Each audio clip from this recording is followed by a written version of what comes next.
Hey, everybody, what's up? Welcome back for another stream. This time featuring more of the same. Because it's so damn fun.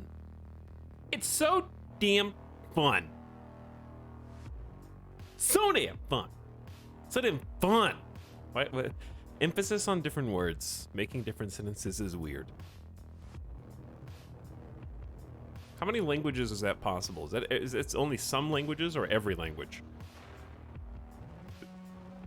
I feel like English does it a lot. See, I just did it again.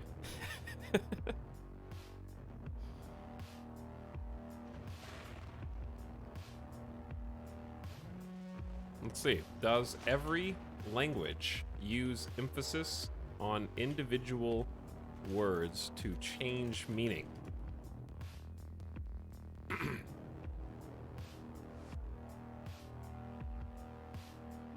Okay, let's see.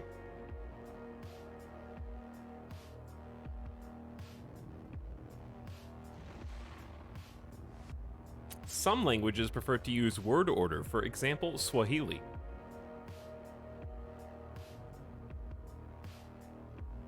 But emphatic intonation is still commonly used in Swahili as well, even though word order can provide a means of expressing focal differences that are typically realized in English with just intonation. Some languages express importance by repetition. For example, in Berber, repetition can only be visible in interrogative sentences. Chat, it's time to become English majors, or language majors. Like the Berber language. This hole was made for me. Linguistics, sure. Whatever they want to call themselves, okay? They can make up however many words they want. Do you think J.R.R. Tolkien would have been a linguistics major? Actually, he might have. Why did I say that like there wasn't school when he was alive? You know, like it wasn't that long ago. It wasn't like 500 years ago. Let's see. He has multiples. I don't want to look at his Wikipedia. I know that he went to University of Oxford, King Edward's School, and Philip's Catholic Primary School. Okay. Chat, why does Google do this thing where you ask a question and then it puts a bunch of drop downs of things that people ask about commonly? But when you click the drop down to reveal the information within, it doesn't answer the question. They know what you're trying to ask and what information you're trying to find, but it's still not there.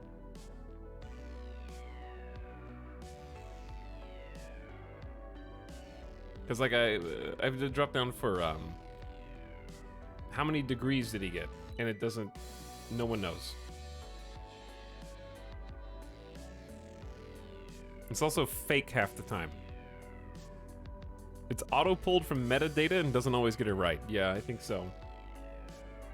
What college degrees did J.R.R. Tolkien have? First class honors degree in English Lit in 1915. So, close enough. So you can get an English, you can be a productive English major too, contrary to what basically everything else in life tells you. What a nerd. There are more questions than answers in the universe. That's not true. Because if you can ask a question, there is an answer, it's just you don't know it. So there should be an equal but opposite number of answers to questions in the universe. There can't be unanswerable questions. You just don't know what the answer is.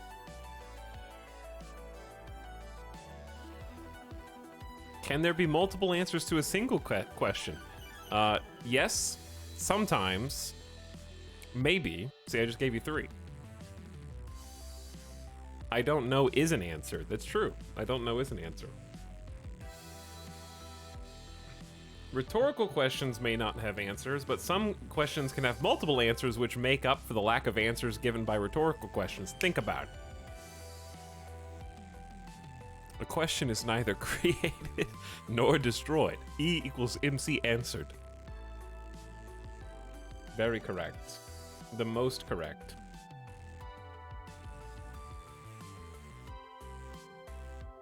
I got my Pokemon Cup. I'm ready to play something like Pokemon. Brotato, we're going to start with again, just like yesterday. And if you wonder what we're jamming to, we're jamming to the Katana Zero original soundtrack, which I am hoping is not copyright strikeable, because that would be weird, because you can play the game on stream, which would ostensibly have the very same soundtrack. I think we played Katana Zero on stream. I think we beat it. It's pretty good. I was going to listen to Fury, which is a fantastic soundtrack as well, but that one is copyright strikeable. I don't know why. Video game music is the way it is.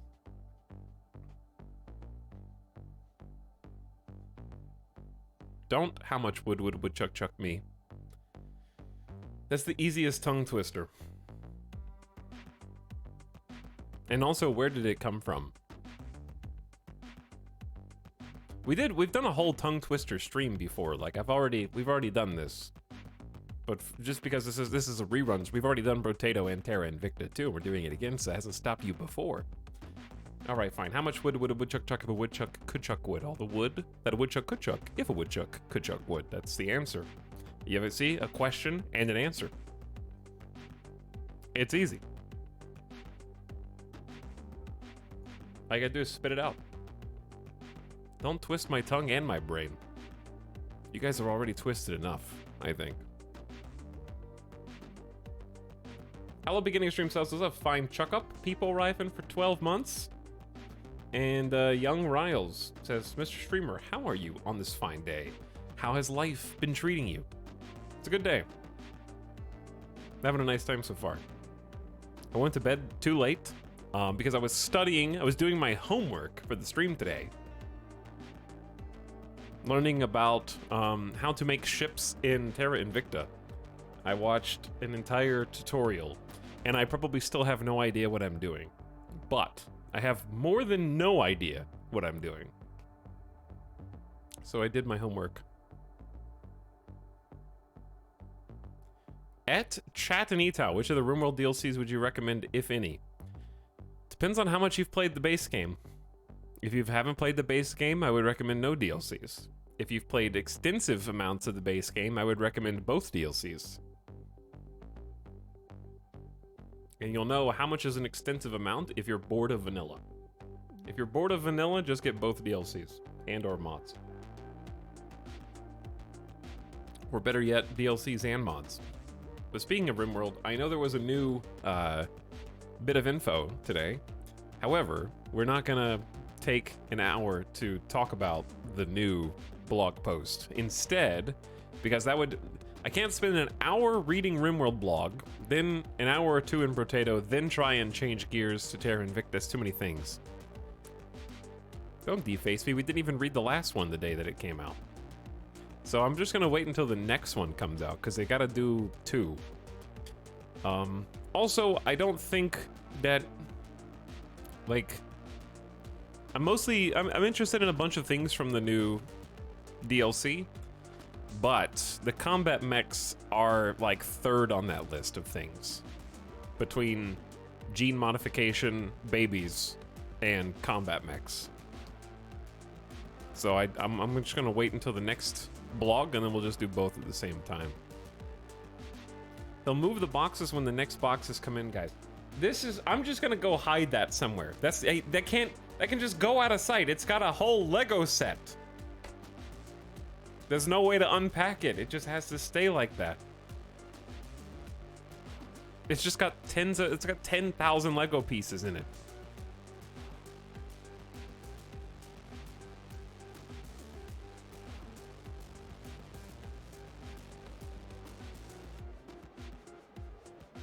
Is that the SNES logo set? It is, yeah.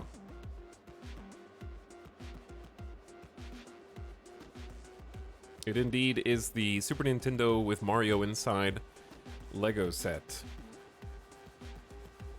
God, this soundtrack is pretty good. Okay, chat, you better get your channel points ready, because you're gonna have to decide whether you're a blue believer or a pink doubter. So you better get ready. Brain Flood, thanks for 22 months, by the way. Alien Pleasing in chat. I appreciate you. And welcome back.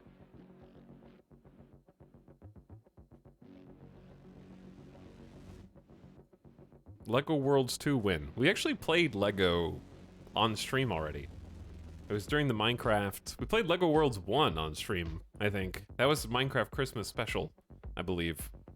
Halloween Town chat, what's up, Bucky? Welcome, Grapplehook, Feng Shui, Falkris, Nat, Sink the Snake, Chaotic Kiwis here, Giso, Brulor, T-Rex, and more besides. People arrive, Gamba? Yes. The plan this week is this as follows. We're going to be streaming today. We're going to be streaming tomorrow with a very special stream. And then we're going to be taking Thursday off, and then should be back on Friday. And then weekend is question marks once again. Might be at least one weekend day. Tomorrow's stream is going to be a co-op stream, in fact. Whoa. Assuming everything works and goes according to plan, we should be playing a Halloween special 7 Days to Die with the one and only Avic. So we'll be getting to chill with the Dapperlings. So that should be really fun. I don't think I've ever played 7 Days to Die in co-op either. So I'm looking forward to that. But that should start at 2 p.m. Pacific, hopefully, if all goes well. It's a little earlier than this. Bro. Classy Doge? I did not... Oh, for some reason sub sounds are muted. You have been unmuted. This is the sub sound premium. Give you what you paid for. There's also been a lot of requests to make a certain noise from yesterday a sub sound, and I'm considering it, but I just don't know how.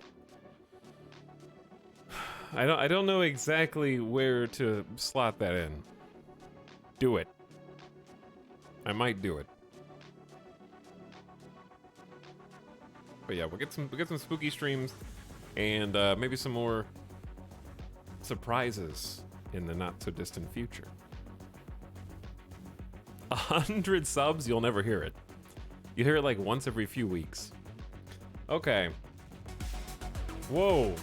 That sounds like I just turned up the volume. They're like the same vibe. Between Katana Zero and Brotato. It was right at the end of the song, apparently, too. Okay. Here we go again. Let's get started. Chat. You represent the beginning of stream first prediction.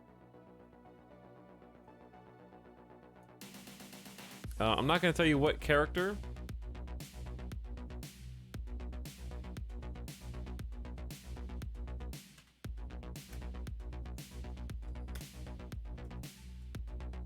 But you've got a few minutes to get things set up. You got 5 minutes because people are still rolling in. Kind of a long bet time.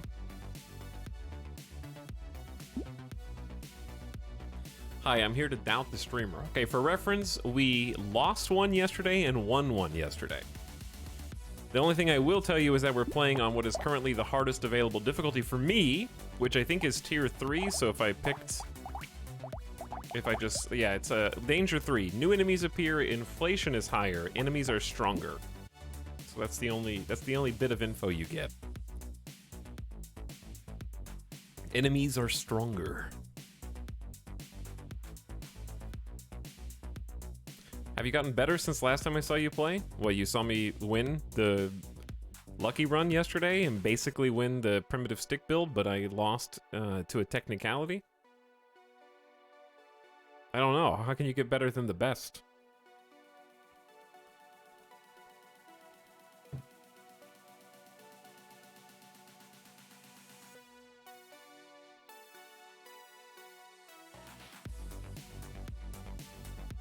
Did we already do RimWorld blog posts? We're gonna do when the next blog post comes out and do 2 for 1. But I've already seen somebody in chat be like, RimWorld DLC? More like a bunch of mods with a price tag on them, which I can't wait to see more of that. Because it's the same thing every DLC. Because it happened in ideology, it happened in royalty, and yet, for all the time modders have had to make a free version of those DLCs, they haven't, weirdly enough. Royalty, more like Tynan is charging royalties for mods.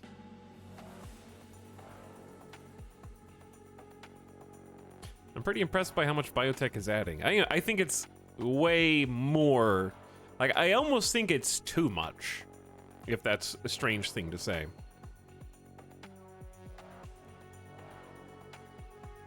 I think, like, the sheer quantity of different mech types is like, oh my god.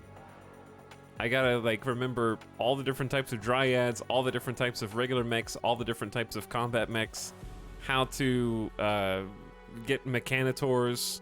Okay, but they're also causing pollution. Now I gotta deal with the pollution. And, oh wait, but there's also babies, children, classrooms, genetics, manipulation of DNA, and xenohumans. Okay, whew.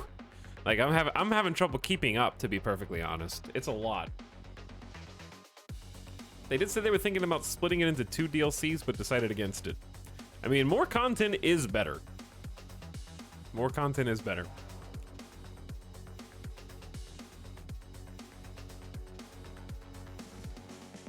My hope, like, I have absolute faith that it's going to be good, first of all.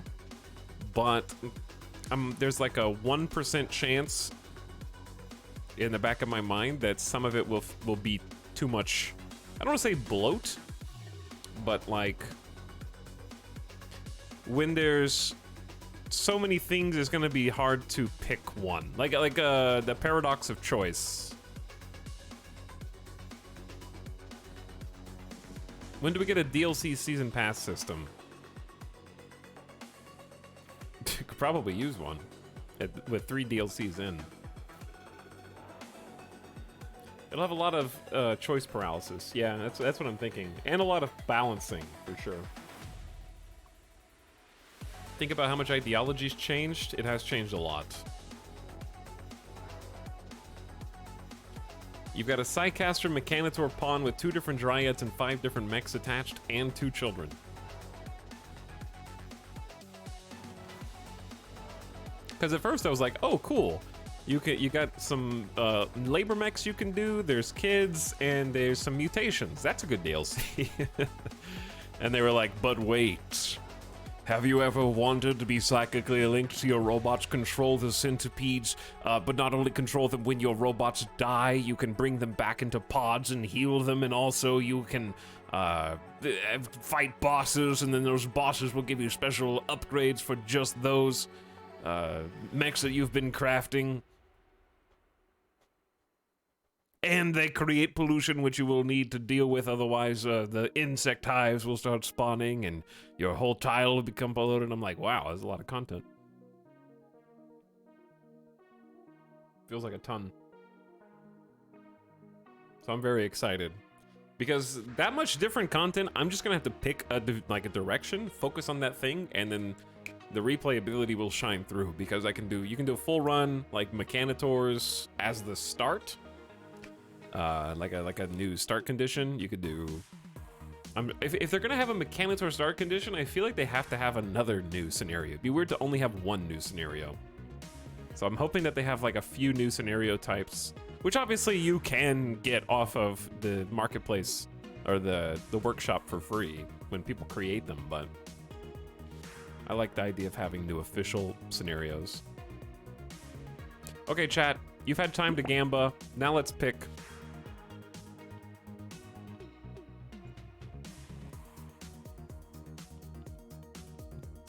Pollution's my favorite thing so far. I can't wait to launch it at Empire Settlements.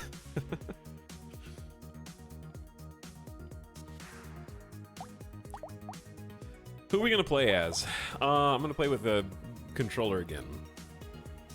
Soldier is standstill build. 50% damage while standing still, 50% attack speed while standing still, 200% pickup range, plus 15 knockback, and you don't attack while moving. I want to do that. This is, you just explode when you take damage and you cannot equip weapons. Some of these. Mutant is plus 200% XP. That one's sort of simple, but possibly effective. The Farmer, we did kind of a harvest build already, and a take damage per second build. I really want to try the Pacifist. I don't want to throw Blue Believers under the bus with a level 3 Pacifist attempt. You can equip up to 12 weapons at a time, minus 6% damage for every weapon you have. Who to be? Who to be?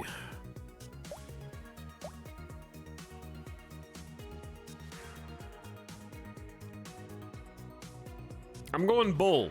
No weapons, plus 20 max HP, plus 15 HP regen, plus 10 to armor. All HP regen modifications are increased by 50%, and anytime you take damage, you explode. Okay, chat. Hold on. Wait, I have to kill them. Oh. Wait a second.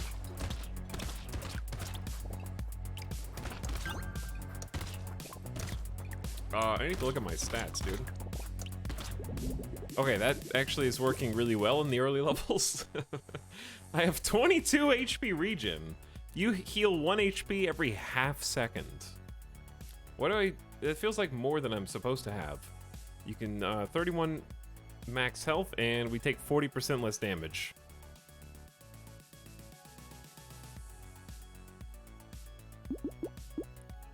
Okay, well... The easy thing is, we'd never need attack speed, like, ever. Let's go HP regen, then. And make that as high as humanly possible. We cannot equip a single weapon.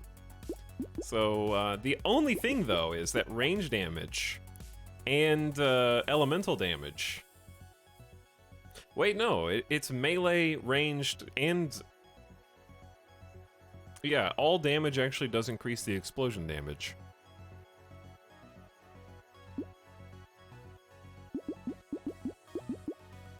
Okay, well, we don't need range, so I'm gonna go for XP gain investment. But then I don't have enough money for anything else. And Hedgehog is more damage at the cost of HP regen.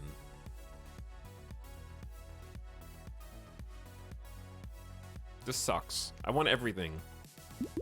Let's go XP gain, and then just go.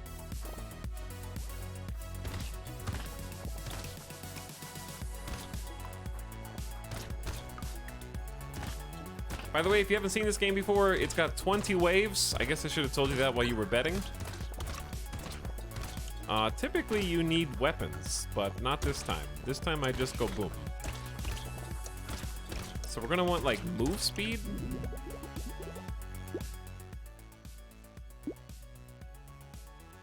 Maybe some luck? Let's reroll. These are all kind of stinky. I guess range damage, or I can roll. I'm just gonna roll again. Max HP is good.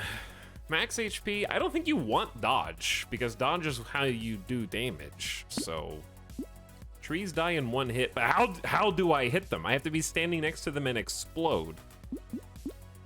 Burning spreads to nearby. We don't have any burning.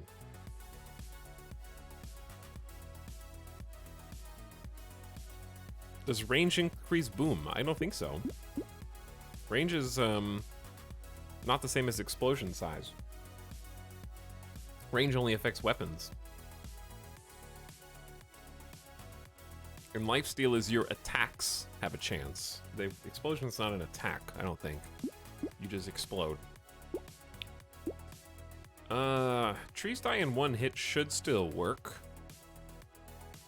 But like 30 damage boom is probably gonna kill them anyways, so I don't think that's good. Let's do...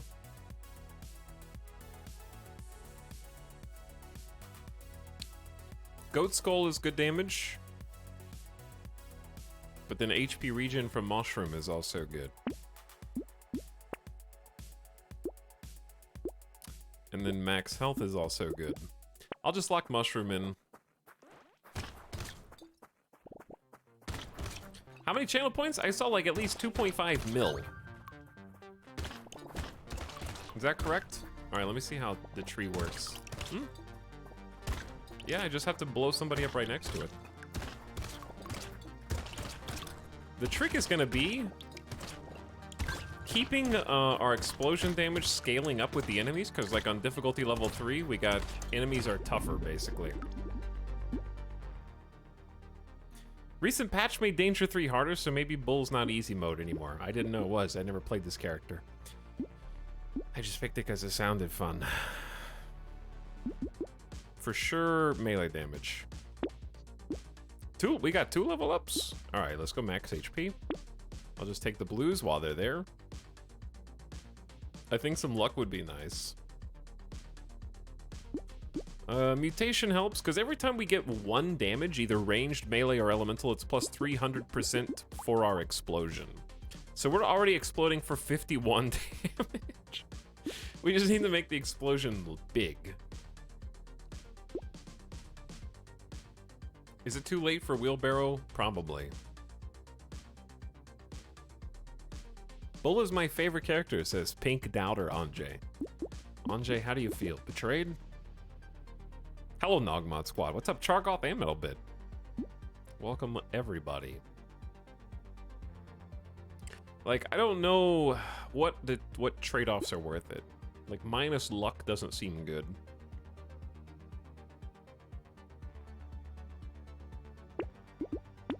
I'll just take them. Speed down, luck down. Okay, some of them are just gonna run.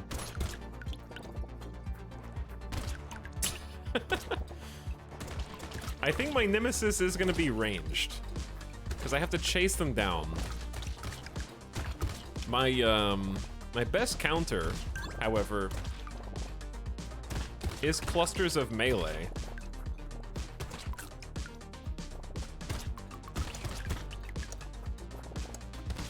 I think speed down is gonna hurt me.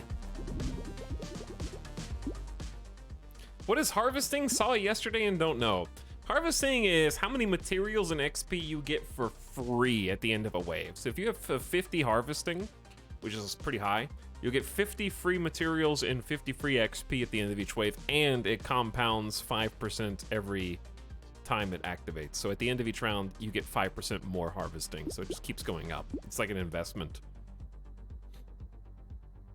15% chance to instantly attract material, meh. Okay, this is pretty good. So we're doing great damage. I think I want either armor or speed, but I'm too scared to roll the dice here, so let's get armor. I don't think range helps. Minus harvesting actually makes you lose resources at the end of a wave. 8% chance to heal 1 hit point when picking up a material, though. That could be good. I like Cute Monkey. I think it's quite strong. Let's roll him. I don't think we need a turret. I think Muscly Dude is a lock, and then buy Propeller Hat for luck.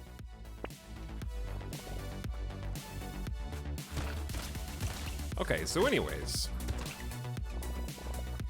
Chad, do they, I think that with the RimWorld releases, like the blog posts, that is, are they doing them every 2 days at this rate?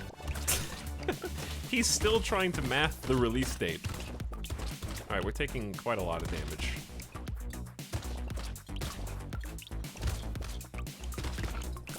Which is kind of the point.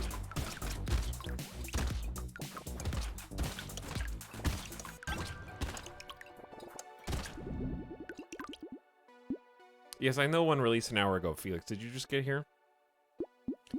Welcome to the stream. We have been talking about that. But that wasn't my question, was it? +4 region, fantastic purple choice. Alright, we're at 1 HP every 0.3 seconds, so like 3 a second. Roll them. That does not help. I'll take max HP. 82. Alright, muscly dude is max HP and damage. I don't know if that's good though. Let's roll. I'm assuming plus 10% damage helps our explosion. I do want another monkey. For heals. My character is looking a little grim. Spike collar around the eyeballs. Little propeller hat with a meat baguette sticking out of the right, and then an eyeball like Nickelodeon real monster on the left-hand side. Looking like Grom, or whatever his name is.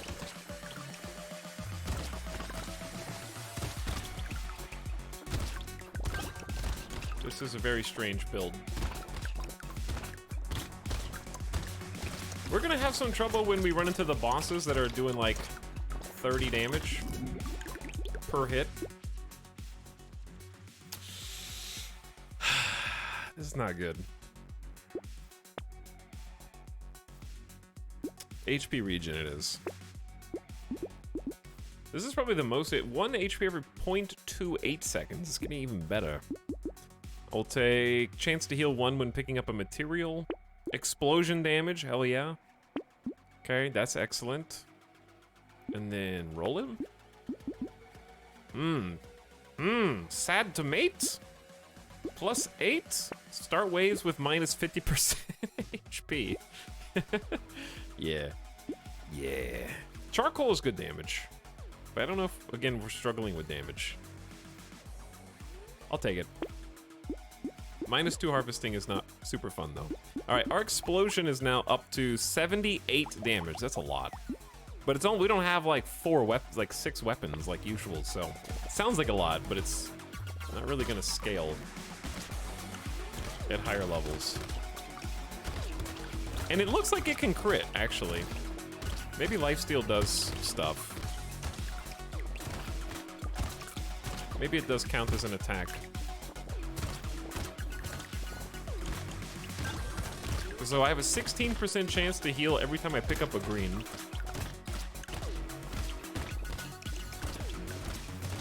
I'm definitely kind of losing HP.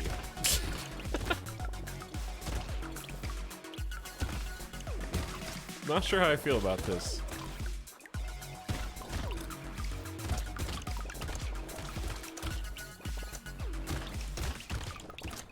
Come on, one more level up. Ah. Maybe crit does something. Your attacks have a 2% less chance to deal more damage. That doesn't seem ideal. Reroll. +6 melee damage is basically like +18 explosion damage. We do have a shot at lifesteal. Let's just kill everything in 1 hit. Wow, Triangle of Power is my actual Achilles heel. That is my kryptonite. I have to take damage to do damage, but if you take Triangle of Power, you lose 2% damage every time you take damage until the end of the wave.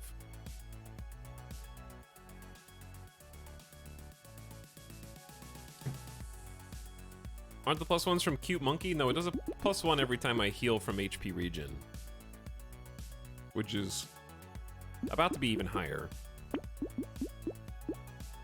Now it's 1 HP every 0.22 seconds. Can't go less than minus 100% though. Think of the value. So much value. Attack speed and range I don't think do anything. 1 bullet dealing range damage is fired from an enemy corpse when they die. See, if I had range damage, this is pretty good actually. But I don't have any range damage.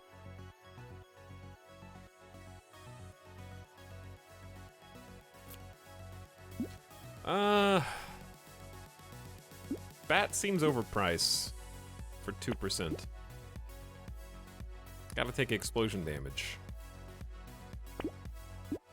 And then speed. I'm assuming range doesn't hurt my explosion size because I have minus 29 range now. Look at these heals!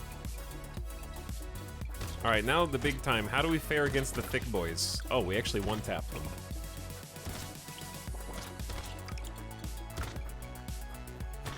We just have to hit them.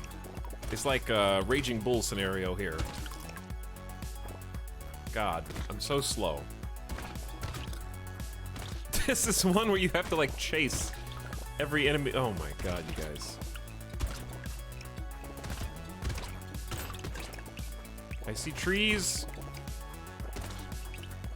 Come to me. Ow. I want more speed, more armor, because we're doing fantastic damage. Come over here.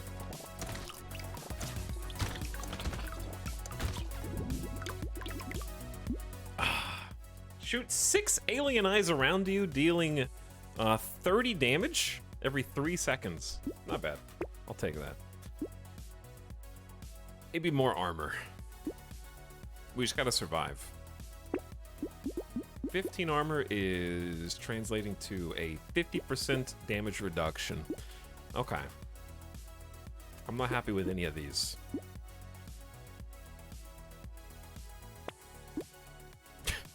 I don't think I need glass cannon. Roll again. Pickup range is okay. These suck.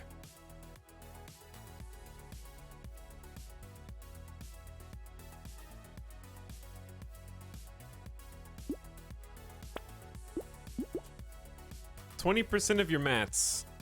The rest of these are so bad, I'm just gonna take piggy bank and go.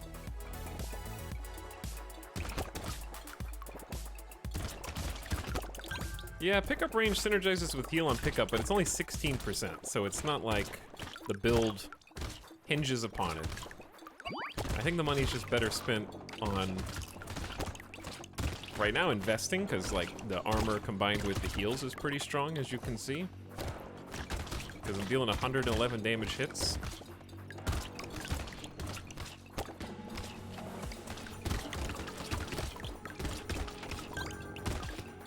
It's hard to get these, like, corner trees.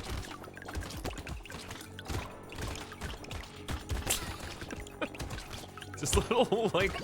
I love that my explosion is just a JPEG of a white circle. That's the whole explosion. No red, no fire, no flames. But you know what? That telegraphs it. That shows you what you're working with. You know the exact hit radius of this thing. All right, I'll take the 30% pickup range. That's a dangerous game. 1 HP on the next wave. You got it.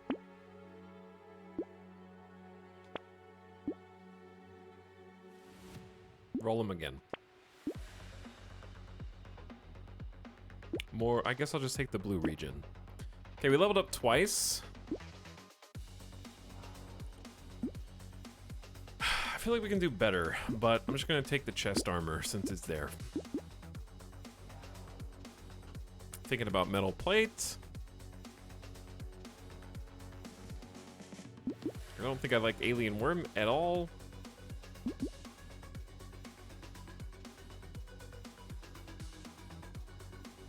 Okay. 6 armor while stand. That's not a good one. Max HP, HP regen, but lose a ton of damage. I don't think Shmoop is ever good, but I think Alien Eyes is okay. It's not fantastic. I think I already have a Lumberjack shirt, do I not? No, we don't need it because we exploded in one hit anyways. All right, I'll take a lock on Alien Eyes and roll. Hedgehog is decent damage for just 1 HP regen.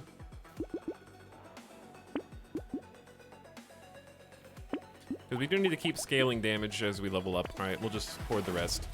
All right, I gotta heal.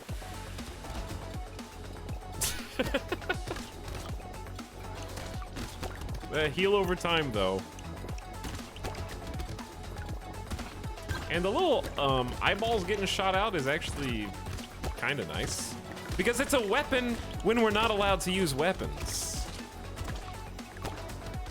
On this run, I cannot equip a single weapon, but that doesn't preclude me from using the eyeballs. Or any, like, turrets. Like, I could get turret items.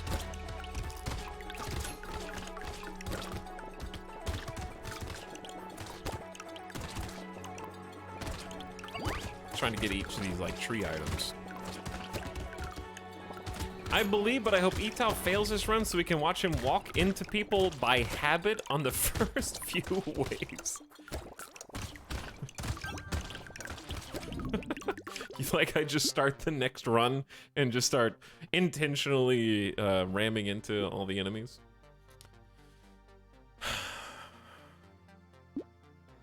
This is fine, just take it. Spawn a turret. Just don't need it. I only have 7 luck, so I'm just gonna take the HP regen. 8 melee damage here is basically 24 additional explosion damage. So I'll grab that.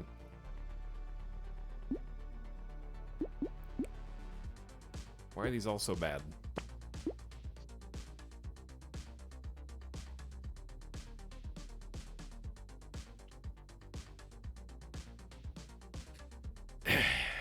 I guess Hedgehog is still good. Because that's 369 damage, I think, to my explosion. No. Plus 30% XP gain on wave 11? We still have a lot of time to make Bean Teacher. Yeah, let's go all in on XP. XP gain and Scar. So I have like... I think I have 60% bonus X. Well, it tells me on the right, huh?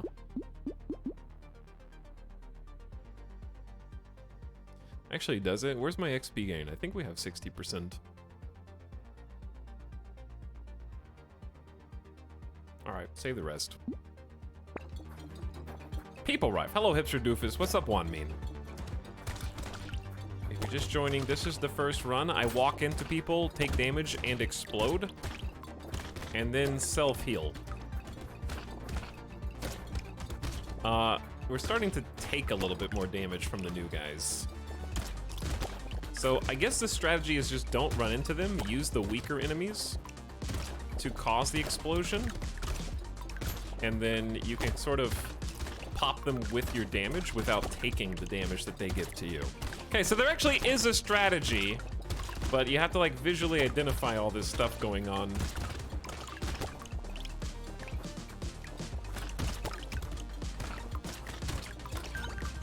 And sometimes you just gotta walk through the middle of everybody for XPs.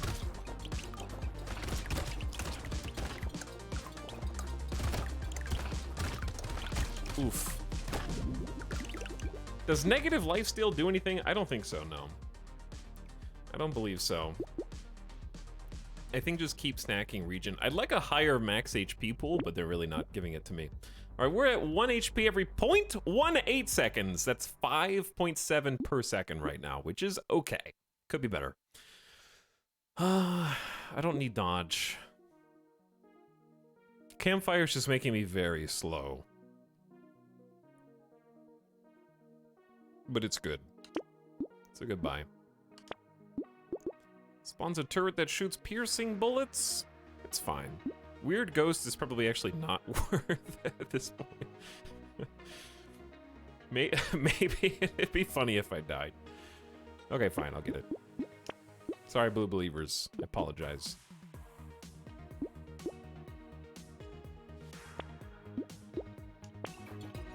Quick, I gotta heal.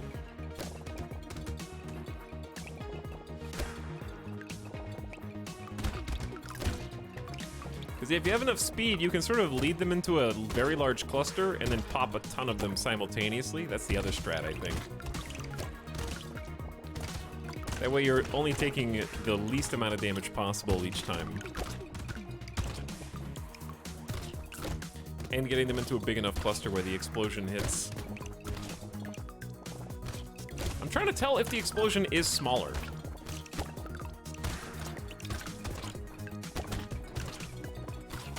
Yeah, we're doing a pretty good job just healing to stay alive. I think the 5 HP per second is gonna run out like at wave 15. Because lifesteal is just sort of better. If you have like 6 weapons that shoot really fast, and you have like up to 10 per second that you can get from it, I don't know. Like you have to basically, like you can definitely get 10 health per second with just lifesteal, but I feel like getting that much health per second with HP regen is much harder for some reason. I want armor.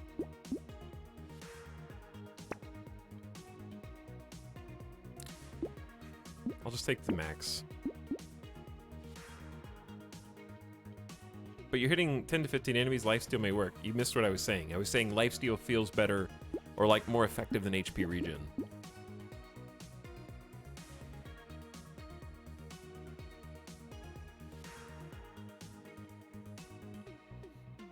Hello, Xenophanes, what's up?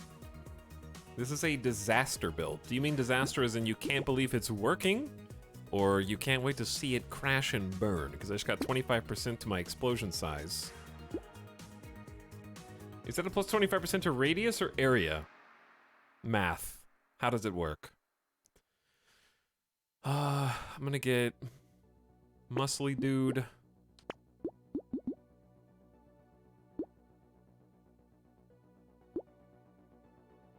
And then charcoal, I think we're doing enough damage. Let's just save with piggy bank.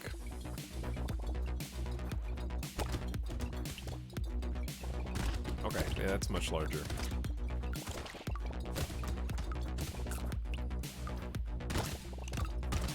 So we're doing 178 damage. Is anybody surviving these explosions right now? Like, do I have to hit anybody multiple times?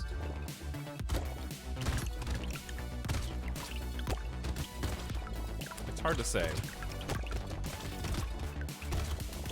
I'm trying to figure out when because what's weird is I'm not used to just looking at the damage of a singular weapon. So 178 seems like a lot, but when you remember that we've got 178 at the expense of the rest of the entire arsenal, it's not as much.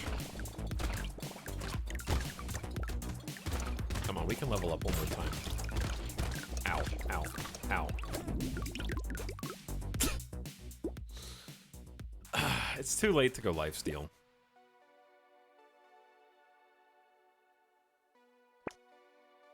Oh, damn. Oh, speed! But 9 max HP, just never die.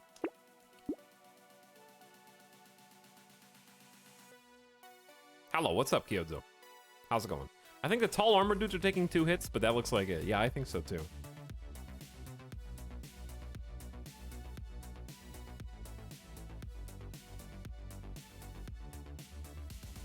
Candle is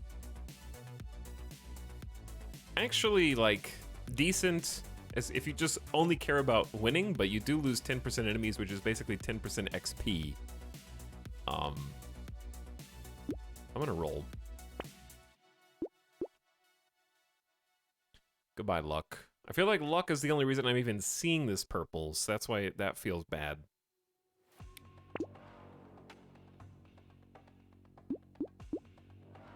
I'm gonna try save money. Do you get a bonus for killing boss versus just making it alive? I don't think so. I don't think so.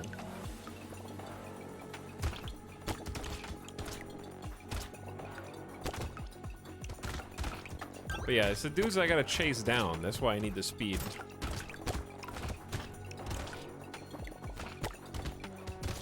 But anyway,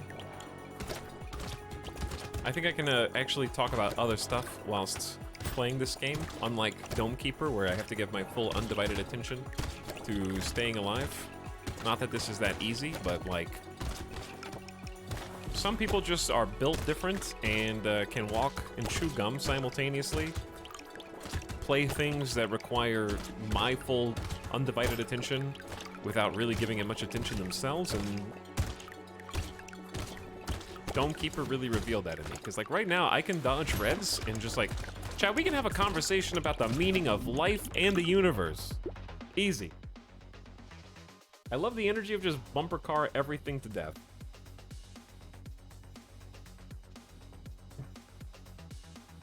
This is actually where the thinking happens. Oof. 3 elemental damage is really only 9 damage to our explosion. Roll again. This is actually armor time. We have 100. I have 100 max HP.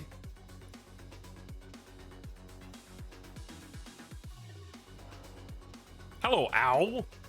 And People Rife Subdog. Thanks for 39 months, Subdog. Etal Scares in chat. Kid Gloves says 2 years, time flies. Hope you're having a good day. I'm having a nice day, Kid Gloves. We're gonna win our first round of Brotato Easy and conquer the universe in Terra Invicta, all in a day's work. Thanks for 2 years.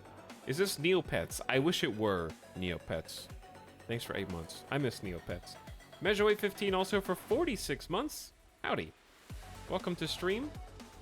Rob a Bank with a Bagel, back for almost 3 years. Good to see you again, Bagel. And the Rose Rain for 16 months. Thanks for supporting the stream, guys. You are much appreciated.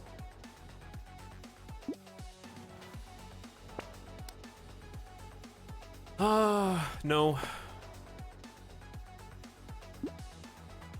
I think metal is all good.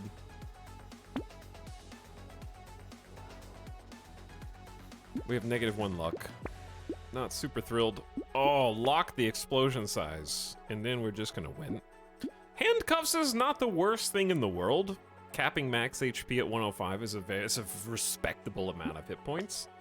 And that's 8, 16, 24 damage, which is gonna times 3. So that's like 20, 40, 60. That's like 72 bonus damage for our explosions. So I think with both of these things, massive explosion, massive damage, we have a good HP pool. Then we just focus on armor and healing. I'm down.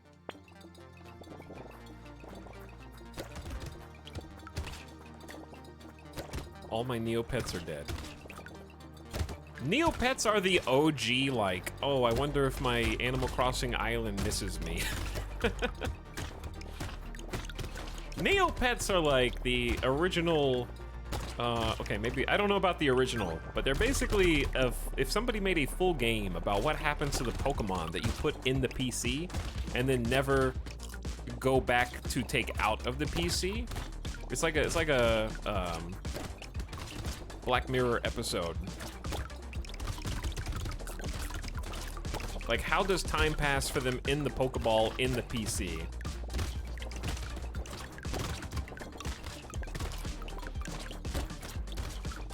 Because Neopets, you take them out, you play with them, you do your little fun games. Oh, I wanted to level up again so bad. I don't think I played that super well, but... Somebody hacked my Neopets account and sold/killed my pets.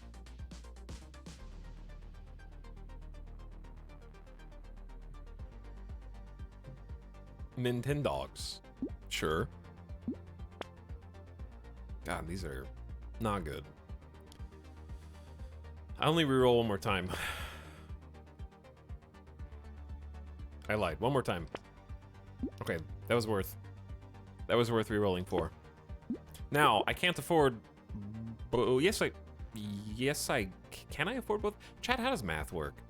I'm gonna get explosion size first. Oh, I can get both. Fantastic. All right, health is capped at 106 forever. forever. But look at this explosion. Boom. Boom. And we're doing 276 damage explosions. Does the red outline just make them tankier, or does it make them hit harder too? I'm not certain if I should be chasing down the little bulbous. The guys with the little bulbous nasty is making the red outline elites.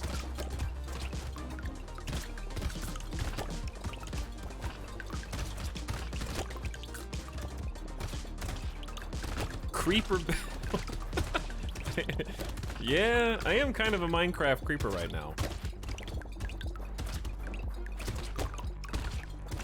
Okay, these guys actually hit annoyingly hard.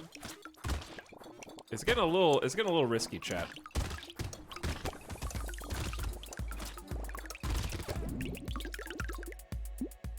A little bit. Speed? I think we take the speed.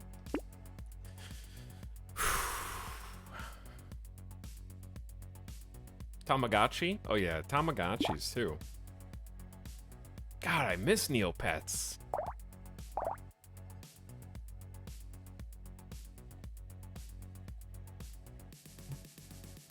I miss playing all the dumb little mini games. Most of them were so bad, but like, I think Neopets for me were the original, like, you know when you go to the arcade, if you really care about tickets, you find the 1 or 2 machines that you can get the best return on investment for ticket to money.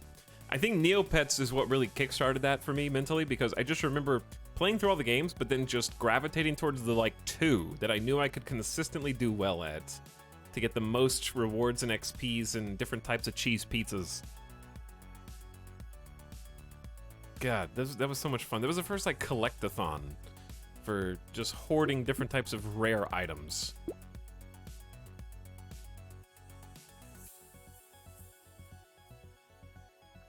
Yeah, harvesting gives you XP and money at the end of a round. It's a bit late for Bean Teacher to really do much. It's wave 17. I think we just go ahead and take Blood Leech. I'm gonna roll.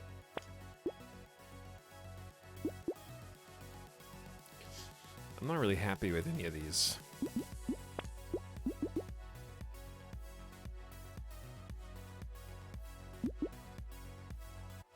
Still not happy. Max HP is not helping. Still not happy. Now I'm happy. Now I am happy. More! I want my explosion size to blot out the map every time I get hit. Just do a full map clear. Hell yeah, okay. Big boom. Okay, let's just heal. Wait for them to spawn. Use our speed. These guys are a little too tanky now. Okay, we probably need to find a way to buff some damage. Because final boss is going to be interesting. I might just have to survive final boss.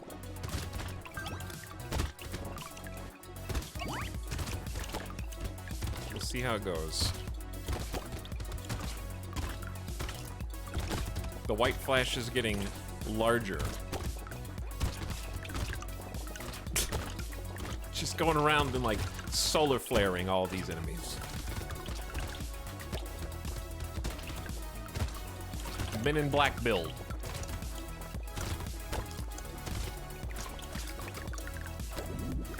I don't think that was a particularly good round. Attack speed. Paparazzi build.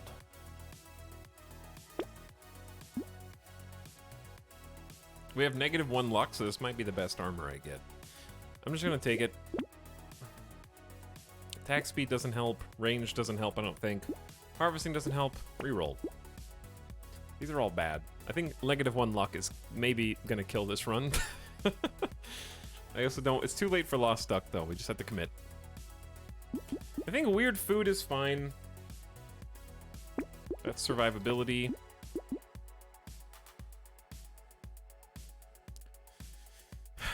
Baby with a beard is It's just 10 damage from a corpse. I guess it can add up, but I'm just gonna take eliminate and start going towards consumables, I guess.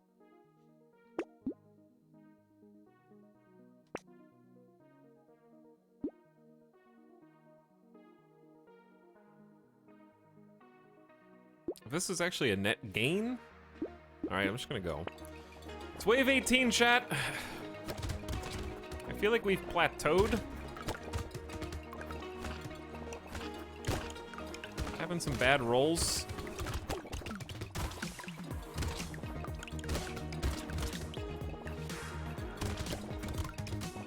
Just gotta heal faster is all.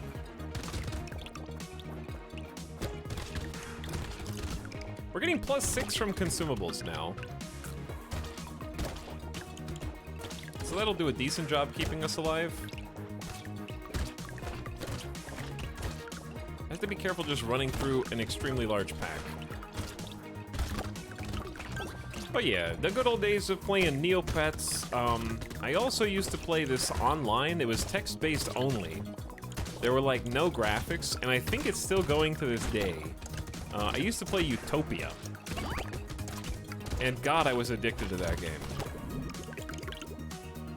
Around the same time as like Sony Online Entertainment.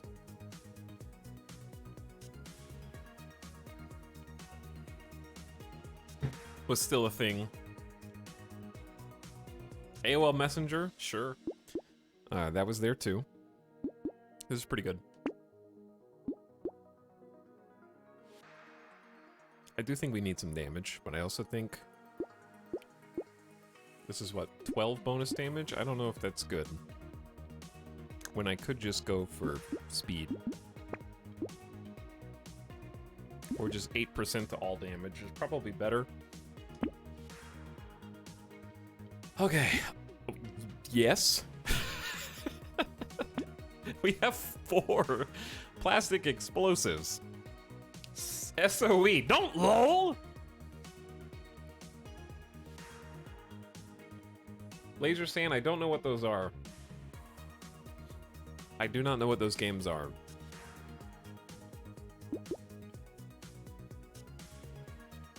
I feel like Blood Leech is not good. I'm gonna get more HP from consumables, and then... Okay. If I could just stay alive, Wisdom is kind of incredible.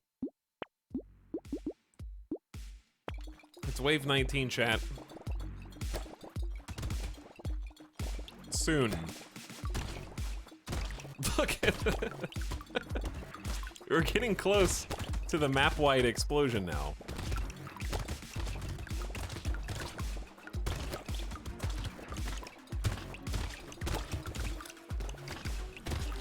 So I guess maybe just go for the buffers. Go for trees, let them accumulate in the middle. And then once they've accumulated,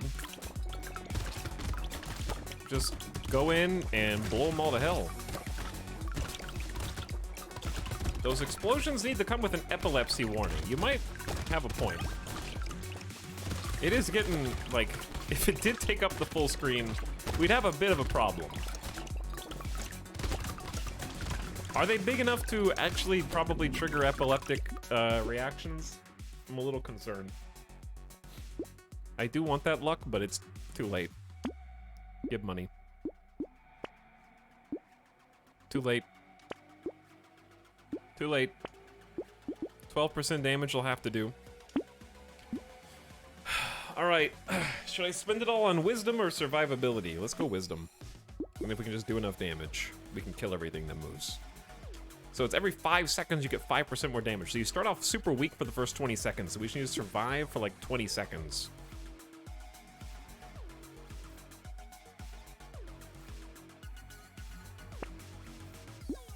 I don't hate the alien eyes, actually. We got 4 times alien eyes. This is it. Here he is. The boss is here. And I really have to find a way to, like, damage him via... The problem is my eyeballs are killing the enemies before my explosions can. So I feel like this is just gonna be like a survivability question.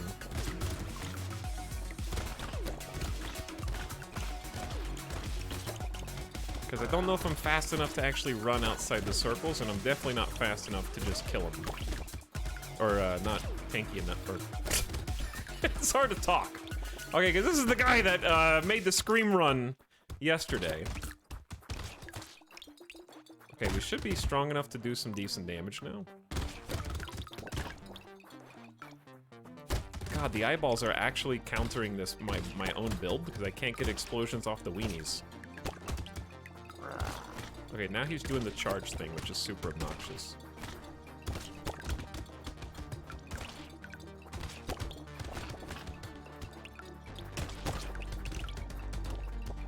Because the other guys can't. I think we just tank this one for blue believers.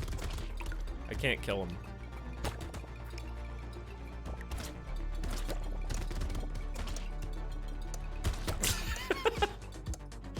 You keep doing your thing, big boss man.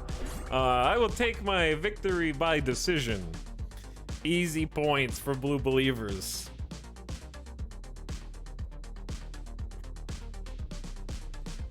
Chat is financially ruined. We've unlocked Danger 4. New enemies appear, inflation is higher, enemies are stronger, and enemies drop fewer materials. The Saver, plus 10 harvesting, plus 1 damage for every 30 materials you have. You start with a piggy bank, items are more expensive. The Gnome, plus 10 melee, plus 5 elemental, minus 20 range, minus 20% pickup range. And the Masochist, plus 5% damage when you take damage until the end of the wave. It only becomes stronger via my anger. Okay. We got time for one more run. We got time for one more. And another bet.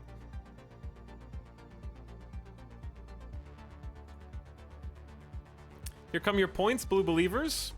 Enjoy your 1.3 million. Bjorn of the Hammer maxed out with 250k. And on the flip side, Brain Flood lost 250k. That's a big loss. 300 whole points return.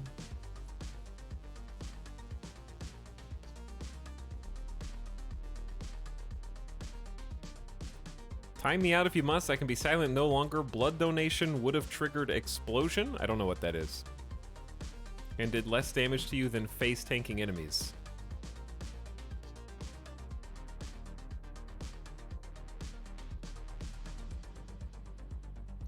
Blood donation is the one that ticks you down for 1 damage a second.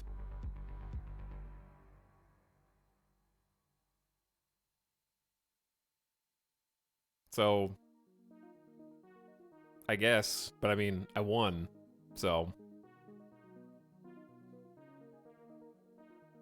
Time anyone but Titan out for 100,000 channel points on Jay.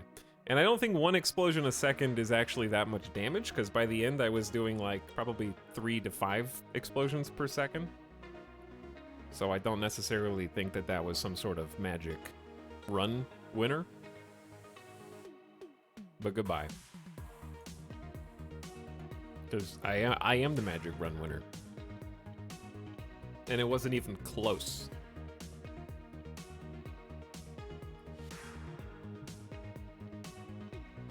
Tox, have you checked out Death's Row Tournament demo? I have not. We did play a bunch of other demos. I did play another deck builder that was pretty cool. Earlier this week, though.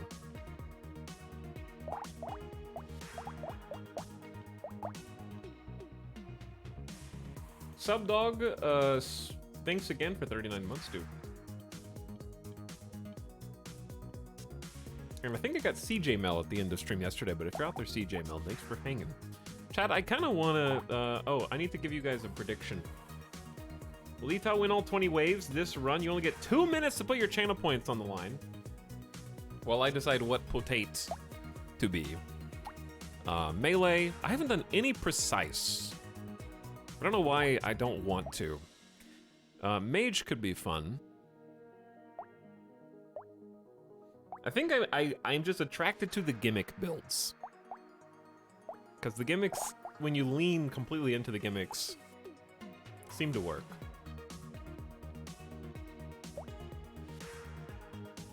We did try Wildling and sadly lost.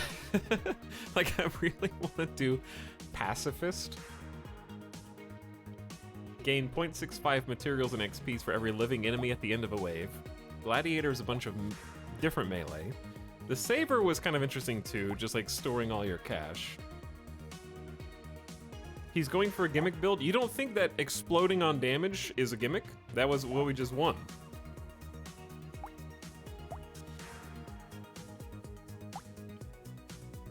Farmer is harvesting. All damage modifications are reduced. The engineer is just be an Engie. It's pretty straightforward. Structures spawn close to each other. Chop down trees.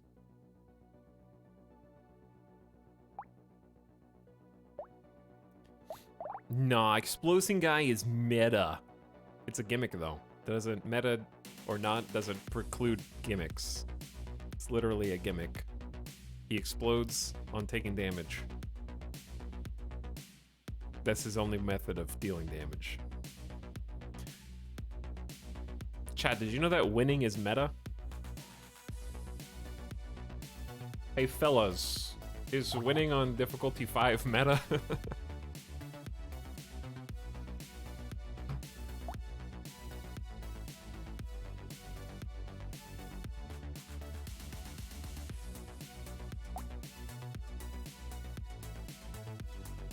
Alright, did you guys put your channel points down? Because I'm gonna go with...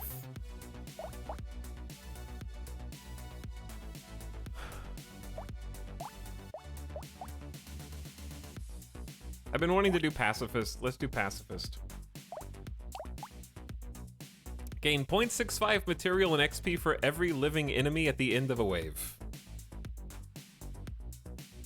You start with 1 lumberjack shirt and minus 100% damage and minus 100 engineering.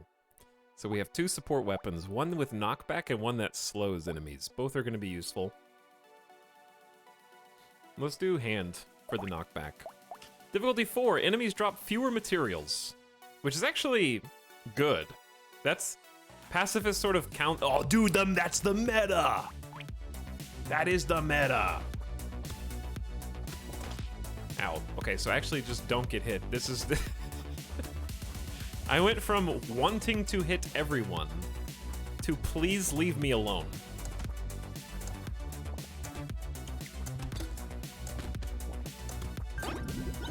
I'm trying not to kill. Okay, for sure speed. Speed and or harvesting would be good. I'll go with speed first, because we gotta stay away. Ethereal, plus 1% attack speed for every 20 enemies you kill, but ethereal combos are nice. Let's just get another hand. Double knockback. Roll them. Yeah, it's a good taser too. Keep people slow.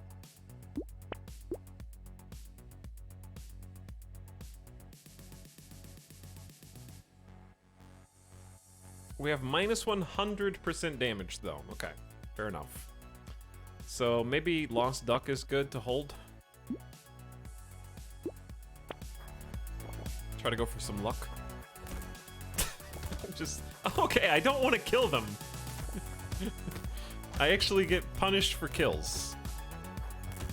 Well, it's not necessarily true. I just have to actually pick up the greens and stay away.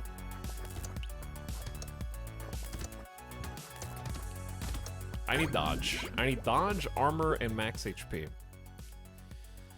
I don't have any luck.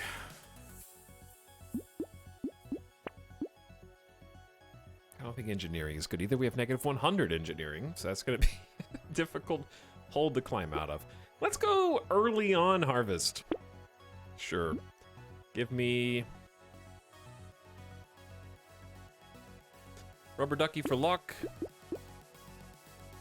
Lemonade is probably also good, but I don't like it early. Maybe late.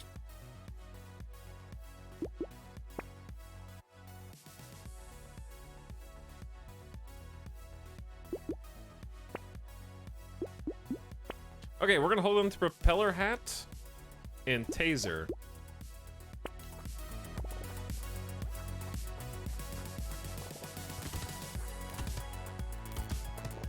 I found Pacifist to be surprisingly strong. It's good for investing, but that's the fun thing about Brotato is all of the characters can be surprisingly strong because you read it and you're like, there's no way this is gonna work. And then they give you the tools for it to work.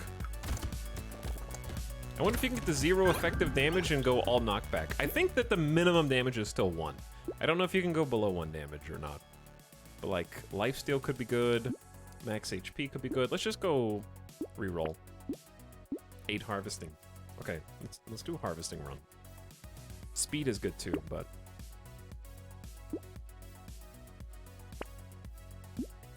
I'll just get 3% more speed. Give me tier 2 taser. Plus 10 luck. And... that's it.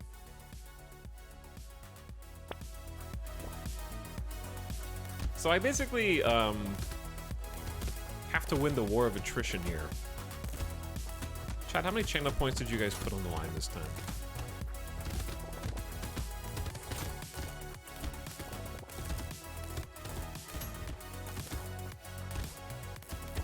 I didn't mean individually, I meant collectively. But 40K, it'd be funny if that was it. The channel point economy is dead. 40K is all we got left. So, dude, all the upgrades that spawn like 10% more enemies is gonna be pretty sick. Okay, I think this is a good max HP pick. 2.5 million. Excuse me. Don't mind if I do. I need 4 more bucks though.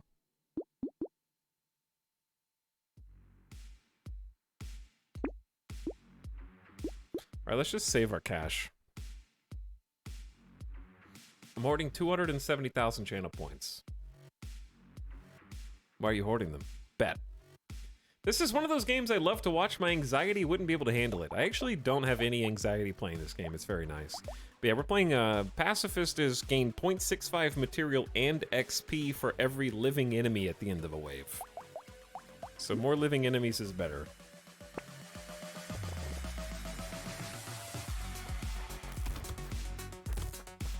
So all I need to do is, for now, knockback and taser. And that creates some space. Because the taser slows them down and the palms just push back. So if they get too close, just give them a little shove. And there's some good plus knockback too. Speed, I think dodge and armor and big HP pool is also an option. I can't bet because I live in Denmark. Oh no. I forgot that there's different like areas in the world that you cannot bet. Even channel points. It would be too spicy. Lifesteal might be good, actually. We need some way to regen later. But if you do lifesteal, you need attack speed. Which I still think is decent. Because attack speed is more knockback and more slows. Alright, give purple taser. Chat, what does medical do?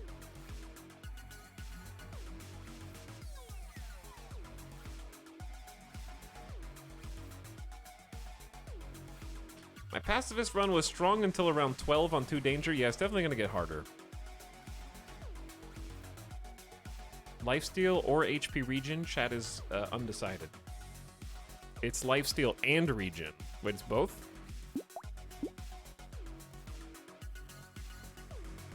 Oh yeah, it's 48% lifesteal. That could be good. Maybe we don't need gray taser, because I think 3 palms is better than 2 palms. Because that's what's giving us space. But medical gun can, like, shoot every 0.78 seconds. I think you can hover over the item in the store. You can't with a controller. You can with a mouse. But you're right. It's just +1 HP regen, and then it itself is lifesteal.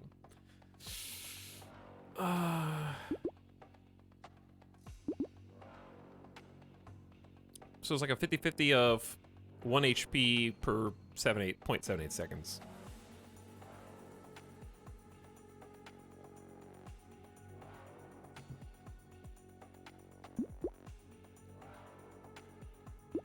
Okay, fine.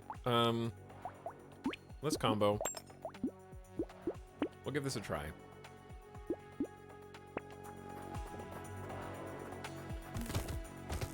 Because I just need some way to get health back, because right now, if I take any damage, it's like permanent.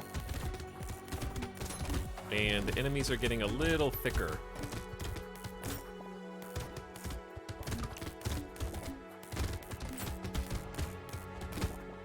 And I don't have any dodge or any armor, and my HP pool's quite low. And if I were a betting chatter right now, I might be pinked outer. I know that's not what you want to hear, Blue Believers.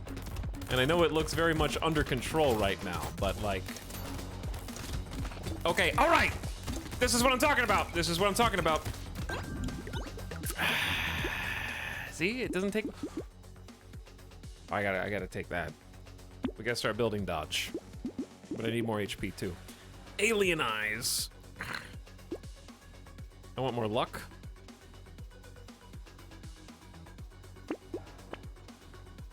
Potato Thrower. What does Potato Thrower do? It's more harvesting. But what does it do? It's knockback, actually. It is knockback.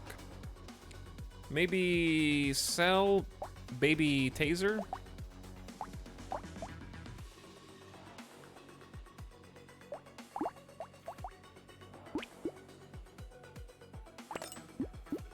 Acquire potato.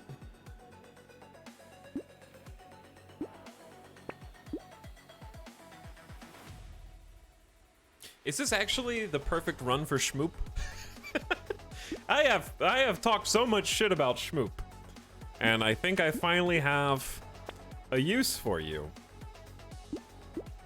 Okay, and then I'm just gonna get more rubber ducky.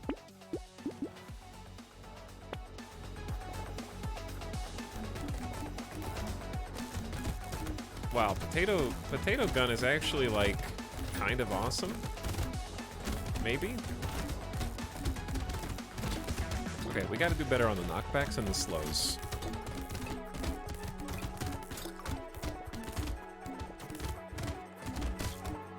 Chat, I'm growing concerned. My lack of speed is a big problem.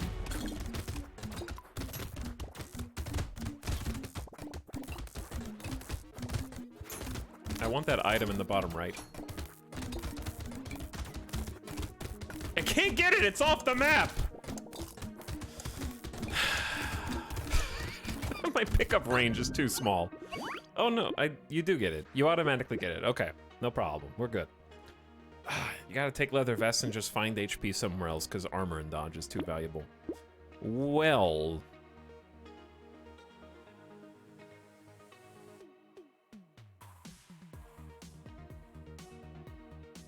Lifesteal, because we're about to get Schmoop.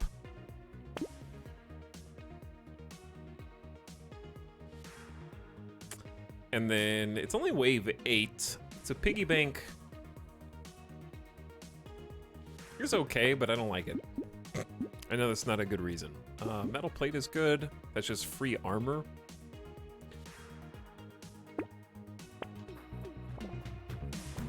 Potato gun with lifesteal. Yeah, if we could get some... I don't see potato gun very often, but potato gun plus lifesteal is actually really nice. Okay, chat, I actually have to pay attention because I have to dodge.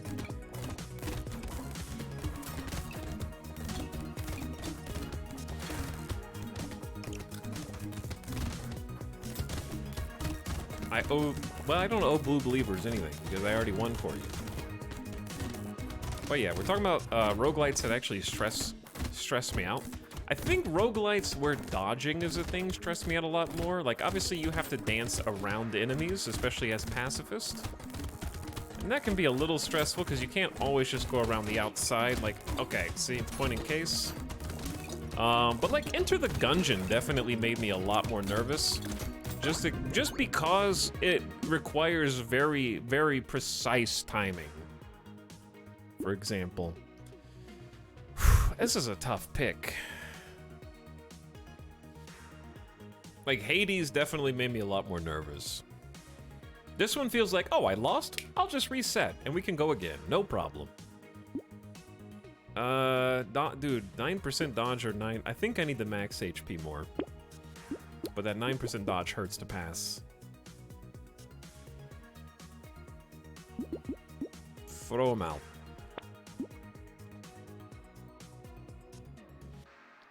Medical gun doesn't help right now. One medical gun helps a little bit. Roll him. Ooh, acid. I don't want to lose 4 dodge. I want to find the HP somewhere else. I guess we just take metal plate again and get tanky.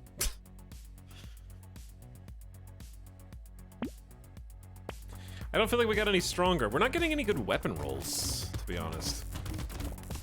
Like, wave 9, we should probably have all blue items by this point.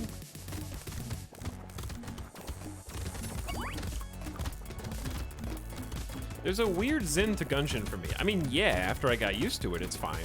I'm just saying, like, the first dozen or so runs was like that feeling of I have no idea what I am doing. And I don't feel comfortable, like, dodge rolling, using blanks. I think using blanks especially took a while to get used to. We need speed. Oh shit, I need speed. These guys are spawning ahead of me too fast, and I need to be able to run past them.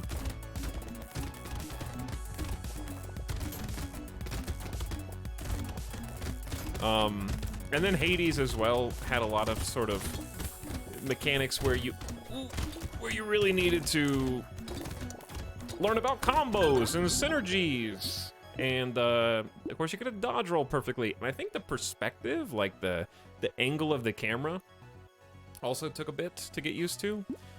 Does Bean Teacher work? Like, does XP gain retroactively apply to my pacifist 0.65? Because if so, it might be worth taking this at wave 9. Etel Sweaty Gungeon runs were so much fun because I literally can't beat the game after like 80 hours. We did beat Gungeon a lot.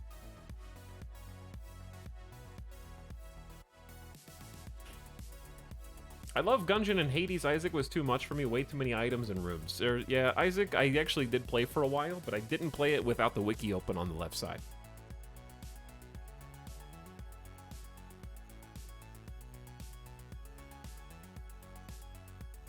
I know I get XP at the end of each wave, but I don't know if Bean Teacher necessarily applies to that.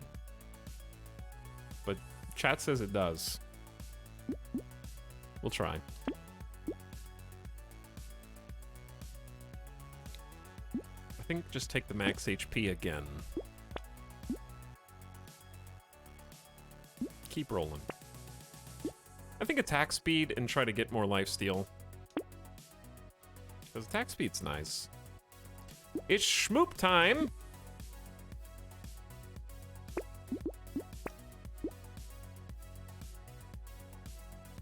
Recycling machine is okay. I think Q monkeys would be cool if we could actually kill anything. Roll them. Max HP, armor, speed, all those things are good. Crit chance doesn't matter.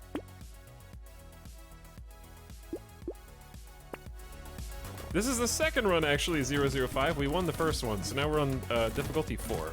And we're playing Pacifist. So oh boy. I need to go faster. At least we have a high health pool. God, this is so much better with controller than keyboard. It is so much better. sick dodge, dude. Sick dodges. Just weave. Dodge and weave. Fake them out. Look at this pile of people.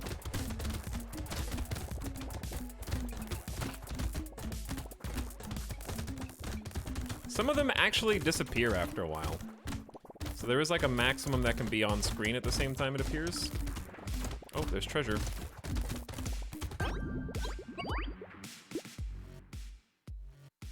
That sucks. Speed! 9%. We are maybe saved. Plus 20 materials when you pick up a crate. We don't see that many trees, though. Is this an Amogus game? What does that mean to you, Grapple Hook? I like mouse-only mode in this game. I can see that, too. New games, Nopers, Master of Magic, Remaster. I don't know what that is, Detective Jones.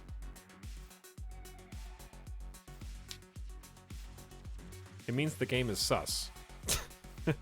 Okay, but in what way? I'll take the lifesteal.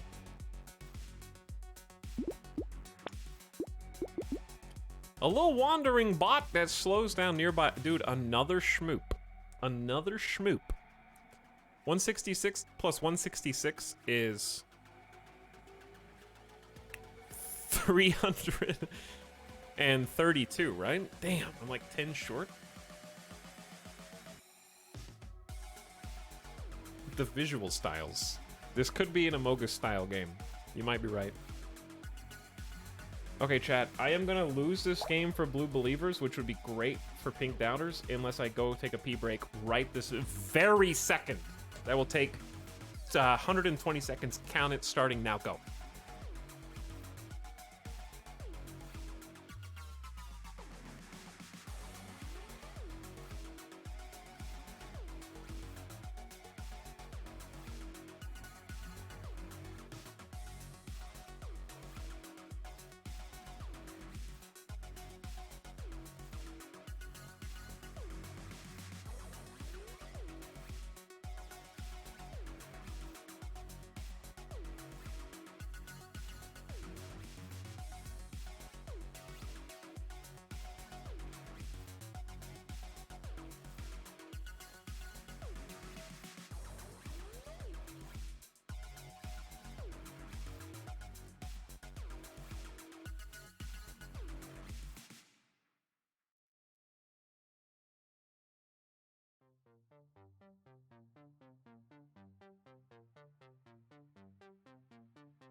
I'm back. And I washed my hands. This song kind of, the start of it sounds like an XCOM 2 song. On the alternative soundtrack.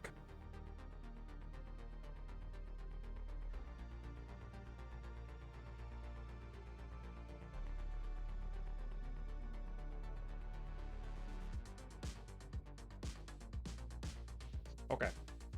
I forgot that I'm still, actually, my camera is still in the spot that it goes for Terra Invicta for later. That's fine. Game? There we go. Max HP and regen, or little slow bot. Let's lock slow bot.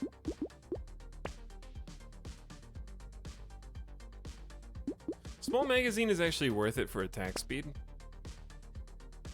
So we're gonna lock both of those.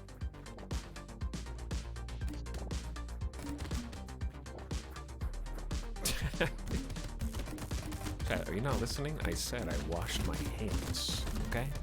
I washed my hands with soap. But anyway, we're talking about roguelites and roguelikes. The thing that intimidates me about Isaac at this point, like I would love to actually play Isaac, not necessarily stream it, but play it for sure. And the issue is that there's so many versions of the game now, I don't know which one's the real one and how much I'm supposed to know before getting into that version of the game.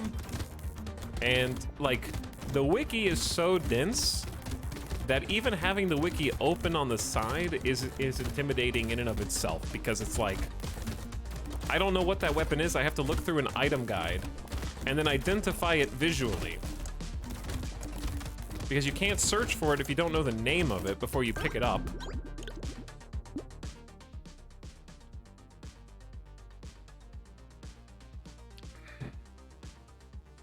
But like, are you supposed to play the newest one? Ooh, luck. Or are you supposed to play like one of the lesser ones and then get the new one when you're comfortable with the other one? The newest one has all the old ones rolled in and updated.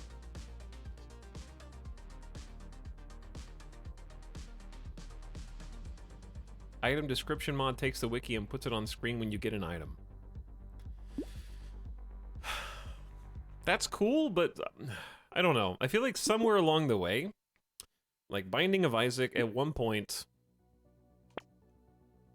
was a game where you're supposed to occasionally have something bad happen to you because of your choices and be like, oh, silly me. Now I will remember what that item is, because there's like just items that are bad. But then it became so huge and so bloated that you can't play like that anymore, because you're just wasting your time. Because now there's like 10,000 items, and if you ruin an entire run by picking the one troll item, you just feel bad. Okay, give me the little slowdown bot. I don't want 10% speed down, but the armor is good. It's too expensive anyways. We can finally upgrade to Blue Hand. So I guess that's cool. We have so much luck and we're still getting all these old stinkies.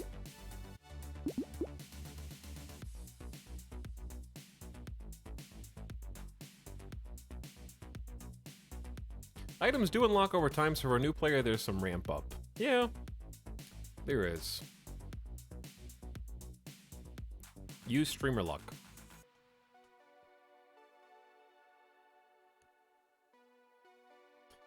NetHack has the same problem. I haven't ever played that, even though I know people talk about it a lot. I shall find the Isaac gameplay fun. I think it's fun. I don't know how it's held up over time, but I still think it's fun. Alright, one last roll. Purple taser is good. Lock that in. Everything else, not so much. Hi, Oculine. Thanks for the raid. Welcome, Raiders. We're playing some Brotato. Hello, Mo Cookies. Oculine. Mergasmos is just vibing in here anyways. Divine Lynn, howdy. And more besides. It's basically, if you've seen Vampire Survivors, it's similar to that, where enemies are on screen and we're just... I'm playing a character called the Pacifist, who has basically the ability to do 1 damage, and I get rewarded for more enemies being alive on screen at the end of the timer at the top. So we're just trying to like actually survive until that timer runs out. Normally you're trying to kill the monsters on screen and level up, get XP, get money, and then upgrade your character. This is the exception. The tables have turned.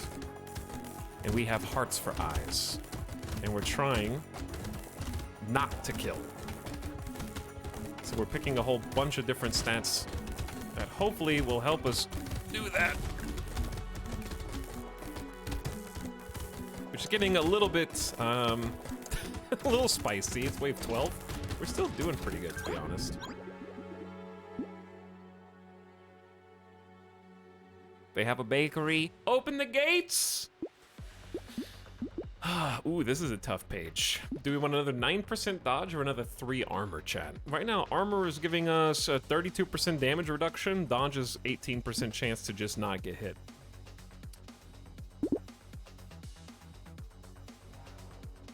I have to run. It's 2 a.m., but enjoy the game. Hey, thanks. Thanks for sending some nice people over our way.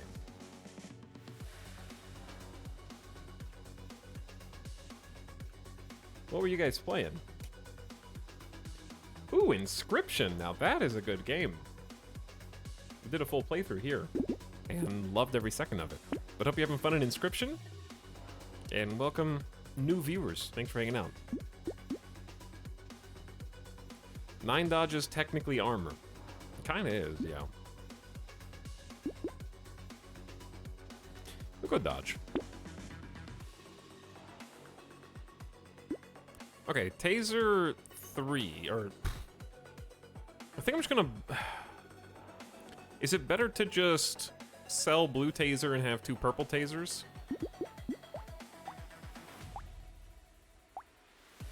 It just shoots a little faster. Or is it better to have 1 red taser and 1 blue taser? I feel like recycling is better than comboing.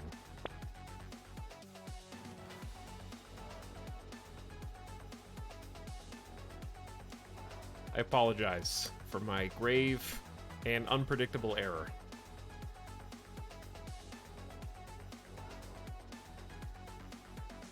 Had I combined the 2 purple tasers, I could have gotten a red taser, and then I didn't know the next screen had a blue taser, and I could have just combined that.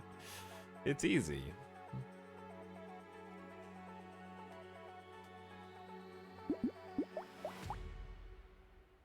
It has more projectiles? Oh, it's 1 times 2 damage or 1 times 3 damage. Is that more projectiles? Med Gun is still giving us lifesteal, which helps top us off. Lucky Charm's okay, but I think it's too expensive. We're already at 40 luck. Should be enough. Time to reset. It's not time to reset. More tree spawn is always good, though. Get that. I think get the speed bonus. And then go. Alright, we got a little slow bot with us now. That's cool. I do see more projectiles from the tasers.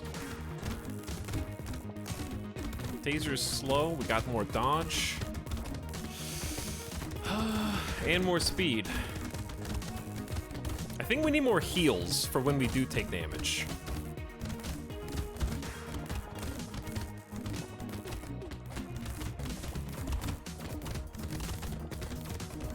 Simply go faster and never get hit.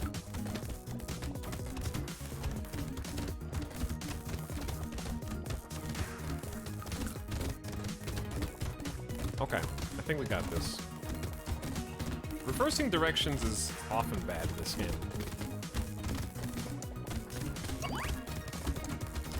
Gotta get the trees, though. 2 level ups. What's our highest level so far? +3? Dude, +3 damage? That'll make it negative 102% damage next turn. Sick! I'm at 69 HP and it feels wrong to pick max HP. But I'm gonna do it anyway. Just gotta stay alive. What's our HP regen right now? 1 HP every 1.55 seconds. It's not my favorite. I think better to roll for lifesteal. Or speed. I'll take that too. Torture. +10 max HP. Restore 3 HP per second. Cannot heal any other way. Shut up.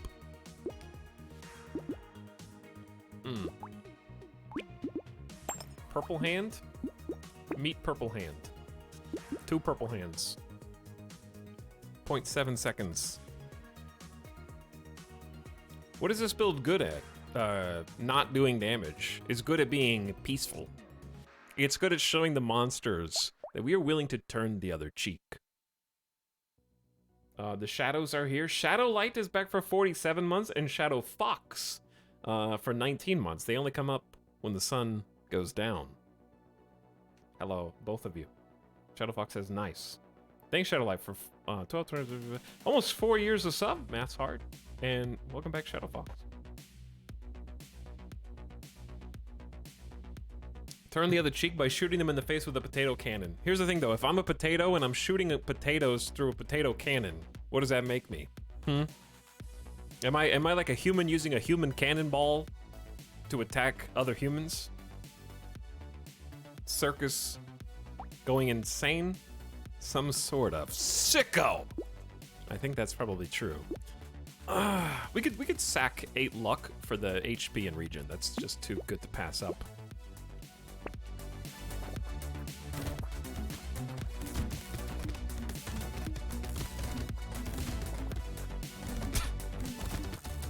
I just love that there's so many viable builds. Granted, we're not on difficulty 5 yet, and I haven't beaten difficulty 4, so I can't say for certain that this is viable, but it feels like it's trending in the right direction right now.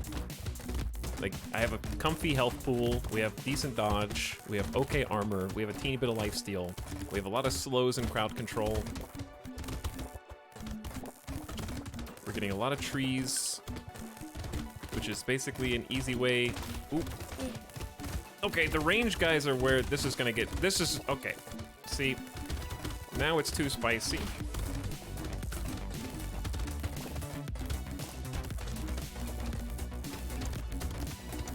I can't kill them. I can only dodge them. It's only gonna get tougher from here. No. No.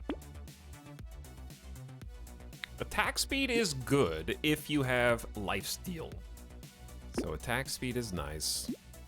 Plus 25% attack speed while standing still. Absolutely not. I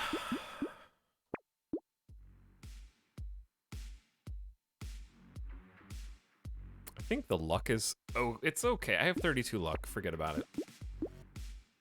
Armor, max HP. These are all bad. Coffee's okay.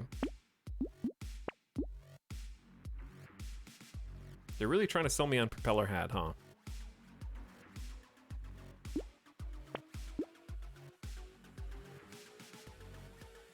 I need the 2% lifesteal.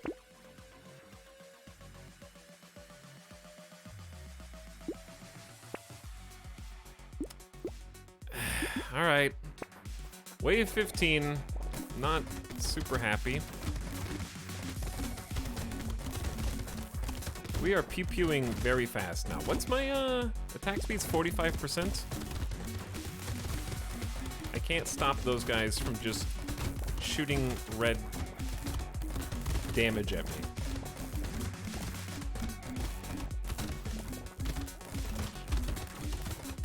Here comes the bullet hell.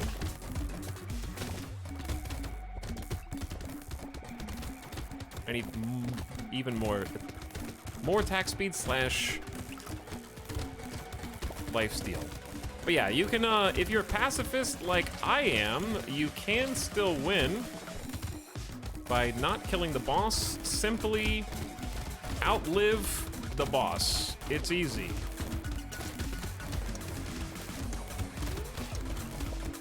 Okay, ow. We're getting scary low. This might be a good armor. Yeah, let's grab the armor. Just tank less damage. Pickup range doesn't matter. Lifesteal does. Potato thrower 2. Potato thrower 2. It's 0.3 seconds, which is that better than... I don't think that's better than Medgun. Medgun has a much higher lifesteal. It has like 45% base lifesteal, and it shoots every half a second. But Potato Cannon has knockback. And shoots twice as fast. Glass Cannon, perfect for passers. Yeah, that's my item for sure. People, right? What's up, Zombology? I keep forgetting you don't have to kill things. Yeah, we just get XP at the end. Outliving the boss is my strategy at work, too.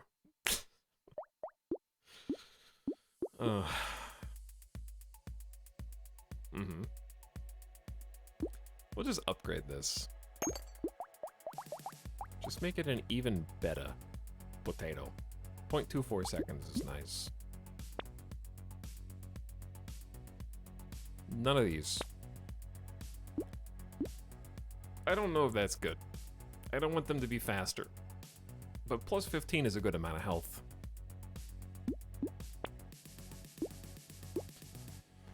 I think we'd lock metal because it's just speed Well, it's so expensive.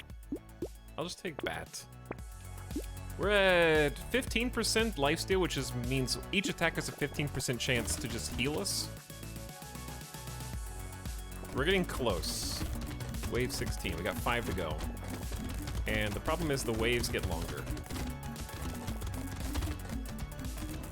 Potato cannon is just going off.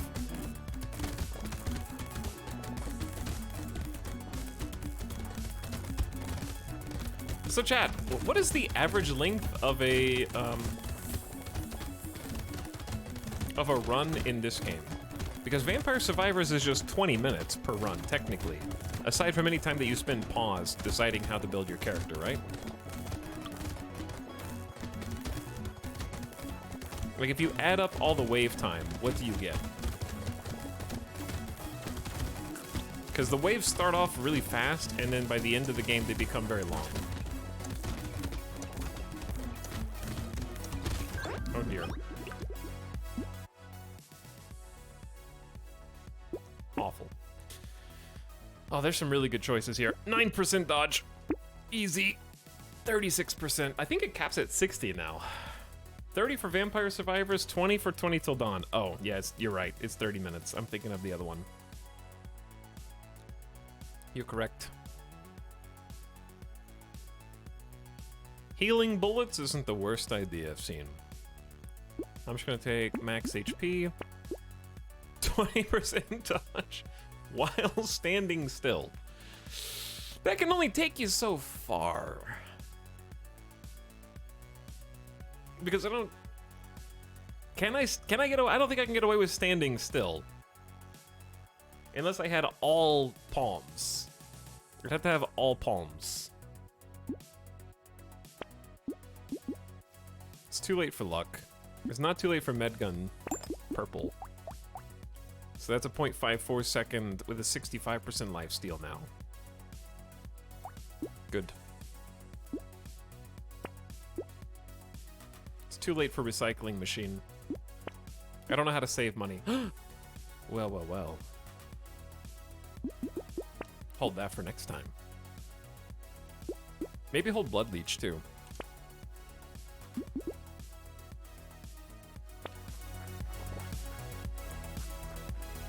If you have 100% dodge, is that insta-win? You can only have up to 60% dodge.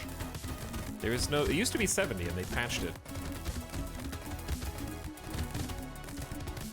Chad, if we had 6 potato guns, I don't think anyone could touch us, actually.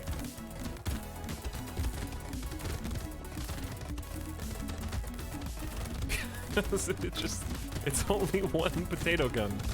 We could get hit by red. We get hit by projectiles, and that's basically it.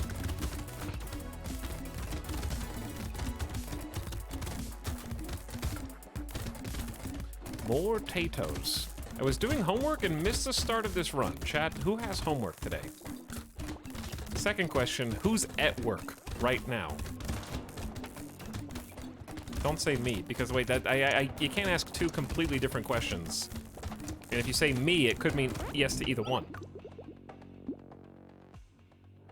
Don't answer that.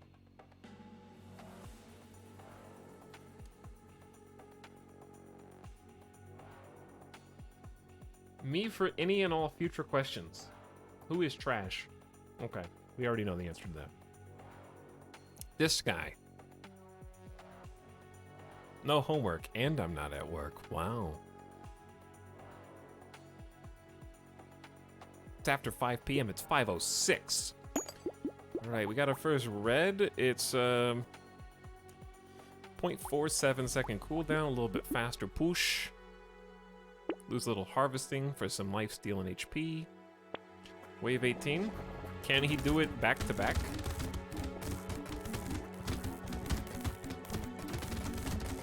So the red elite boys, there's literally nothing. Okay, I need more speed.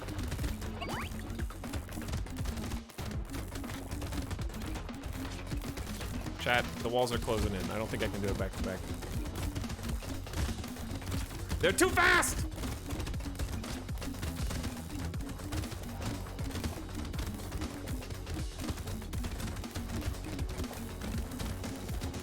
Tight circles. I need heals. Okay, we're actually back to full health. It's fine. God, the shield that they get from the red. The little buff boys.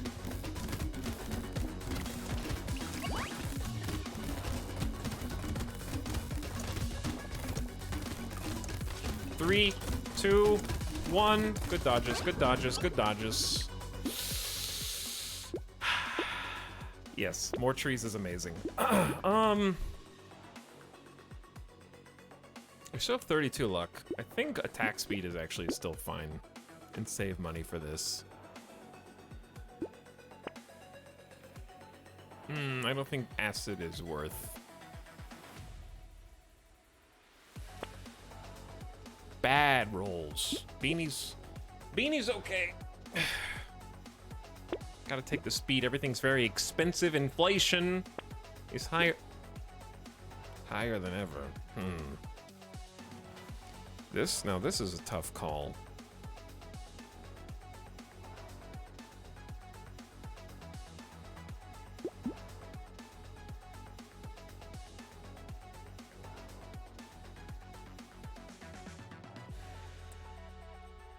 Because what if this is a carefully concocted balance?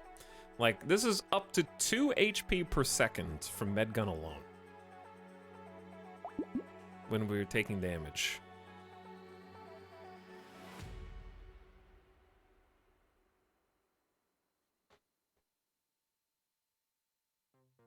And Taser is keeping people slow so we can keep dancing circles around them. Ugly Tooth is good. Yeah, I agree Ugly Tooth is good. I'm just looking at Potato Thrower.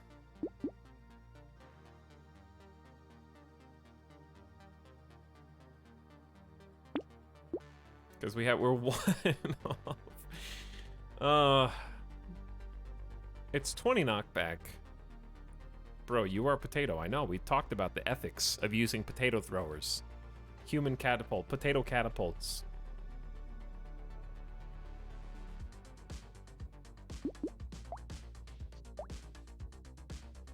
Hand has more knockback.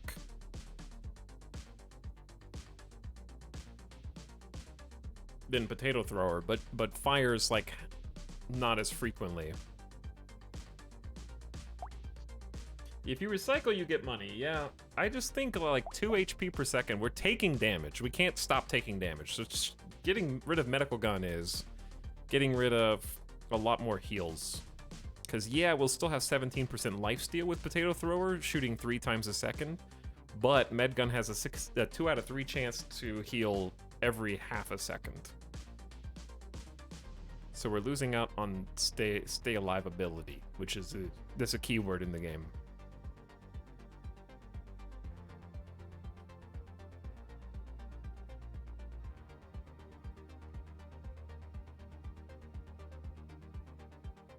We'll still get a little back from just Potato Thrower lifesteal.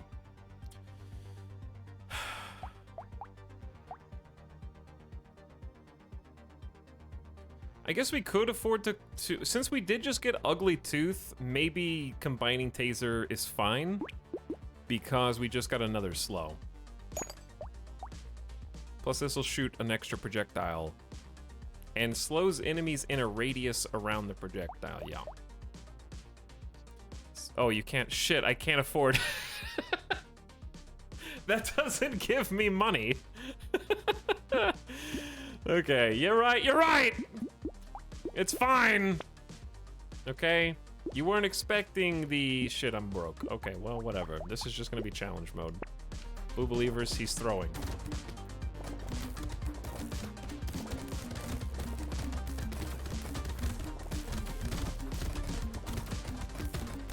Pacifist isn't hard enough.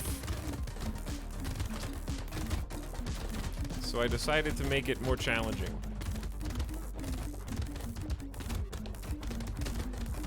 Don't get caught in the corner. Don't get caught in the corner.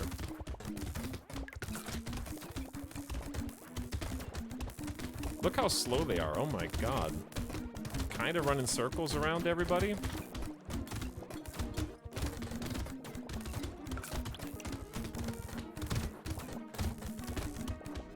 Then we can go to the edges, and we can actually clean up the little projectile throwers. The palms are pushing back so fast with the potato gun that we're sort of like not really in that much danger.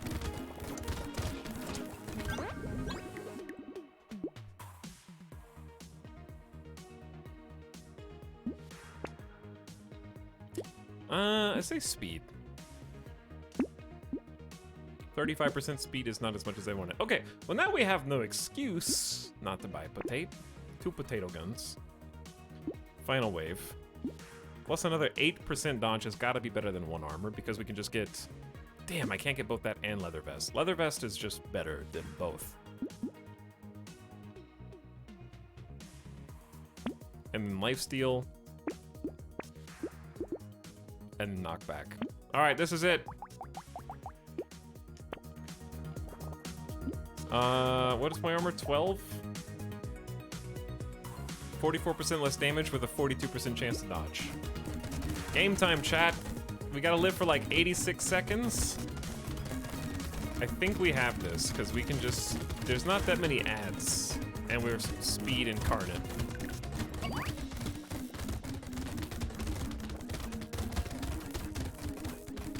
Compared to them, because I mean, think about it. Like, if I'm 35% faster and I'm slowing them all down by corralling them into the middle, which I do think it's pretty smart by the game that it despawns some of them so that they can spawn around the outside so that you can't be totally untouchable by just doing what I'm doing in this, like, stack in the middle right now. This, like, a monster rave. This mosh pit. Because the boss can't move. He's, like, incredibly slow.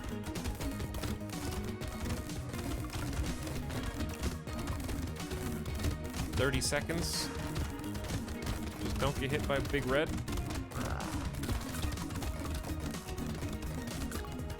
If I go straight line, I'm barely faster, but it has to be a straight line. Uh-oh. Don't panic.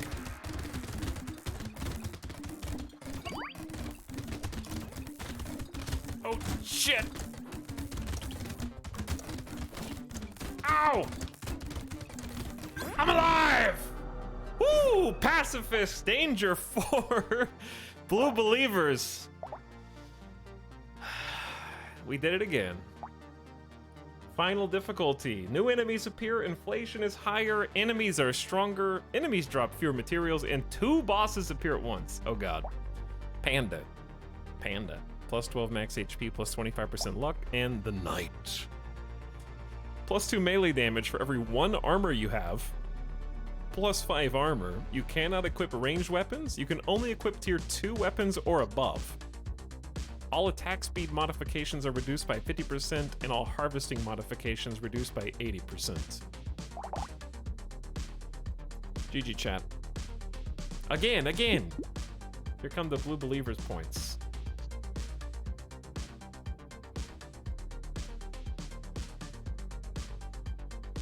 Payday. Nanyog putting 250k on the line for believers. Chaotic Kiwi 250k on the line for doubters. All gone.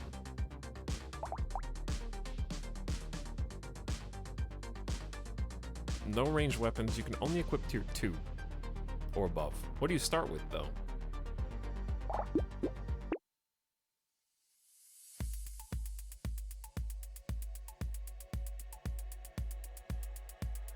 Hey, GG's, chat. GG's. Okay, we got our 2 runs.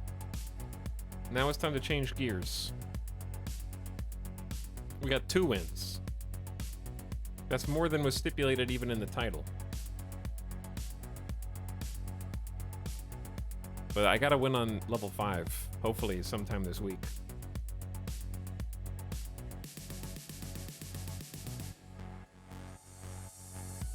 Change gear, time for a loss.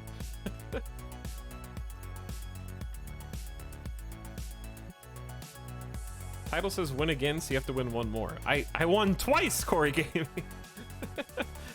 What, just like in perpetuity I have to win again? Oh, but it says again, you have to win again. But okay, that one didn't count, you have to win again because the title says so.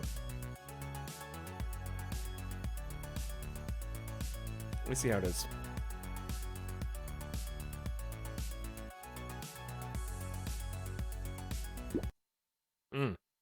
Listen to this. Or this. Or this.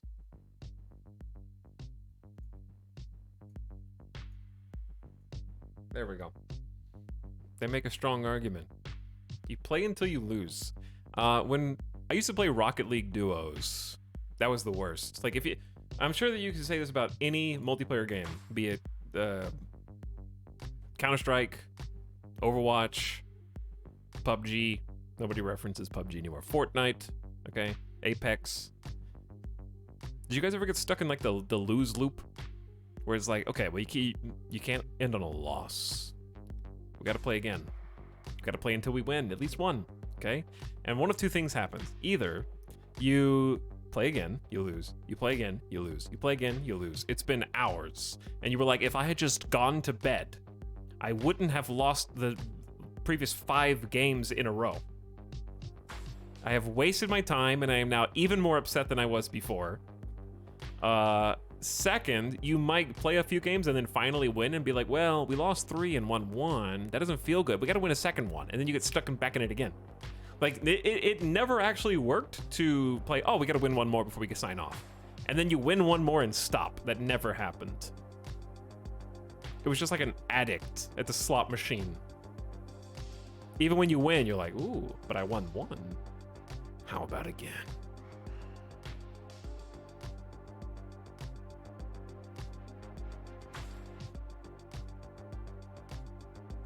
You can't end on a loss, but you also can't end on a win streak. Yeah, it's the worst, best of both worlds.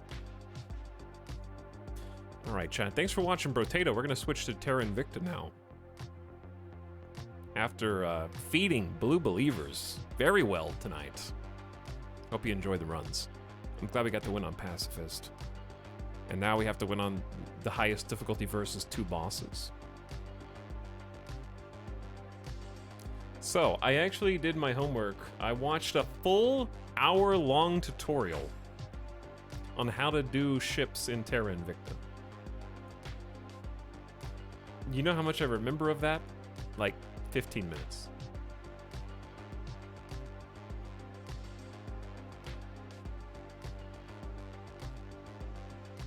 Zero.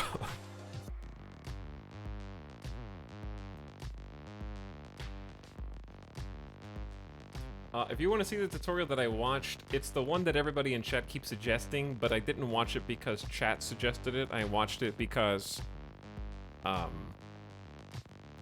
they're basically so good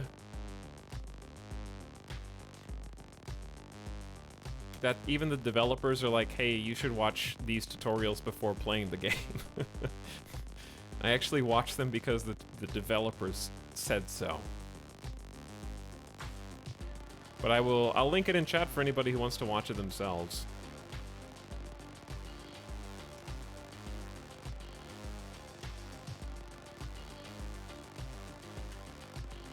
There you go.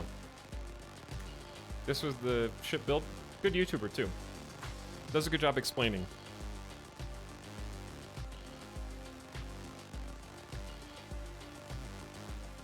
And also does a good job explaining common, like, beginner mistakes. And sort of things to avoid. 50-minute ship design video. Oh yeah. But yeah, Perrin Gaming. Looking forward to more guides. It seems like definitely got a good grasp on the game and found a good niche on YouTube to fill a lot of, put a lot of answers for a lot of questions that people have specifically about this.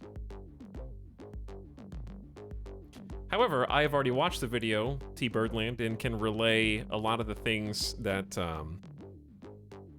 I picked up from watching it, which I'll do my best to explain. We might reference a little bit, but these are some jams. Before we start chat, I would like to grab just a quick snack.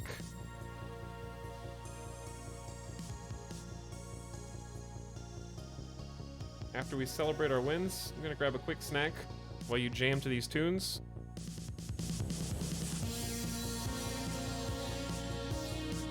I'll be back in just a moment.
All right, chat, welcome back.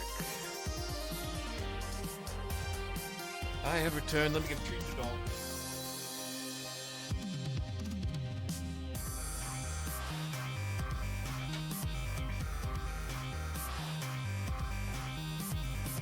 And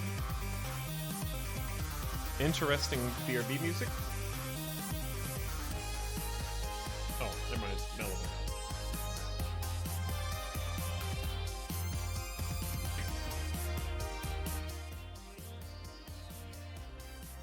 There we go. Oh, BRB text, go away.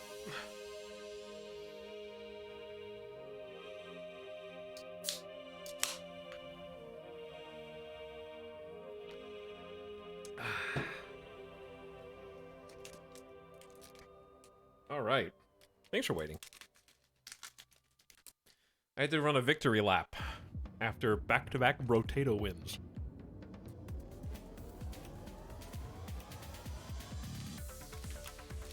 Blue believers are eating good tonight.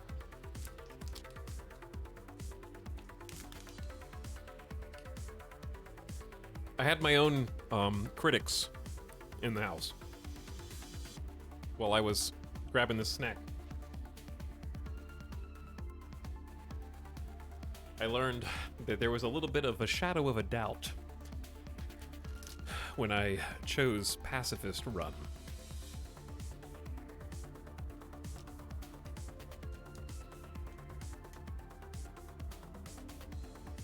But I brought it home. Did I miss another bet? You missed 2 bets.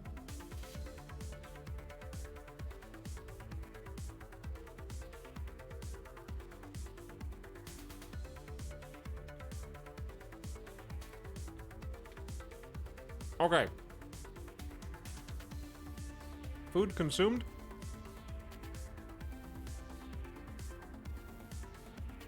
Let's load in.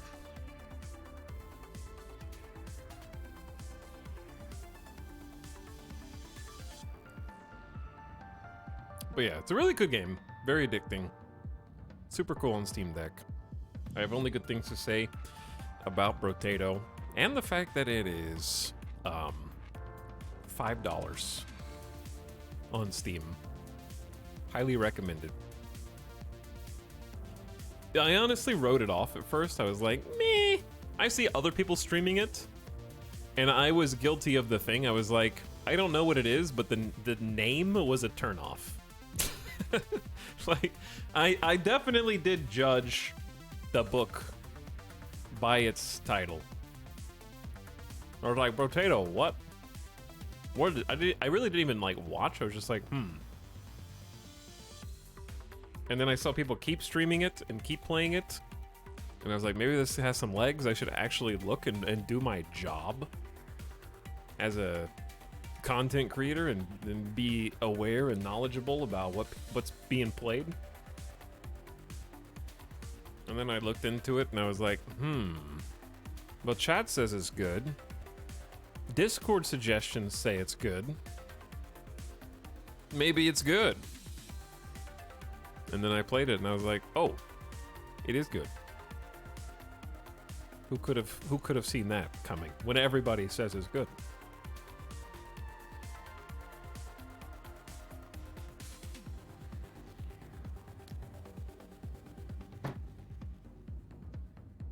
I thought it was Broforce. I remember Broforce. I actually made YouTube videos on Broforce way back when.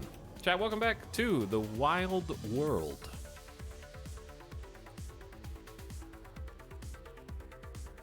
Oh, remember to open DX Story. Terra Invicta. Got to play for like 5-6 hours yesterday. Still a lot of stuff I want to do. We actually advanced basically an entire in-game year. And we did so quite quickly because our focus yesterday was on sort of finally getting full control, at least for now, of the good old US of A. Oh, hell yeah, K-Kona. The good guys finally have the United States of America. Project Exodus. We're gonna leave. We're gonna leave this earth behind.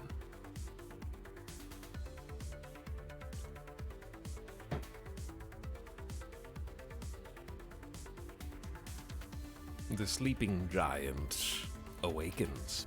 But yeah, it was actually a pain in the ass. But yeah, Project Exodus now have all 6 seats in the US of A. And we finally consolidated the behemoth. And we're still under our control point cap to boot. I did have to sort of abandon Spain and Portugal for that to happen, which was a little sad. But we've also, I'll turn the game audio on in a second. Just kind of vibing to the soundtrack right now. We've also got the United Kingdom and Ireland under the influence of Project Exodus. Kazakhstan, which has been a huge source of space program efficiency. I also have monthly numbers enabled at the top instead of daily now. I think that might help us kind of get a grasp as to how much we're actually earning on a monthly basis. We've got the hot seat in Japan, where it looks like the Academy is sort of trying to push back on public opinion, so we've been sort of countering them. If you win as Project Exodus, you need to play Stellaris after. We had a good Stellaris campaign going, and then Terra Invicta came out. And it was difficult, it turns out, to play 2 different big grand strategy space games simultaneously. Who could have guessed?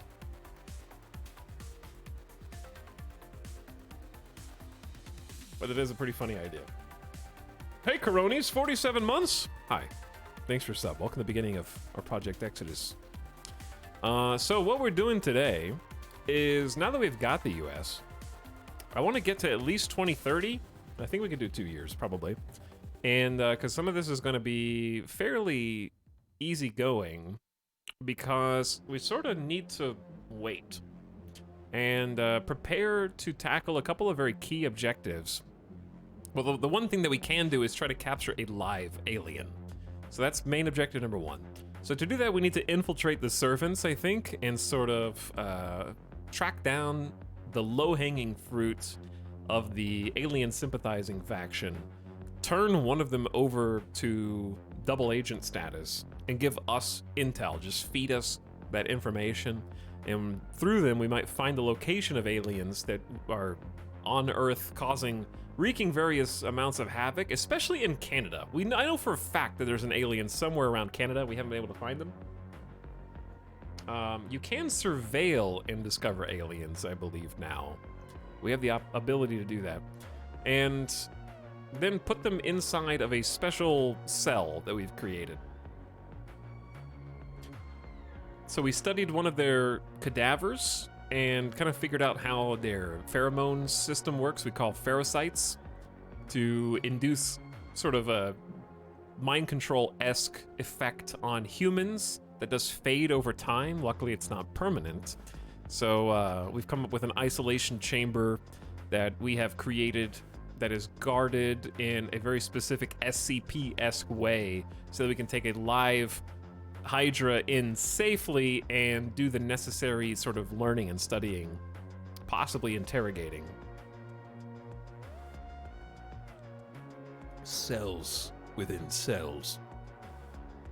Fargman, you are one of our stations. That's true. Welcome back, Station Fargman. But the aliens have been very busy. They've been pumping out a lot of ships. They're up to 38 separate ships, and just they're spread throughout. This one happens to be right outside of Egg. There's actually 2 side by side right here. So this is the first time I've actually seen 2 alien ships together, and they could be doing a number of things. Mostly still observing and performing surveillance, because what happens in Terra Invicta is the aliens as a faction do not get any cheat codes. They don't know information that they don't do the legwork for.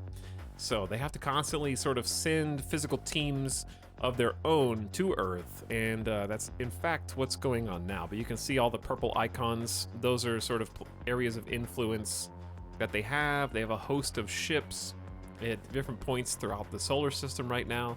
But if we go back into Earth, you can sort of see there's one ship right now with no operation assigned, but they are in orbit, and they can perform surveillance missions and other things that sort of give them intel, and they have their own agents that are performing different tasks on Earth in order to bolster the alien faction. They have their own threat meters and a lot of things going on under the hood that sort of determine when they start to become more aggressive, or if they start to become more aggressive, and their own timetables as well. But right now, they're happy to just observe. We'll see how long that lasts. All right, let's get the song is over, so let's get Terra Invicta on.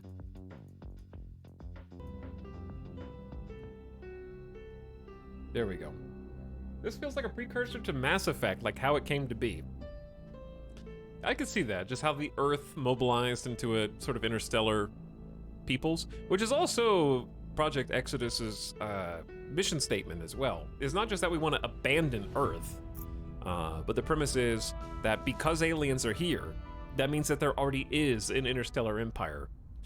And the fact that humans only have one planet, Earth or not, like birthplace of humanity or not, one planet isn't as good as many planets. So we're sort of motivated to take to the stars and start planting the seeds of humanity on other worlds so that we can sort of fast track our own plight to become an interstellar empire.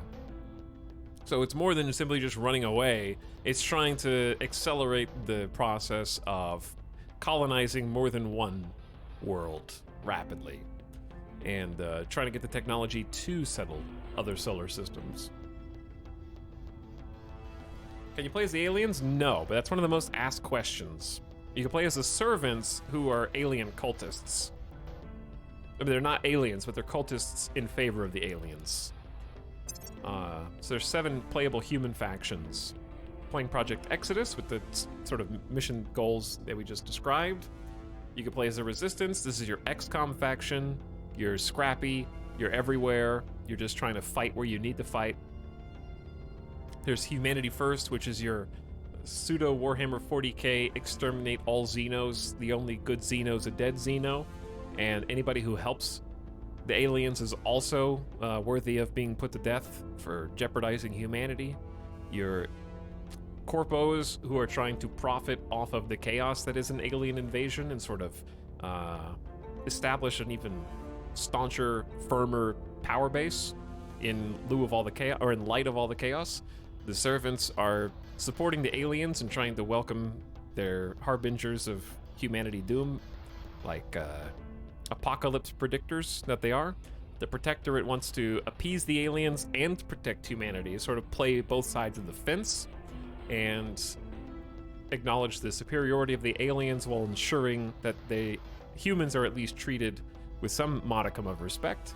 And then the Academy, who wants to pursue science at all costs in order to prove that humans have the capacity to be equal to the aliens and gain their respect. So you can play as any of those factions. They all have different angles on their missions. Can you seduce the aliens? I guess we'll have to play more to find out. I think everyone's favorite Counselor Bradford has a shot at seducing the aliens. Look at that hair.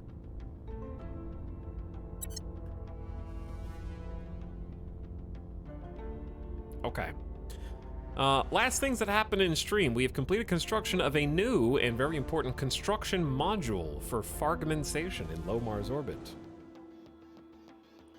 And this thing is pretty cool because, funnily enough, I was actually looking around, and I think that the model for this is supposed to be the space dock, but it ended up being the construction module. Either way, construction module lets us sort of fast track any buildings, whether they're orbital habs or planetary outposts. I'll show you. So there's all these different sites that we can build on Mars. And in my save, only 3 of them are left open. So like if I wanted to claim, say, Promethea Terra, or Promethei Terra. This is an empty spot. Nobody's actually settled here yet, right? And I could found an outpost. Now, if I were to launch the materials from Earth, we're looking at a 315-day transfer window, and it's going to take 5 boost because we have to get use resources to move materials from the surface of Earth out of the gravitational pull and atmosphere of Earth. Whereas if I have a local construction module on a either habitat or an outpost that is on the planet's surface, it's only 30 days because we don't have to ship those materials from Earth anymore.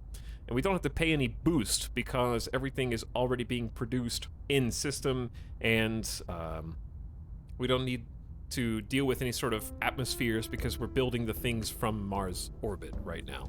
So we build it in 10% of the time, and we can use raw materials that we're already harvesting with some of our Martian or Luna mines. So having that module for construction, either orbital or not, is just like night and day difference. So I can actually claim these right now if I want to.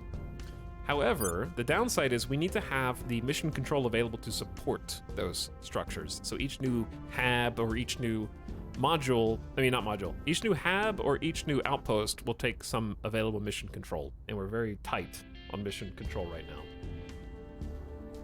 So that's the only reason why I haven't done it yet. And also I might want to claim Ceres for its water. Is Bradford an important or persistent? He's just a random character. Just random counselors. Can you have more than 5 counselors? You can, but you need to pursue a technology for a 6th, and then these 2 slots are for double agents that you've turned from other factions, but they don't really do things for you as much as hurt your enemy by making them perform their tasks incorrectly. So we can get a 6th counselor later on after we've gotten covert ops, which is a research further down the tree.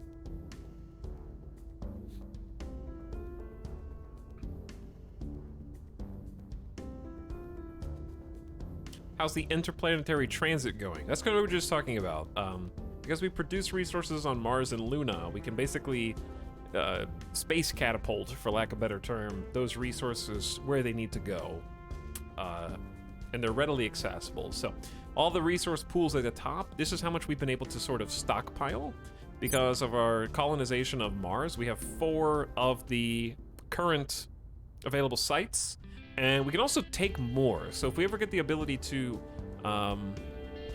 lead Marines, we can actually make Space Marines, and then have, in my case, I believe Jian Yi has the ability to assault enemy space assets and can lead Space Marines to capture enemy outposts. Fleets must dock with enemy stations to launch an assault. Stations may drop troops to the surface. So I have a station and I could drop troops there. I just need the ability to do it, and then we can start forcefully taking over other people's locations if we wanted to. Did we get some good asteroids? We're doing okay. I'll show you guys what we've got. Let me clear some of these notifications on the left first and kind of clean this mess up. It's just a lot of notifications of our construction module. The aliens have been producing so many ships all of a sudden. It's just like, I think they just did over a dozen in 1 2-week period. So they are ramping up ship production. Because we definitely have a few things that we want to take care of at the beginning regarding probes and possible other bases that we want to claim. Like, because I'm thinking about... I think in my save it said make a space dock around Mars, but I don't think we need to do that yet. Okay. The European Union and Ukraine have ended their rivalry. I guess that's good. But the fact that you have to say it at all isn't good. So here are the bases that we've currently got at the moment. They're kind of spaced out. So some of them are just stations, like Tiangong is one of the stations that we start with. We just looked at Fargman Station, which is in orbit of Mars right now, and is our first construction module. Shy Wolf Luna Station is currently under construction because I believe there was just some debris or something here. There was an issue. Oh, we're making a construction module here too. I wasn't sure if this was actually like beneficial or not, putting it on the moon, but I figured I'd build it anyways and just kind of experiment with the options there. So we're getting another construction module around the moon. We've got Nightbot Orbital Earth Shipyards, which is in very high, that is Earth, so we're in very high Earth orbit here. And this is our first actual ship creation platform. So we have 2 space docks that can produce ships for us, and we can do that sort of whenever we want. But the longer we wait, the better, because we need to have a very decisive purpose for building those ships, and it's not something that we should really undertake willy-nilly, because ships do take mission control. And because mission control is quite precious right now, we want to make sure that the ships that we can make are the best that our poor, puny human brains can come up with at the moment.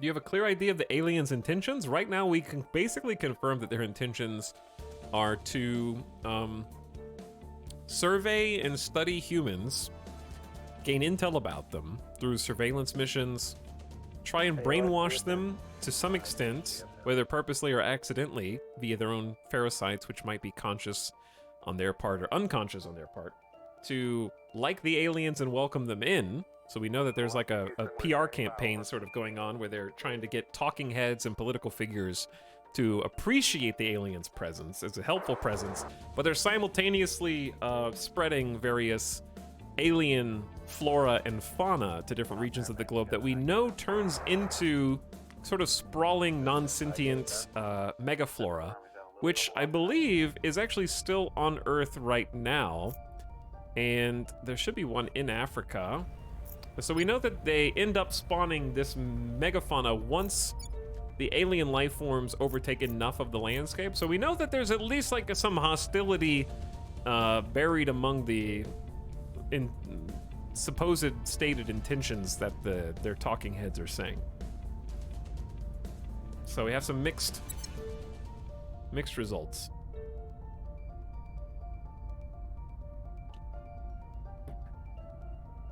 They're producing far too many ships to be peaceful.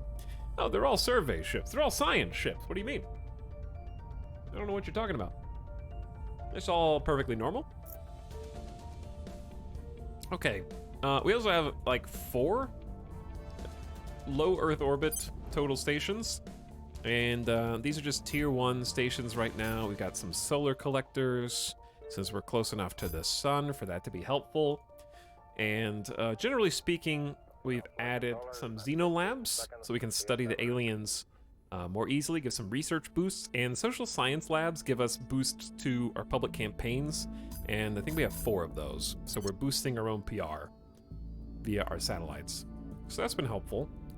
Then we've got, as far as like mining bases, we got Omnium Gatherum, which is on Phobos, which is not my favorite base, but we were just sort of excited and decided to go with an outpost on Phobos because it's the only site, so I just kind of claimed it for myself.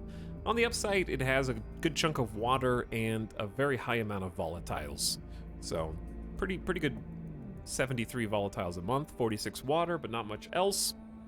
And then added some science labs to this to kind of get some more value out of it. Then on Mars, we have 4 separate bases. We have Saki, Xenophanes, Inspect Elemental, and Porkchop. And then combined, those represent a very, very large sum of different types of materials. Like at Hellas Planitia, we claimed that site, and that has 105 base metals a month for us, which is the biggest number on Mars. 32 volatiles a month, almost 40 water, some trace fissiles, and some nobles. And we took the best noble spot too. 19.2 has a little bit of everything except fissiles. This one has a little bit of everything. These are the 2 best water spots. We got the 2 best water spots on Mars as well. So we don't have a monopoly on Mars, but we definitely took the best of each respective spot, including the best fissiles. So I believe we have the best in every category, except maybe volatiles, but that's only a narrow bit there. So we got 4 Martian bases, then Lonely Swineherd base is on an asteroid called 135 Hertha. Hertha's got a substantial amount of noble metals. These are very rare and hard to come by. That is your gold, silver, platinum, and titanium and tungsten. So that's a decent haul of both base metals and noble metals, which is how we're going to be constructing our fleet. And then Deisterskyer base is on 69 Hesperia, so we went ahead and claimed this site as well for its noble and base metals. So we're trying to get, like, basically claim all the best noble metal spots in the solar system first. And then most recently, we've got 2 separate outposts on Ceres. So, Ceres is out here, the jewel of the belt. Just big rock in orbit, very big rock. And has 4 separate locations with tons of water. So, I'm almost tempted to just go back, even though we've got the 128 water spot, to just go back and monopolize all the water on Ceres.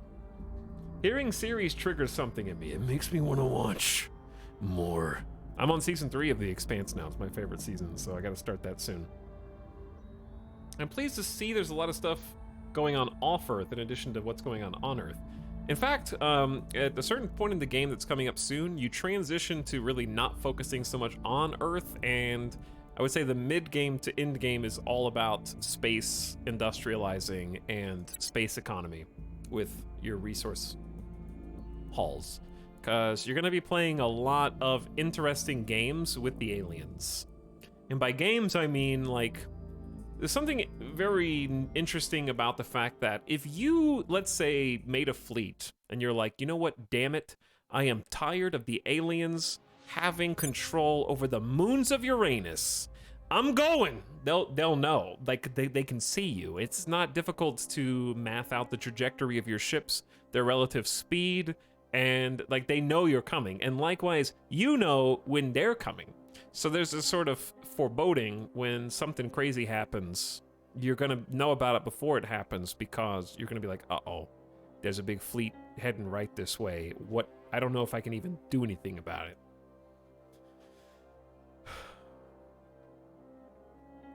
And the space combat in this game is quite involved. We'll hopefully get there, but not today. We definitely won't fight anything today. We'll hopefully build a ship today, if we're lucky, but we have a lot to do before we get to that point. So chat, I guess if you are a backseater, this is your time to shine, because I don't mind non-spoiler backseating, as long as you don't tell me what the aliens are gonna do, or what the events are gonna be, or what the missions are gonna be. Moment-to-moment strategy, like, should I monopolize Ceres? Are the other 92 water spots on Ceres actually that valuable? Or should I just leave that for whoever wants to come claim it? Is it worth taking up 2 of my remaining 4 mission control just to put an outpost down there? Just so that I can say it's mine. Like, stuff like that, I don't mind just saying, hey, maybe you should try this. Because I'd also like to send some more probes. Which was sort of another thing. What station building has... Let me look at just my factions. Stations? Oops, wrong button, sorry.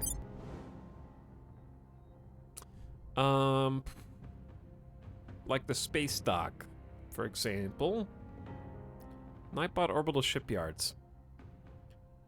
Like, okay, yeah. A space dock can launch probes. So I'm assuming that'll just be automated if I try to... I want to send some more probes and just find some more. Like, we have so much boost, there's no reason not to.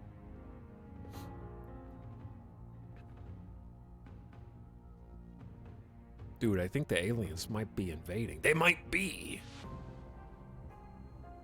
You could claim them, but sell them to a faction you want to support.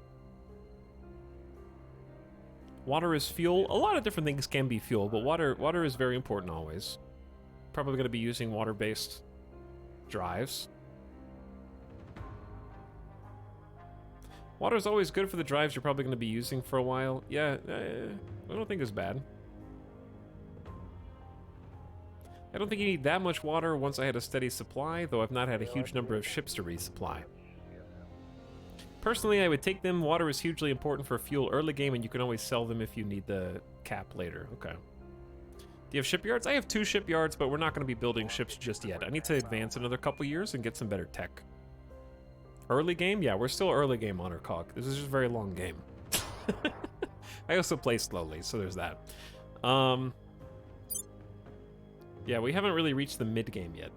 Once you start dealing with your fleets a little bit more, that's probably mid-game. And then end-game is just like, you are in conflict with the aliens. Like, full scale. Back and forth. Like, fighting with battleships and such.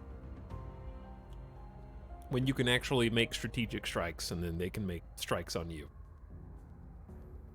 I miss so many Vital's VODs of this game, I'm afraid of not understanding what's going on. Well, that's just going to happen anytime you jump into a grand strategy game that's about, I don't know, 45 hours in. But I'll try my best to sort of explain, even if you don't know what you're looking at, I'll just tell you what we're doing, and then maybe you'll at least follow that. Like, we sent the probe to Ceres ages ago, and the size of different planetary bodies dictates how many possible sites are on each. In this case, main belt dwarf planet. So there's 4 available sites on Ceres. And if we sort of control them, we will monopolize them, so the other 6 factions and the aliens, I guess other 7 factions, can't take them. The aliens could take them by force, like anybody could, but the aliens are the only ones who would be a threat at this point, because humans don't have combat spaceships yet. So because we can monopolize these, provided that we have enough overhead, because each claim basically costs a mission control, we can spend some of our resources to found an outpost in these locations because they are the highest producing water harvesting spots in the solar system that we have yet prospected. So that's what makes them valuable. So we're going to try founding an outpost, which is going to cost us about 400 days, because I don't think that we can produce this outpost in space. Now, that being said, there is something that I would like to maybe try and do, later on in the stream if I still have the brain power to do that. Since right now we're launching all these materials, as far as I can tell, from Earth. Just to found an outpost here. And I can afford it. It's just going to take a long time to wait. Which I think is fine. But I want to experiment with making a utility ship that can basically go and be a self-sustaining cycle of kits. There's this item called kits that we can research. So we have platform and outpost kits. And you can attach these to utility ships once you have actual ability to construct fleets, and then the ship can fly at regular speed, depending on what drive you've unlocked, to different locations throughout the solar system and be kind of give you an advantage in certain respects. Like, right now we don't have the ability to colonize anything that's further really than Mars. At least not by much. But if we wanted to make a ship now that came with its own platform kit that could create a either habitat, an orbital habitat, or an outpost from the ship itself, and just go ahead and send it on a journey before we even know really how to colonize planets or planetary bodies, the ship can get to that point before the research is even done. So that when the research procs, oh, we know how to colonize, say, Mercury at this point. Maybe a ship is already there heading towards Mercury with the materials needed to go ahead and build up an outpost without having to wait 1, 2, or 3 years, so that you kind of get ahead of different researches by being ready to pounce on them as soon as the research is complete. So that's an option too. But that's 3,000 IQ. So I don't know if I have that much brain power. So for now, I'm just going to go ahead and claim both of these and launch the outposts from Earth. It'll take a long time, 400 days, but we can afford it. Okay, we got Valentina Base, and we've claimed it for ourselves, and we're going to do the same for this crater. All right, that takes us up to 28 out of 30 mission control. So while these are under construction, nobody else can build here.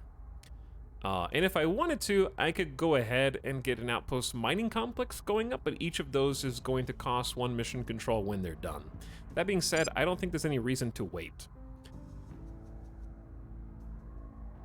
So we're going to build these in space, but it's still going to take a very long time for them to get there because we have to wait until the actual outpost itself is ready for them to be attached. So when this is done, it will start harvesting the water for us and take a mission control. And we're gonna need 8 power for this. A fission pile is a fission reactor with 10 electricity, so we're gonna create one of those. Also about 400 days for each of these parts. And if we wanted to, we could add extra science labs to this. Though I don't know that really any of them... Xenolabs are probably worth it. All tech category bonuses from HAB modules are subject to diminishing returns once you're above 50% cumulative. So they still do something, because this is 10% to all of our alien research that we're doing in-house. So I think that's fine. And then I'm going to get a solar collector over here too, because we have plenty of raw materials. And then let's take a look at the other one that we just queued up. And we're going to do the exact same thing. Send materials to build a mine. Harvesting. It will be harvesting 134 water, because we have various bonuses to the amount of materials that we're able to gather in space. So when we see like 91 water, that actually turns into 134 for us because of various bonuses that we're getting. And some of those are via our organizations and our various counselors, which is nice and helpful. Wait, I'm building... Did I just build a solar collector? No, I did a fission pile. Okay, I almost did a solar collector. Solar collectors are only as efficient as their proximity to the local sun. So the further you get away from the sun, the worse solar collectors get. You did solar on the last base, I think? I'll double check, because it's not too late to undo. Xenolab. Yeah, I did do a solar collector. Solar collector will produce 1 whole power.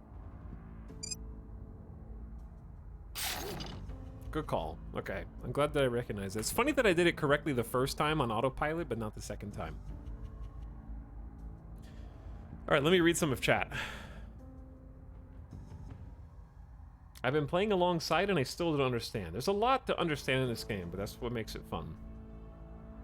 It just spurs the imagination. Do we know if we can field ground military assets or forces for the off-Earth bases? Or will the only line of defense for interplanetary colonies be big funny spaceships? I think it'll also be big funny stations. It'll definitely be stations and ships.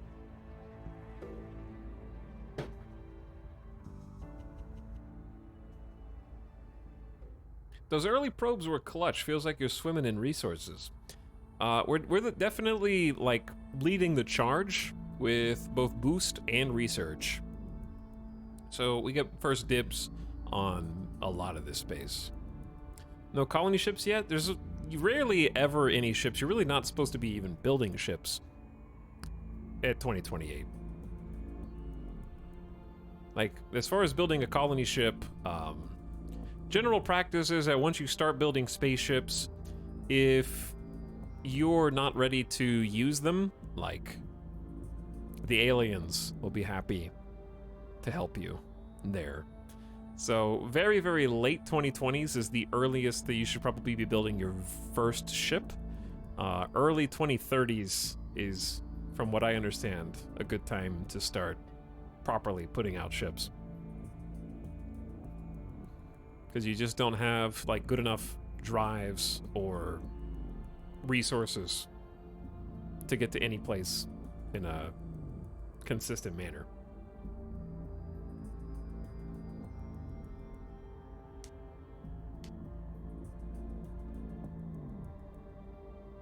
Eta will read what he wants to read, especially if it'll make him rage like alchemy tables. What are alchemy tables?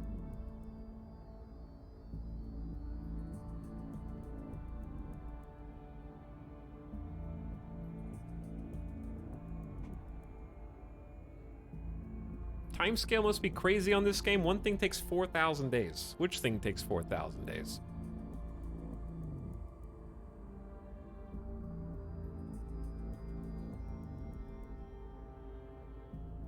He's getting angry now. What? Killimac, thanks for 32 months. What's up? Doggone Drongo as well. Says I'm definitely a human person who's back for 11 months. But thanks, Killimac. Anonymous gifting a sub to Alien Please, who's here for the first month ever. They'll never be here. They'll never join this stream.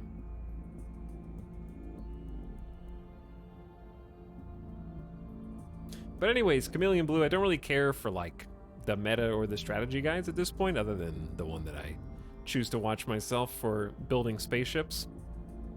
So hopefully you can appreciate, you know, a first campaign. But I'm glad that you have it all figured out for your own games.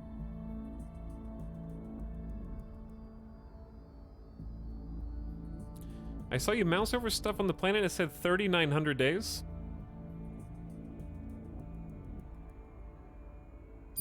Mouse over stuff on the planet. It said 3,900 days. I don't know which thing, but I need to get rid of this Xenology Lab tooltip. I think you saw a period. You thought you saw a comma, but it was a period because it's 394 days.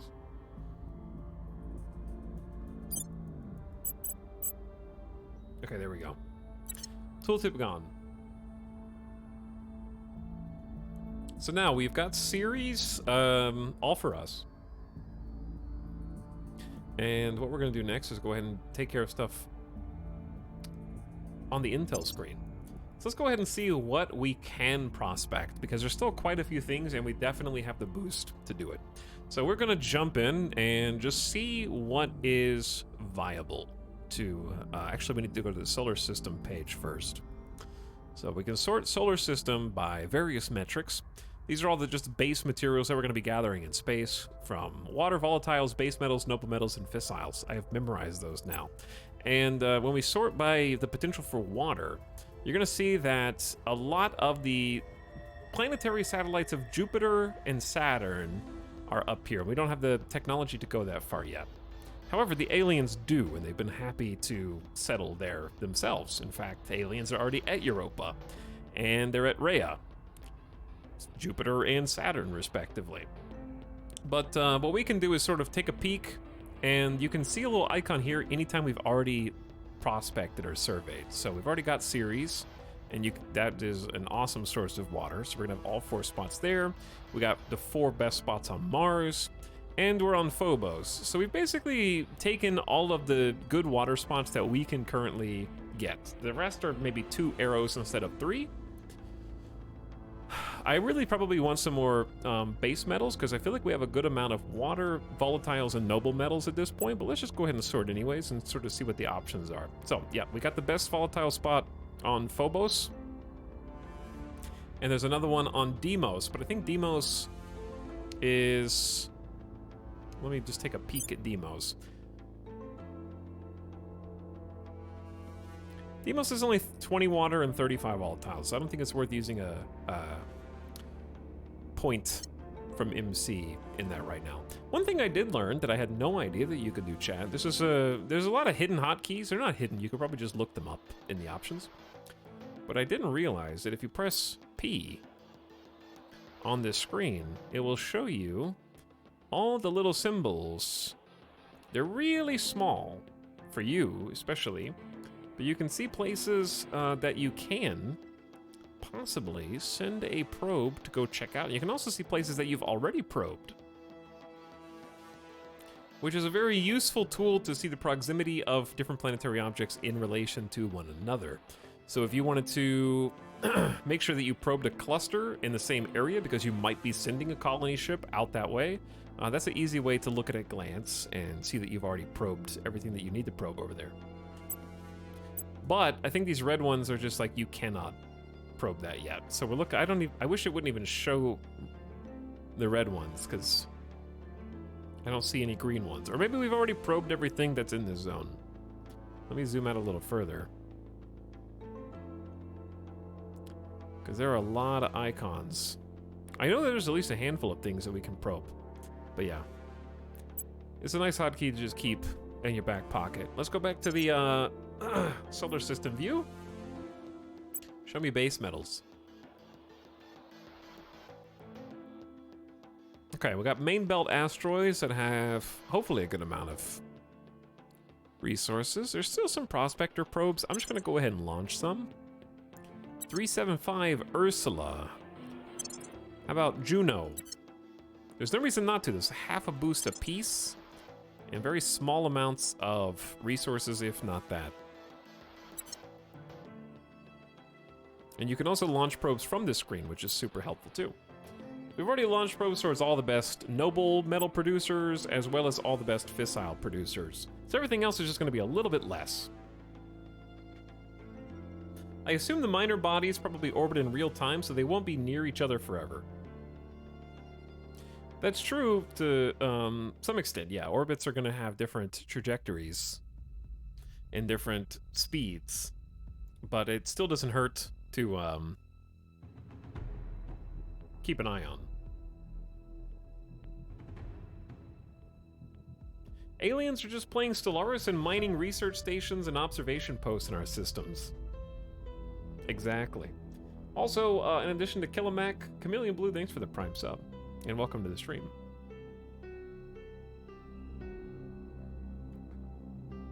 So yeah, I'm just gonna go ahead, since we've already launched probes at all of the seemingly best locations, we're just gonna go for all the secondary ones, because there is a little bit, oops, I didn't mean to click take me there. Hello, 6Hebe! I like your name. Because yeah, there's not like a ton of information there, but I'd rather know what I need to know and have that in the pocket for later than be like, oh, I wish I would have probed this when I could have ages ago, when it would have been trivial.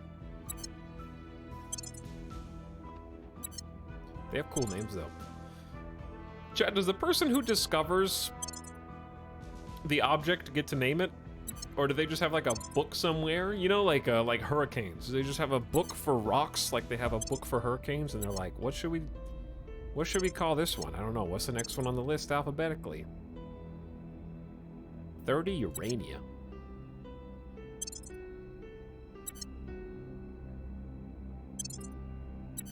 Because some of these are going to take, like, yeah, 200 days to 400 days. And we have a couple of probe boosters already that we've researched. So that's with the probe boosters. Some of these are not going to be in the optimal launch window for probes, but there's not really a disadvantage to launching them now.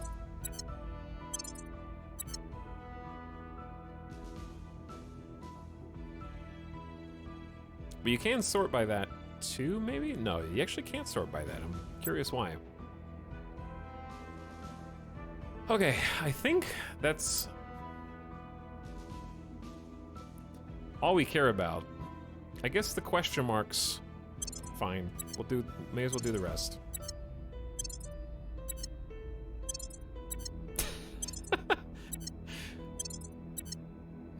All right, from a logistics standpoint, how does a human peoples launch 30 probes in a single day, you know? Like, that's gotta be setting off some international alarms. There's gotta be some red lights and some dark rooms that are just strobing. Like nuclear launch errors. We do technically already have a space dock that would launch the probes from. So that's why some of them didn't cost boost, which we have enough of anyways. MLRS goes burr. People arrive. Got my first Brotato victory last night using engineer class with 6 wrenches. That sounds like fun. We got a couple of Brotato runs today earlier. Maybe we're launching them from the moon. We're actually launching them from our high Earth orbital station. High orbit, or whatever. You know what I mean. All right, let's clear all these big rocks. I think that a game like this could have made all the rocks identical. It's nice that there's at least a bunch of unique rock shapes. For my immersion. My immersion is very important. Okay, let's take a look. Crackdown on Turkmenistan has expired. No, it hasn't. It's actually fine. Trying to get rid of it. And defend interest in Ireland has expired. No, it hasn't. We've already defended our interest. Okay, so what are we doing first? We just did a bunch of space stuff that we needed to do. We just secured control over the US, finally, after multiple coups and many public PR campaigns and a lot of crackdowns and purges. We actually landed a crackdown with like a 10% chance. It was an accident. It wasn't even supposed to be that low. There's been a lot of alien activity in Canada. Ready for so, mission. What's the op?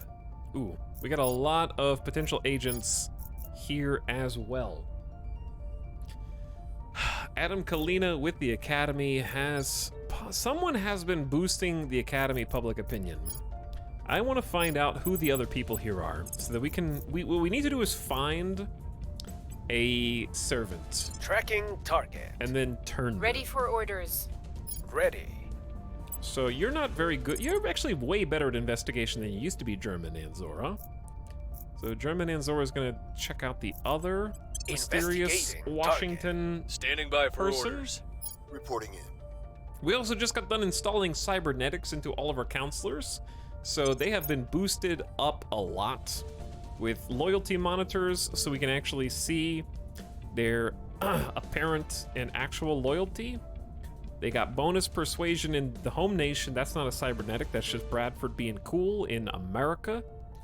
Data Jack is bonus science, which he's already maxed on.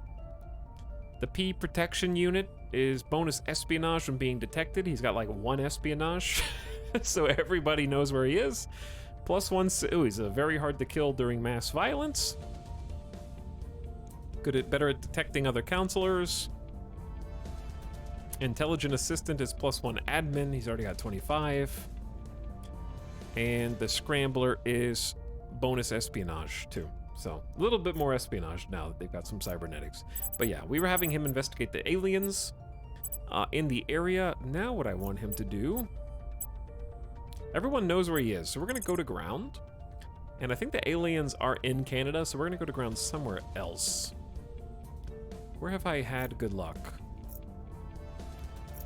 We know that there's agents in the United Kingdom as well. I bet... Let's go chill in San Juan. Going silent. Acknowledged.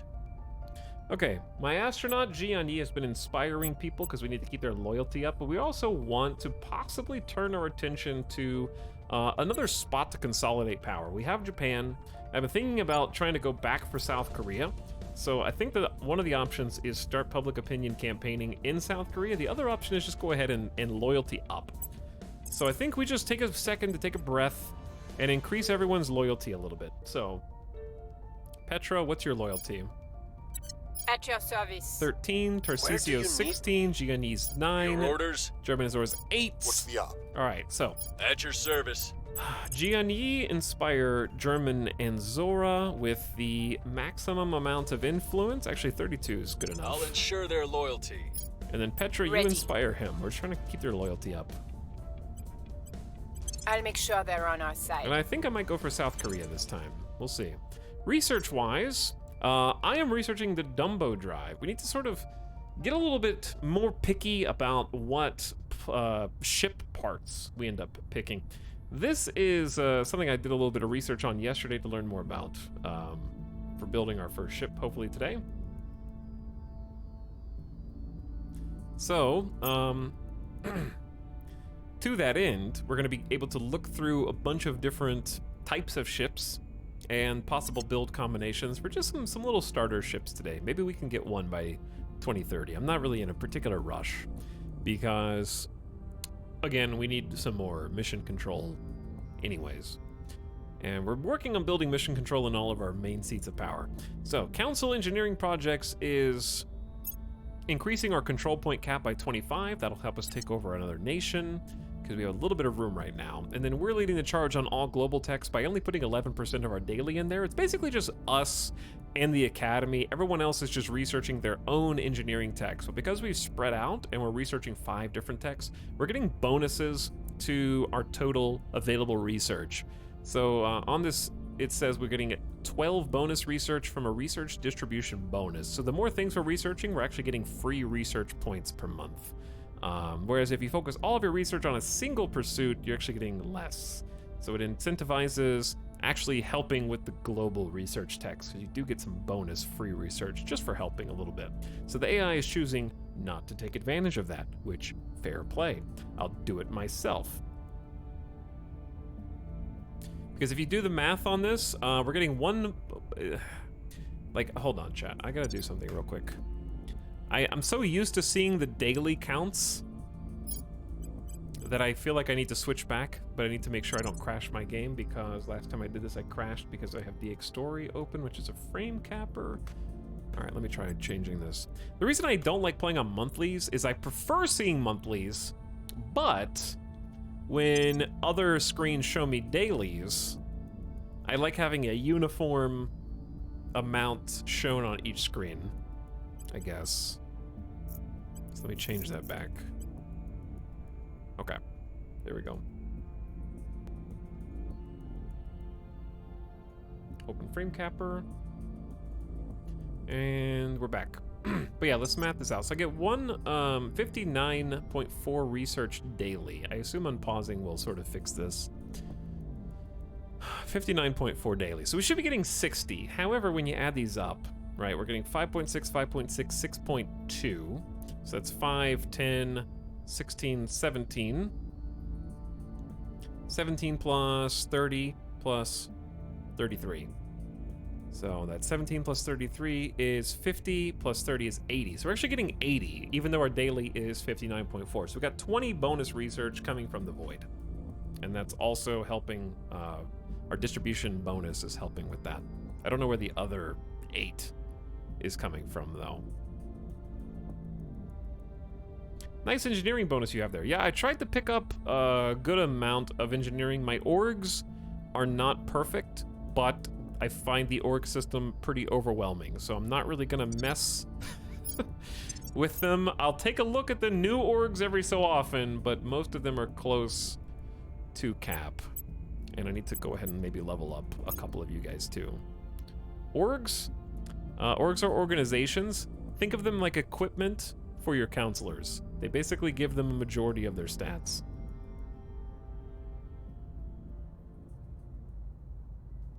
Oh, you were. I think we were asking what they were. Ham party. I was like orgs, and you're like orgs. What mean orgs? Bradford. You don't need command. +1 to espionage. I do like Streetwise because it's just a free espionage, and I'm tired of Bradford being detected by everybody. So I'll just go ahead and take that trait. Okay, German and Zora is still not at 25 admin. He's got too many orgs, but he's still got plenty of cap. So I'm gonna go ahead and boost his admin, which in turn also gives us a little bit of extra control point cap. And then Tarcisio has full admin and is really focused on investigation and espionage. Investigation is great for detaining, and espionage is great for assassinating. So we're gonna go with the bonus to detaining via investigation. Let me look at his traits though. I can remove indulgent. Okay, or agitator. I don't think we need to remove agitator. Removing indulgent or addict. Removing addict would be great. Let's save up for 40 XP and get rid of that. I had to take that because of a bad event. All right. And then for global research, we're researching some very important things for us because we have the biggest space presence out of all the humans. Wow, you crashed changing that setting? Shame on whoever suggested it. Yes, much shame. Can't remember who it was though, Bottom. Can't remember. But yeah, since we have the largest space presence, settlement hubs and orbitals are going to help us the most. These are basically tier 2 versions of colony outposts and ring habitats. So that is going to be something that we want to definitely be the leader on and get first access to the individual engineering projects. And then electromagnetic propulsion. I'm not gonna look up what every single tech does. Sometimes I'm gonna research some very superfluous things because it's the only way to find out. Because the game tells you, oh, if you research electromagnetic propulsion, you might get access to the following faction projects. Do you want to know what those faction projects do? Research it, find out that you wasted your time, and then restart the game. So I'm just going to do that because I don't feel like looking up every possible item and every possible ship component in the entire game to plan that out. So sometimes I'm just going to be like, I don't know, that sounds cool, so let's just see what it does. And I have that luxury because I am leading the research for humanity. Ooh, solar platform kits. I want to at least see what that is. But I like the idea of kits and making colony ships. Solar platform kit allows construction of a small solar-powered space station with a construction module at the ship's location, not viable beyond Mars. Can be replenished by repairing the ship at a shipyard. So this is solar-powered. It's not really good for Mars because Mars is very far away from the sun.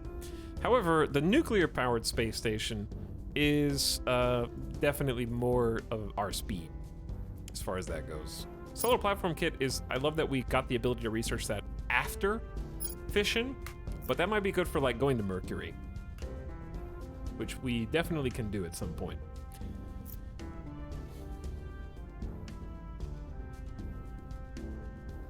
And we're definitely gonna go faster than 3 or 4x speed. An alien megafauna was destroyed. Oh, Brazil fought back, even though it's totally controlled by the servants. Don't look at the alien fauna presence in South America, okay? Just don't look. Don't burden yourself with that knowledge. I'm not gonna mess with that. Get out of Brazil.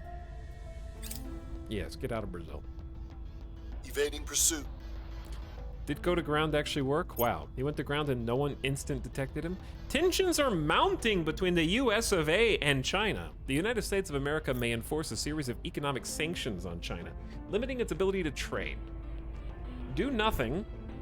The GDP will increase in China by 1% or impose sanctions. GDP changes by -1% and China gains inequality. Here's the thing, I may want to take over China, so I'm not going to do anything to hurt that. I think we had a breakthrough. Oh, crit success. We're inspiring German and Zora, plus 3 loyalty. Prepping for the next mission. He is now at 10. Prepping for mission. Okay, sick. I believe they'll stay loyal to the cause. Ditto for Cleaning Jianyi, things who's up. now at 11. Okay, that's better. I don't think we Prepping have for next any... mission. Laying the groundwork. No single-digit loyalties. Wrapping up here. Ooh, the servants just Mission claimed in progress. another Martian base. Cleaning They things now up. have 2. Good to know. We declined to impose sanctions on China. There's going to be so many alien fleets. Just take over the 2 biggest superpowers easy. The problem Surveillance is complete. China is expensive. Investigate counselor mission success. Prepping for next mission. Oh, sick. We actually found a servant counselor, so we need to stay on them because we need to turn them. So we need to investigate them until we determine their true loyalty, and then we can try and turn them into a double agent. That's the benefit of loyalty. The more loyalty that a counselor has, the harder it is for them to be turned into a double agent, because your counselors can be turned into double agents too, and you won't know until you investigate them successfully enough. The problem with trying to take China is each control point cap is 30. 3, 6, 9, 12, 15, that's 180 CP. I don't have 180 CP. To free up 180 CP, I would basically have to drop... The UK is only 60, plus Ireland is 75. So that's only 75. We still have Israel for some reason, even though I already disarmed its nuclear arsenal and disarmed its military in preparation to get rid of it, because that's only 15 as well. But we're definitely capable of taking China at this point. It would be quite trivial for us to get a foothold in China, because nobody's there. And I just don't have enough CP to do anything with it. So I'm thinking about just going for a little Japan, South Korea, North Korea fun, even though North Korea would actually hold us back at this point, because I already abandoned it and dismantled its nuclear arsenal and its military after their miltech went down to 2.61 after a series of very unfortunate events. That doesn't mean that South Korea would be bad, though. South Korea's got 5 MC, which at this stage in my game is a lot. MC being mission control. See, there's a few things we can do. God, we get so many of these bad events. Debris from recent fleet battles and weapon tests in low Earth orbit. Didn't we just have this yesterday? We're about to strike Feng Shui Guerrilla Station. The debris cloud is spread out in a wide pattern, putting it on course to hit locations all over the station. While individual pieces of debris are small, each retains the potential to destroy valuable equipment and modules. Installing defensive modules or stationing warships here can prevent this from happening in the future. I think I even took a personal research that lowered the chances of this happening. So I have to pay $1,000, and up to 3 modules will be destroyed, but paying 1,000 out of our cash reserves stops debris in orbit from increasing by 1, so that we don't end up creating an inescapable field of debris around Earth. So I'll just pay the money to prevent further damage, and that will take some repairs now. Oh dear God. Big boom.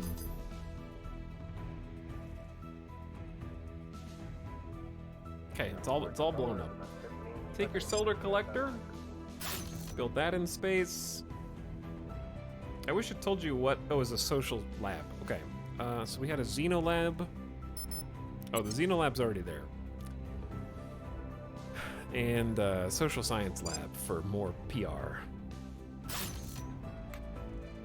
Kessler syndrome is one way to protect against aliens, I guess. I feel like that would be an interesting resolution to a sci-fi plot. Like intentionally using Kessler as a defense. We don't need an interstellar armada if we just lock ourselves to Earth and never use satellites again.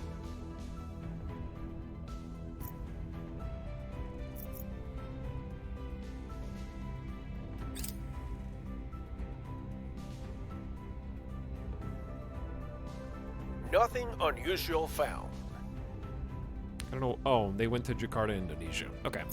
His investigation is not good enough anyways, so I'm not too worried about that. Let me see if we can find out what the alien's doing. Victor 13 is here. No operation assigned, just chilling in low Earth orbit. I guess we'll find out.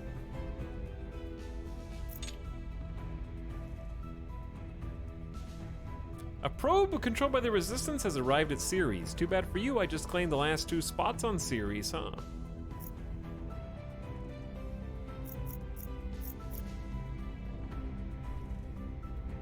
Ooh, we found another Project Exodus. Oh wait, that is the one that we found. So we need to find her true loyalty. That we can do. Can the aliens hide what they're doing from you? They already are. They start the game hiding what they're doing. They cannot hide in space once you have the ability to use deep space telescopes. So that's some early research you have to use, our new advanced telescopes. Once you've completed that research, which was basically the first thing that we did, you can see all the way into the Kuiper Belt in deep space. So Project Exodus really wanted to make Skywatch. Skywatch lets you track alien vessels and structures inside the orbit of Saturn, so it can see as far as Saturn, and then once you research Deep System Skywatch, you can see all vessels and habitats all the way out to the outer planets. Once you have the ability, like, optically to see, there is no ability to hide in space. There's no such thing as stealth in space. At least in as much as if you have an engine or like a reactor, you have a signature. So signatures can be tracked, and that applies to their bases as well, because they have energy, they have reactors, and in order to power their mining ops and stuff. So the only way to be stealthy is to be dark, like go dark. That's why, like in the Expanse, you'll see people turning off all engines, all systems, all outgoing transmissions, and hide against like an asteroid or something like that. What if they turn off their headlights? What if I hide behind a planet? So initially they are in hiding, and I guess their ability to hide what they're doing from you is corollary to how much you actually know about the game. Because if you haven't played the game before, then even if they're doing actions in plain sight, you're still like, I don't know what the hell they're doing, therefore their actions are hidden. So I guess on replay, you'll know more about their intentions and be able to infer what they're doing. Just don't answer comms and close the blinds, easy. The blinds are open. The aliens are looking right now.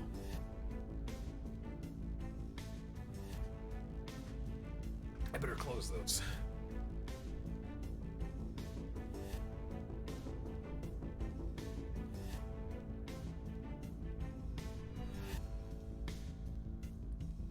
But yes, at this very moment, in my own campaign, we have confirmed that there are alien agents, just like our own counselors. The aliens have effectively counselors, and they are doing different things on the map. So anytime you see a new warning, like we have detected UFO abductions in this area, we have detected people coming back and being confused, if you have to go investigate those things, or even if you see the sprouts of alien phenomenon, life forms, that was the aliens doing something under your nose in secret. So you can see sort of the results of their actions, but you can't necessarily see them committing the actions unless you have a bead on their location, which is what we're trying to do right now. We're trying to sort of get that intel so we can follow them and hopefully abduct them. I'm gonna be the one who abducts the aliens now. Ready. Okay, Bradford Spencer's totally in the dark. Could do some more hostile takeovers, which I don't think is an awful idea, but Chad, I think we need to come up with a strategy. What should be my next target? The choices are just start making some claims in China, even though you can't afford it. Try and upset the balance in South Korea from the initiative. Like, I'm trying to figure out what to add to my power base. Go for kicking the Academy out of Mexico because they're not even defended here. And then we have the US and Mexico. There's only 13 points apiece, and then we can get Omega North America with US, Mexico, Canada. I don't know if that's worth it.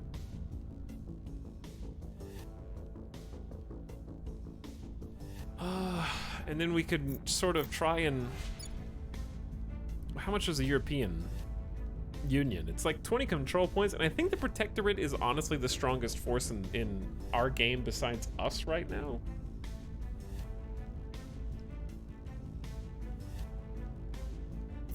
Because they've got France, the Benelux, the Alpine States, Italy, and Finland. And they've been producing armies. And they've also got a nuclear arsenal that they're upgrading with 14 mission control in one cluster. Which is not bad. It's about 100 cap to get this.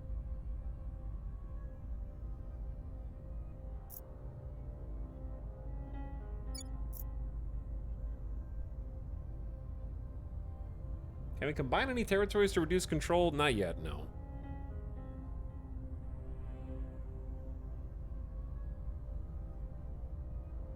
Just take China if it's so easy. Watch Where this. to?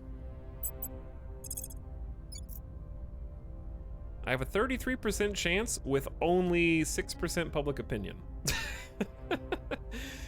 With public opinion, this is going to go up to like a 75% chance.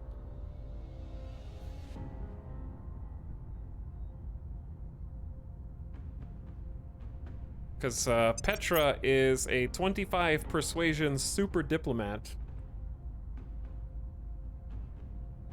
I think she has some pretty good orgs. She's hard to kill, loyalty monitor, hard target. Well, basically I could just... I'm just worried about CP, because I don't want to give up the UK, because it's just 2 armies, a few nukes, and it's really not that expensive. It's only 14 points per slot. Let's do some math. 15, 30, 45, 60, right? So I can control the whole United Kingdom for only 2 Chinese control point cap spots. So 2 out of 6. What is 432 research? Divided by 6 times 2. So it's really only 144 research versus 126. So it's really close. And also we have 3.4 boost, whereas China only has 1.5. So we're getting... boost is arguably not that useful right now, but we also have more mission control there. And the potential for... I mean, obviously China has more growth. I'd like to keep all of the things. I'm not willing to make sacrifices! What do I need to do? Defend interests in Kazakhstan have expired. All right, Ready for orders. defend that. Securing our interests. Reporting in. Reporting in. Okay, we're gonna do one quick PR campaign in China.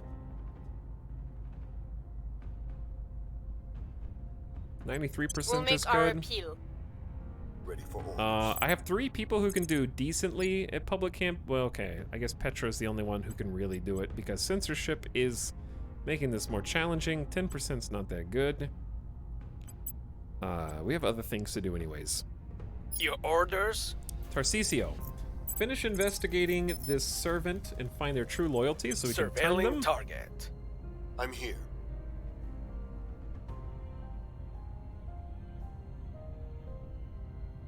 Your diplomat is ballin' even with 25. Mine started at around 30% chance.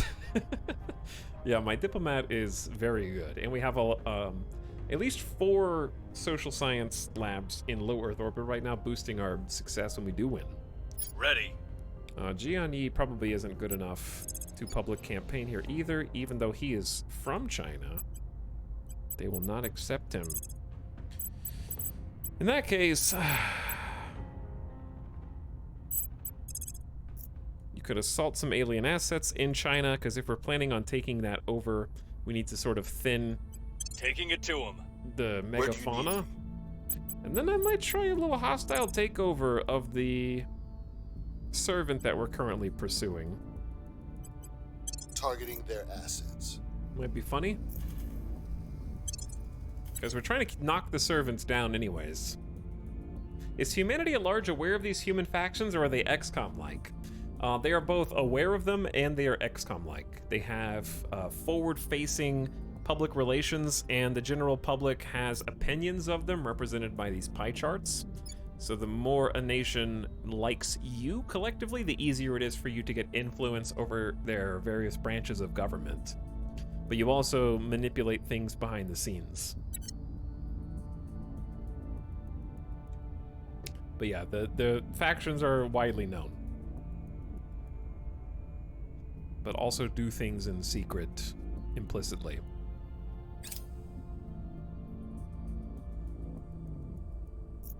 All right, I want to make it to 2030 Securing today. our control. That might take some work. Asset acquired. So we're stealing organizations from the servants to try to keep them down. That's a 2-star that only gives you 5% to knowledge, which is how we're boosting some of our nations. I don't think that's either of these are that good. Welfare, welfare, welfare, welfare, information science. Lots of welfare from the servants who don't seem like just logistically they would care that much about welfare. The initiative is the most hidden. I guess so, yeah, from an RP perspective. Yeah, I don't like any of these, so I don't know which of them to take. I guess take the one that lets them public campaign, and maybe they just won't be able to public campaign. We have too many organizations in our unassigned pool. We need to get rid of one. I'll get rid of more than one. Delete. And delete. Nope, don't equip. Where'd it go? There you go. Bangladesh has deployed an army. Probes are being launched by the servants and the resistance. I have new information. We further will be able to view the counselor's assigned missions for a time. We know the target's identity. We'll be ready for new orders soon. You don't know their loyalty, though, Tarcisio. That's all I want. We can now make a solar outpost kit. We probably won't be using that. We'll probably be using the fissile one. Myanmar has undergone a total regime change. And we found some non-sapient life forms in Iraq. So Russia has won the war in Myanmar, I guess.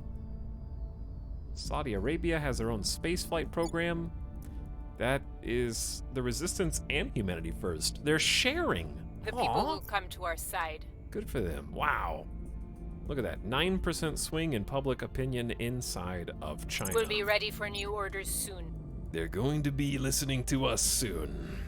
New project available. Cermet Nerva drives. Let's not mess with drives yet. I'm just gonna stay on. We're already got a Dumbo drive going. Let me check the Dumbo drive against the other Nerva. A Nerva variant using highly enriched uranium to reduce mass and increase thrust and efficiency. So, there is also an advanced Nerva drive just to make this even more confusing. What I like is you can at least compare and contrast them without the scroll bar resetting, so that's cool. The Cermet Nerva drive has an 8.1 rated thrust and a 3.3 rated exhaust velocity. So its exhaust velocity is going to be letting it get a little bit further, but the thrust is going to be giving it, obviously, more actual power. So exhaust velocity is sort of its efficiency over distance, and thrust is going to be its ability to make sort of decisive maneuvers and increase the number of Gs that it can, the number of Gs that the maneuvers can be, letting it maybe even dodge projectiles. So it seems like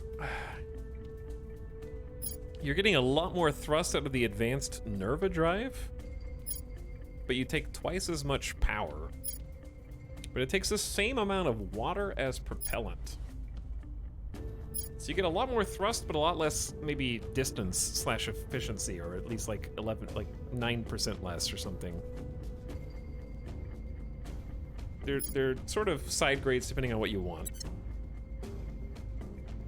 How do you change the top panel to display monthly incomes? It's in the gameplay settings. Mine are displaying daily. Where's the setting to have the news items pop up on the side? It's just the letter N.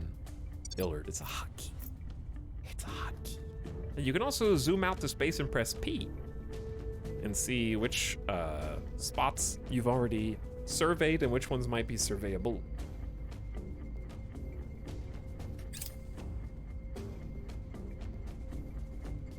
Target secured. Changing the settings at the top doesn't really crash your game. I just have a frame capper that doesn't play well with changing graphics settings. So it's just a me thing. Okay, alien life forms in China have been dealt with, and they probably just were reduced. I don't think they were exterminated. Control points in Spain lost. We're trying to get rid of Spain, so that works for me. Okay, let's see what's going on. We got some new orgs in the org pool. Oh, there's a big dump of alliances.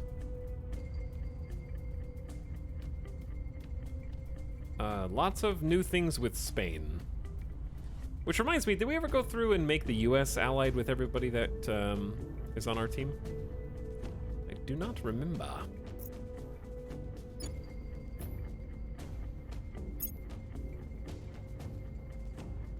Okay, yeah, these are all our guys. We don't care about the ones at the bottom. Let's... Chat, we should probably just un-ally with a lot of people. Like, do we care?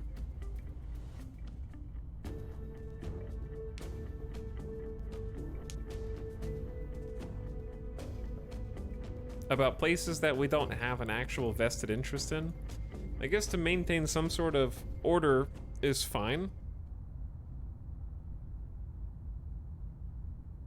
Like, why am I don't need to be rivaling Afghanistan anymore? That just seems mean.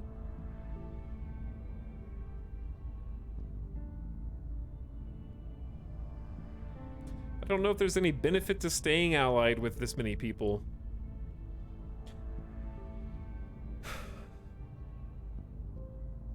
Because worst case scenario, it just sort of drags me into various wars. I think for sure we want to unally with anything that's governed by like our sort of natural rivals, the servants. The Protectorate, I don't think we care about being allied with the European Union either. You're appeasing the aliens. Turkey, Spain, Egypt, Philippines. Oh my god, the US unallying with the Philippines is weird. I have tons of influence as well to make this happen.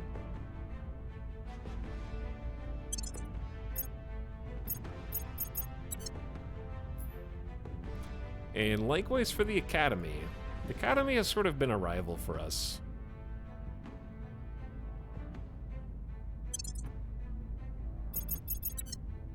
Okay, that's probably enough.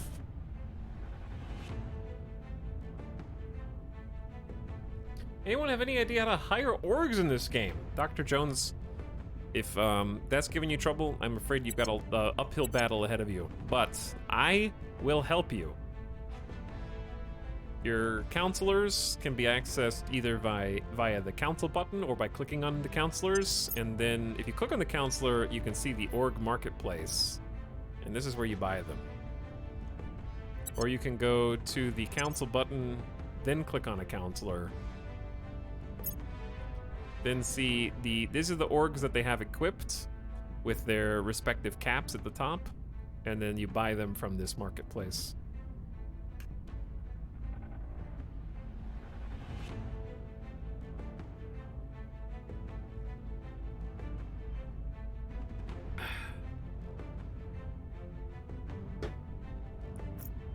Okay. So, what were we doing? I don't know. Explaining orgs and where to buy them.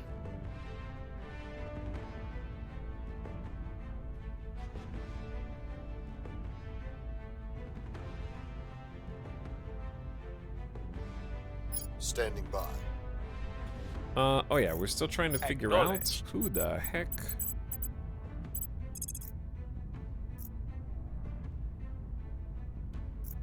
You are.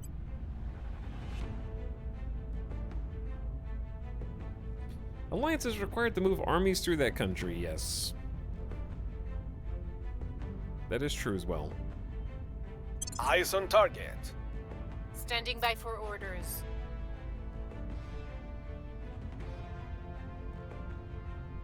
Okay, Petra, you were possibly, you're 45% on national control. Why don't you just do another turn of public campaign? Because let's be honest, you're the only person who has this much authority in China.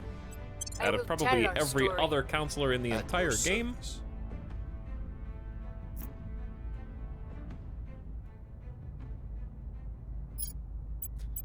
Bradford just did a hostile takeover, and to be honest, it was kind of awful.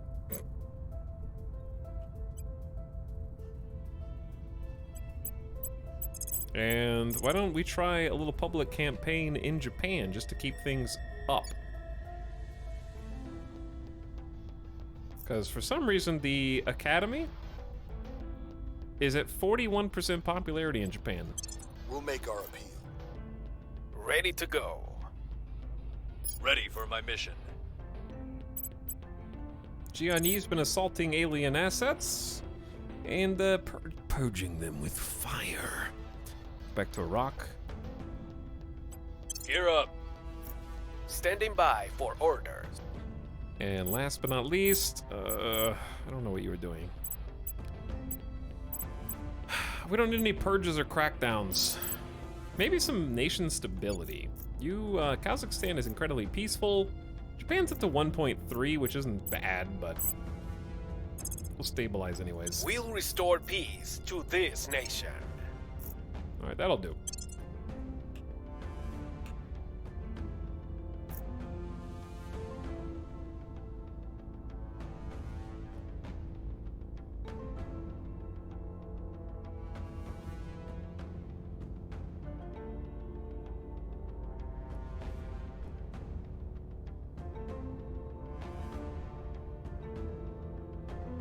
Burn the Xenos! No, we're not playing Humanity First.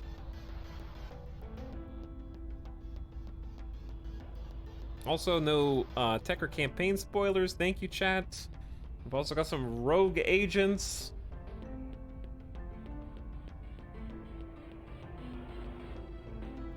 And there's also apparently a discussion about diplomacy versus war in chat, which I think the thing that you need to keep in mind is your own playstyles. If your playstyle is min-maxing, that's fair. But since a big portion of this game is grand strategy terrestrially on Earth, if you're playing humanity first and, say, going to war with yourself, you're not really playing in the spirit of humanity first. So, to some extent, you do need to, like, if you want to RP, you will need to play sometimes inefficiently in order for things to make sense in your game. Whereas somebody like Person of interest, surveil. the servants, or especially the initiative, would have absolutely no problem with that. That being said, I do think that they'll probably patch or balance the way that Miltech works in the game at some point in the future. Because, say, something that sounds natural, like unifying North and South Korea, I feel like with the ease at which you can sort of create an army, there should be the ability maybe to upgrade an army to the highest Miltech as well. So, I guess to explain to chat what we're talking about here, if North Korea has a Miltech of 2.6, which is very, very incredibly low, we're talking about the industrial age. We're talking about like steam engine tech versus the information age in South Korea. If you peacefully unify them via diplomacy, you're going to basically sever the very advanced military level of South Korea.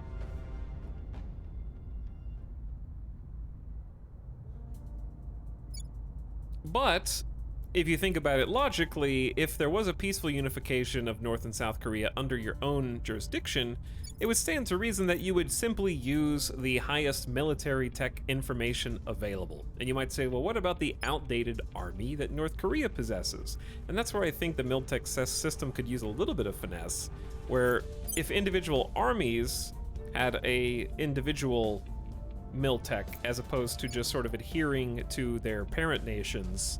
Something like that could work, where if you had one army in North Korea and one army in South Korea, when they merged, instead of hybridizing the Miltech of both nations into an average, you simply leave the armies. Oh, well, the North Korea army will stay at a 2.6, and the South Korea will stay at a 4.3. And then any future army you build would take on the 4.3, because why would South Korea's military ability become stupider just because they absorb a lower tech nation, basically? Like, they would keep the highest denominator.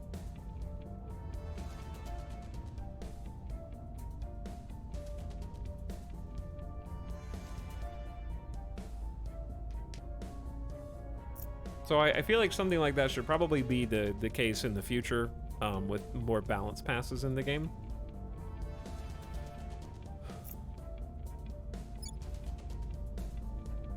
Ooh, Russia's getting spicy. There's a little initiative in there now. It's not all just protectorate anymore. Now, when you do declare war, you can also set, I'm assuming, different war goals. I haven't actually declared war on anybody yet. We've already rivaled a couple people. You'd have to go and set an actual policy. We could declare war on Russia, China, Iran, or Syria right now. But there's no need to do that. Learning that ruined my plans to make a Giga Nation or North America, since it would tank my military score. I think the other thing is, it's okay to do things inefficiently in a grand strategy 4X game, because you can still have interesting stories come out of it. So, I don't know, if you want to make Mega North Korea, or... yeah, if you want to make Mega North Korea, I mean, Mega North America, then by all means, still do it. It's okay if it's not perfect.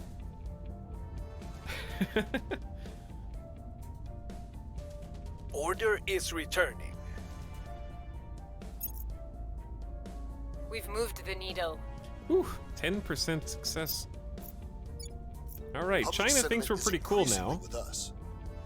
We'll be ready for new orders soon. Japan thinks we're pretty cool again. Just trying to keep things stable there, because I don't really know what else to do with you, Bradford. Speaking of war, Russia has declared war on the Ratnakaran states. Humanity First is landing probes. Everybody's landing some probes. Did we finish surveilling that one person? Score one for the good guys. Oh, we did. Only 6 loyalty? That'll be nice and easy. They're trying to take control in Jordan. Project Dumbo, drive complete. Okay, Project Dumbo is, for us, a decent amount of power, 1.7 gigawatts, but very good amount of thrust. Also only takes water, which we're producing a lot of, and we're about to get a lot more once our series mines are complete. And only 3.1 exhaust velocity, so we won't be able to get too much distance, but with enough propellant tanks, it might be a decent alternative. We'll see how that stacks up compared to the Nerva drives. In fact, I could go ahead and look at that now. I definitely want to take a peek at some ship design tonight, but I don't want to get too in over my head just yet, because we got to design our first ship at some point, and we did a little bit of research, because there's a bunch of these different drives. Okay, here's the Nerva drive. This is commonly sort of bandied about as the noob drive. The noob drive? New UI? It's not, you mean we haven't really been looking at this page before?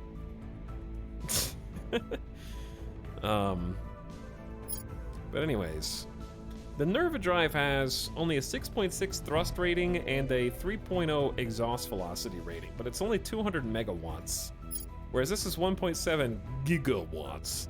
So it's gonna be better, but it's also gonna just cost more power. Because we're going from 49,000 newtons to 400,000 newtons of thrust.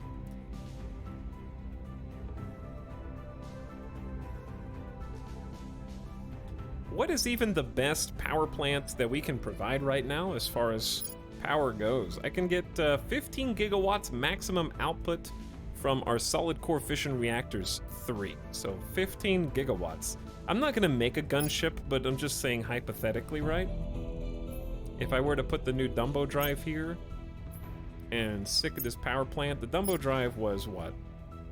1.7, and this is only 15 gigawatts. So it's still there, but I'd put 6 thrusters on this, and then it goes up to 10 gigawatts of power.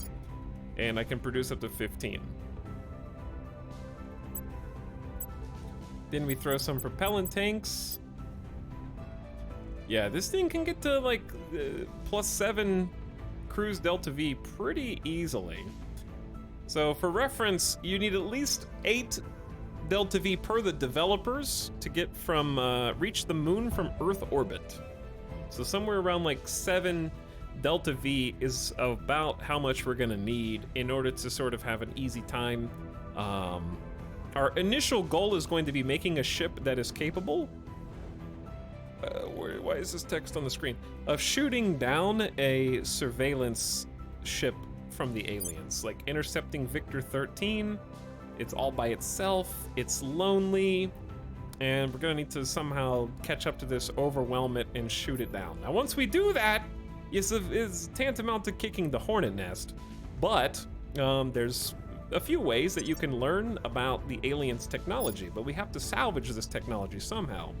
So we can either assault a facility, find a landed UFO, engage an orbital habitat, engage a warship, engage an alien army, and then research the alien tech. So our very first set of ships is basically just gonna be that, like trying to take down one of these little surveillance boys orbiting the Earth. And a gunship is not gonna be able to do that by itself, because these guys are serious. I don't know if I can even look at their ship comps yet. But I know that they're very strong because 268 is a very big number.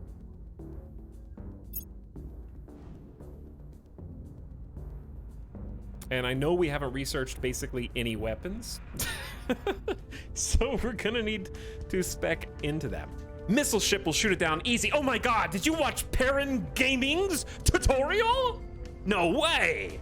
And then you went into someone else's stream and started to pretend like it was your idea?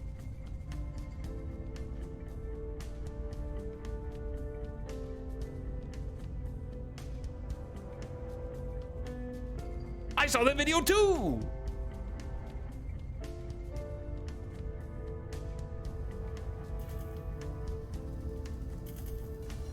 When it comes to backseating suggestions, is pointing out non-obvious UI features okay? I think it is if I'm stumbling with it. I would say introducing things that I'm not even interacting with is fluff. That might just become more confusing. No, dude, missiles are overpowered in the Expanse TV show, which this game is based off of. Dude, missiles are so powerful because there's so much nose armor, and look, if you just do enough missiles, it'll go past their point defense, and then the missiles will go around the side where they don't have as much armor, then it'll hit them in the broadside, and then you'll do so much damage. Sick damage.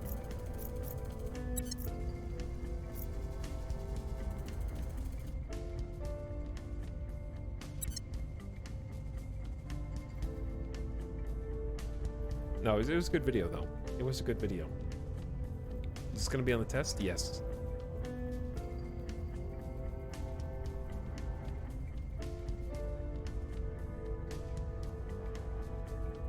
Can we name the missiles? No, but we can name the ships. There's an alternate view if you right-click on a tab that makes comparing stuff easier. I do remember somebody mentioning that previously.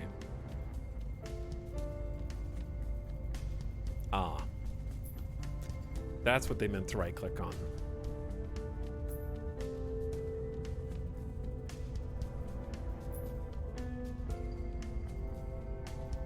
And then you can sort by thrust, exhaust velocity, power, efficiency, and materials.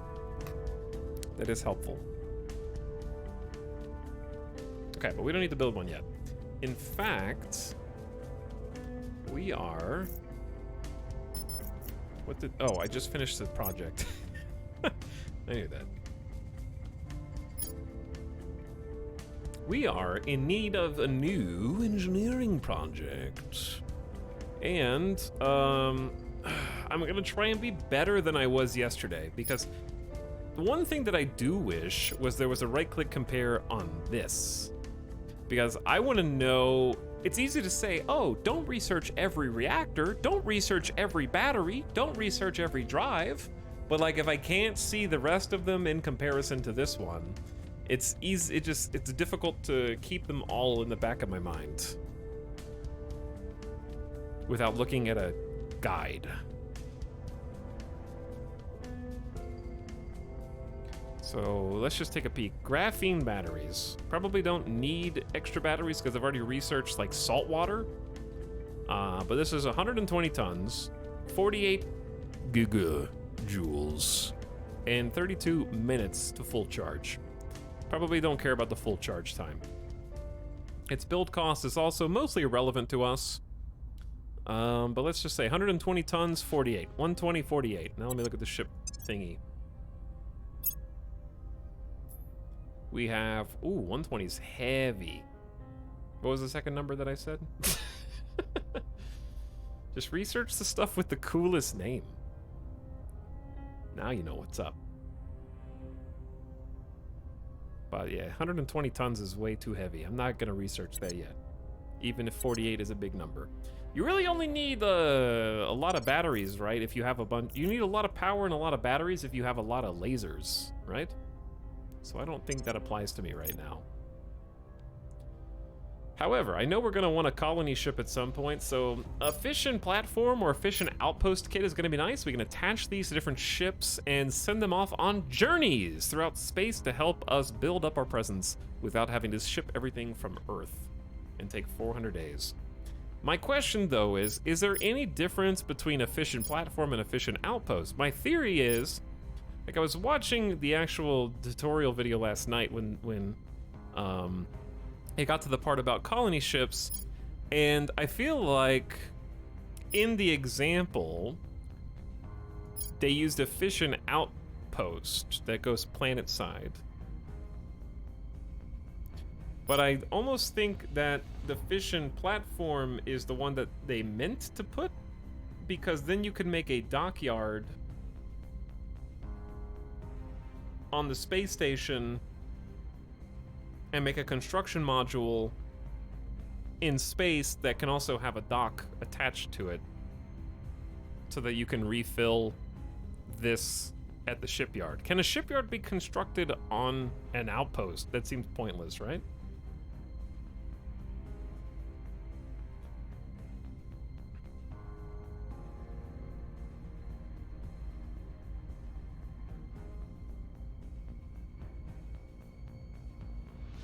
Yeah, I know that the outpost is planet side and the platform is for space stations. I'm saying, is there any reason to carry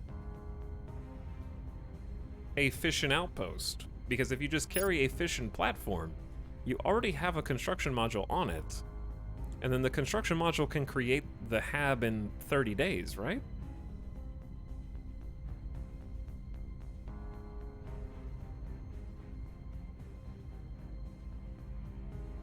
And then you can just build a shipyard on the platform in orbit, and that can refill the fission platform kit. I thought you were saying fishing platform, and that's weirdly low tech for this game.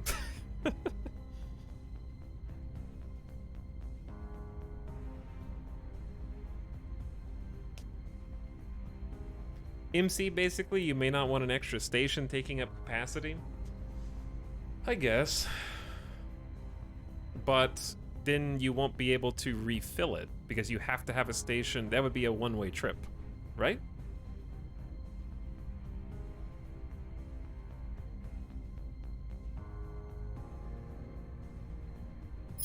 Because can you have an outpost shipyard, I guess is the question.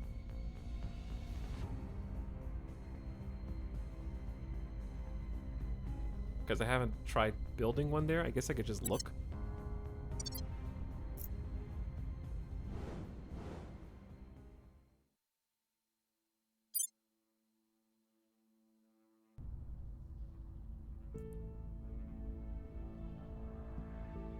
Okay, I guess I just don't have the tech for it. If you can. You can just put multiple modules on a larger vessel.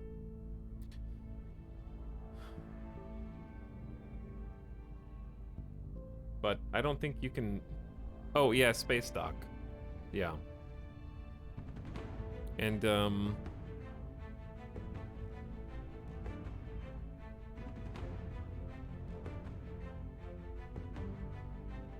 okay, but the thing about the space dock is would your ship have to have enough delta V and thrust? I mean, I guess enough thrust specifically to not be bound by the planet's gravity, or does that simulate?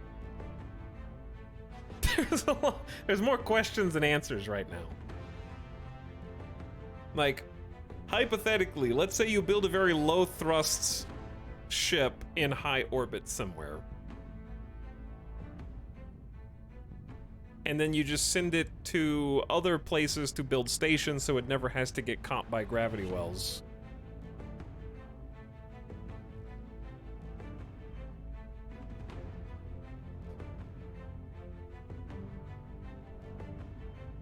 Today, my 4-year-old asked if I had seen an animal on a shirt before. The animal was Pikachu on a t-shirt. I never felt more boomer than wanting to be indignant about fighting Pikachus back on my old black and white Game Boy. Thank you for adding that to the discussion. I appreciated that diversion, Ballistic Bro, getting me off of Delta Vs.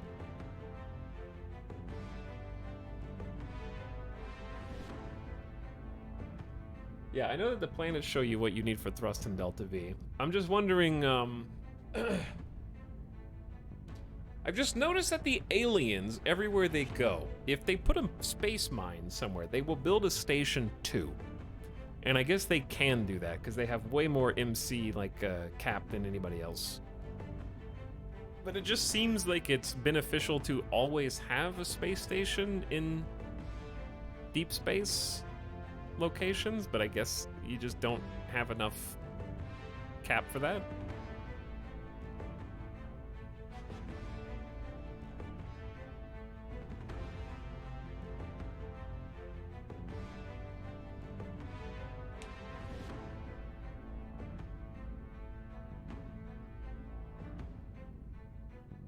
Once a ship creates a station, it auto-docks. The hab is made from orbit and the ship doesn't land. So the ship drops the prefab outpost down. It comes with a construction module. You use the construction module to make a space dock on the outpost. Then, once the space dock is formed, it automatically replenishes the prefabbed outpost, even though the ship never lands and it's just in orbit.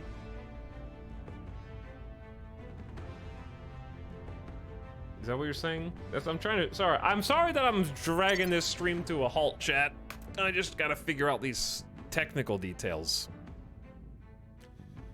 Hello, Xanthar, who says, for me, I find outpost shipyards nice in the asteroid belt because the thrust and delta V required to launch and land is trivial. Mars is too expensive in my judgment. Okay, that makes sense.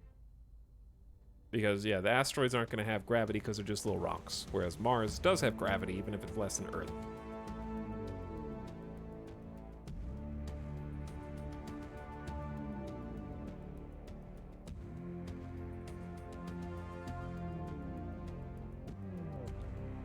Because, like, this rock, for example, has 0.0108 Gs. That's like 1% of a G. Ain't much.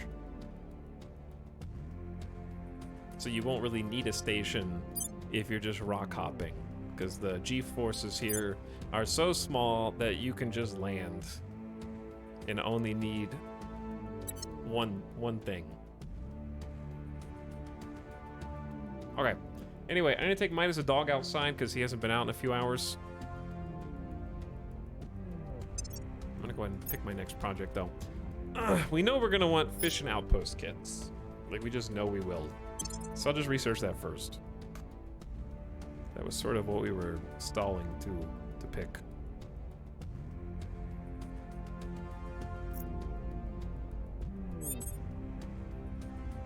The aliens are becoming rapidly more popular in the European Union. Are they now? Are they now? Okay. Chat, keep an eye on space for me, alright?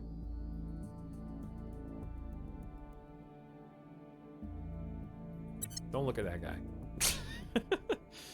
Don't look at that nerd. Where's Mars? Take me to Mars. Noom.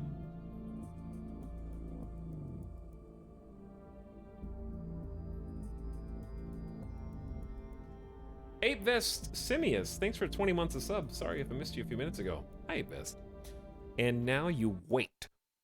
I'll be back in a few minutes, though. Hang tight, chat.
from outer space.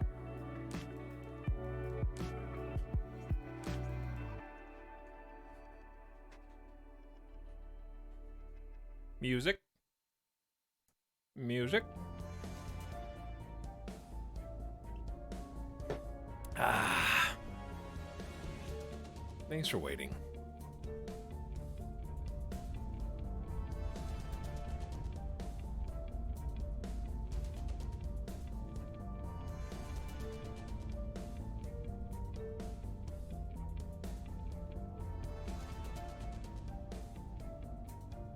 Hello, chat.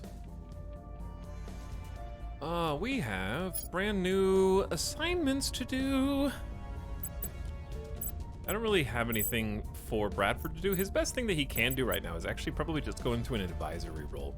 The only major thing, I just like keeping a general level of public opinion in our places of power. Not that I think the AI is going to make any moves, but I definitely don't want to lose public support. We definitely got it overwhelmingly in the US now that we control the United States of America. Yeah, let's go advisory with my best scientist in America, because we got 579 monthly research coming out, and his research is going to be boosting based on their own, in this case, science. The combat capabilities, I think, are command, which he has 0, and then financial is administration, if I'm not mistaken, but let's go there. I will help them. Advise your is very service. powerful, especially when you control a nation like that. German Enzora can stabilize, what I think we're doing okay. It's 0.8, 0.9, going down. We'll need to check some priorities. At a certain point, let's go back to inspiration for a little bit. Inspire Tarcisio. Just max I'll influence. speak with them.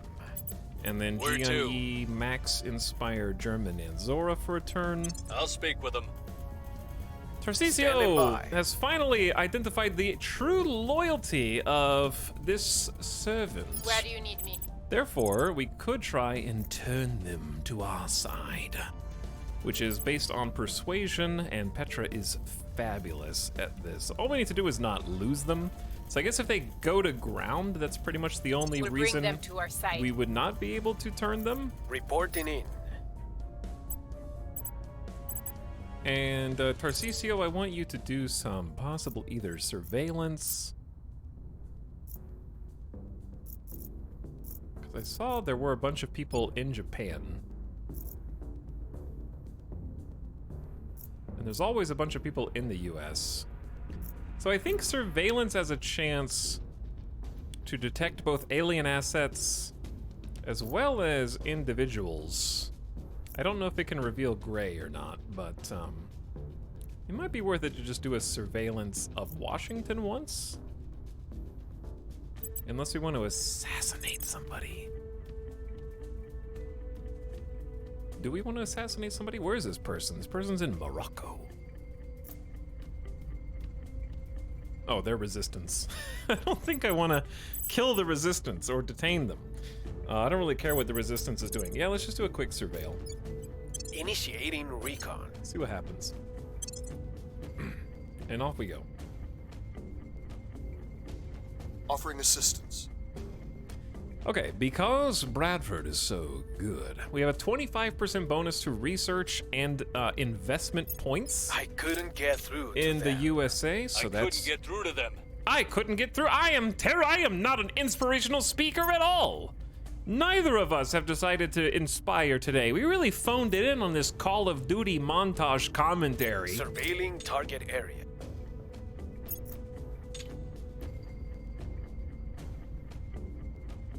Oh, wow. Another Moab.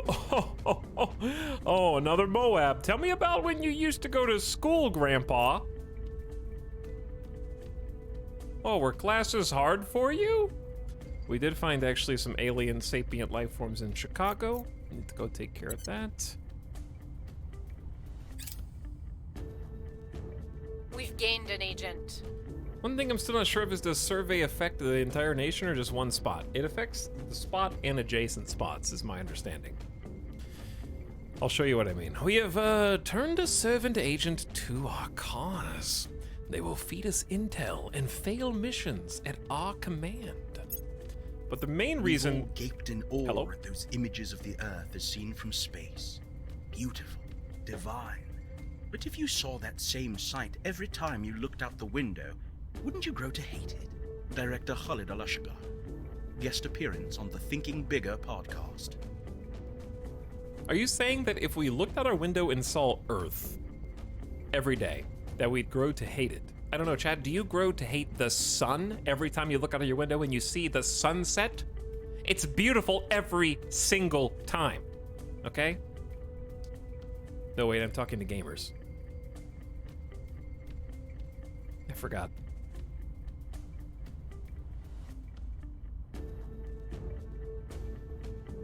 It burned! It burned! With the rudiments of long-term space existence now established, it's time to raise the stakes.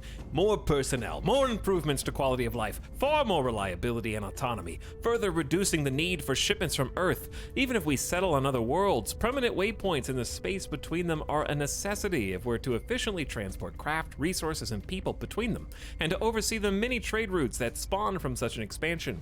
It is size that we must now address. Each resident requires a minimum volume of 17 cubic meters of personal space if they are to remain sane for more than a few months. But for orbital existence to become a long-term, large-scale prospect, we must now significantly exceed this baseline. Larger HABs and more personnel also mean more of everything else, of course. More oxygen, more food, more medical supplies, clustered in expandable microgravity modules linked by arterial floatways have been deemed the most practical approach for now.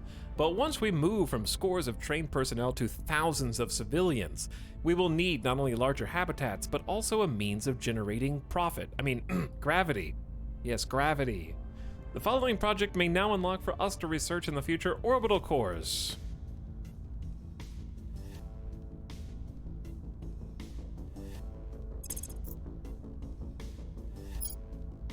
And since I was the leader of that research, I get to choose what's next. And there's a bunch of potentially really good stuff. I do want to start thinking midterm about the ability for us to make ships. So I think getting some new options for radiators and heat sinks would be nice, because I've been sort of ignoring that, and it's only 2,500 points. We have a decent number of drives, so I don't know if I need electrothermal.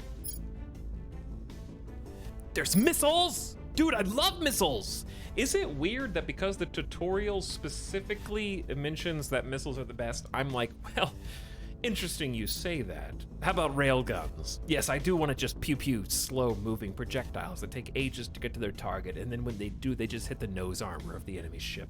I think that will work. I kind of just want to, like, do the opposite, because I think I'm just contrarian in that way. But also, like, from a development perspective, right? Arguably, kinetics and missiles are at the same unlock point in the tree, and they cost the same amount of research. So that from a developer perspective, presented to the player, these are equivalent. Like, these are technically equal, even though we can all agree that common knowledge right now is that missiles are very good, if not best, early game. You can't shoot down railguns.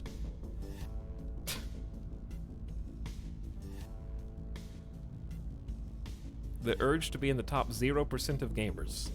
It is, yeah.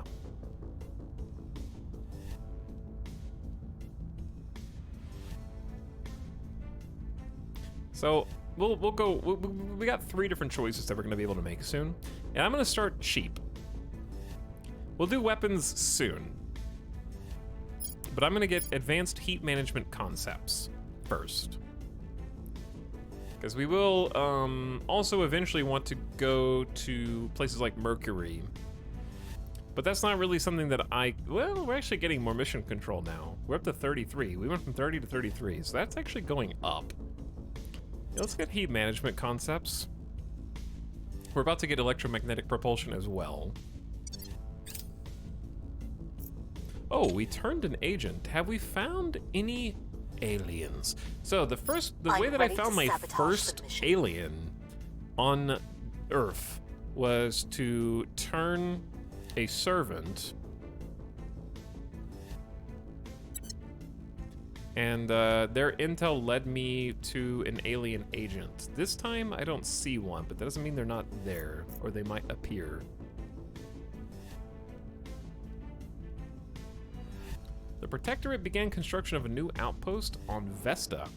Okay, I think this is one of the first times that friendly human factions have started to colonize space rocks. This one's not terrible. I think I just ignored it because it was just, it has a good amount of everything. Some water, some volatiles, some metals, and some fissiles. So it's pretty decent, but I just didn't go for it for some reason.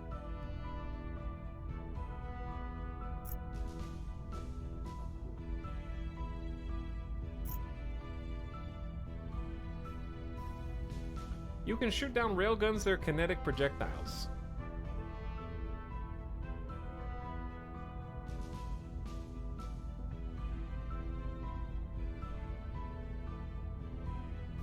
Always do the opposite of what is suggested to defeat the meta. Why not see what they lead to? Yeah, I can do that too. We'll do weapons in a little bit.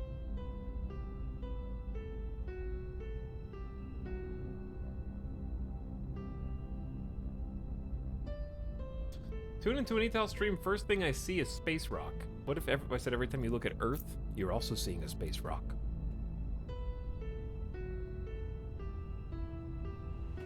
Crazy, right?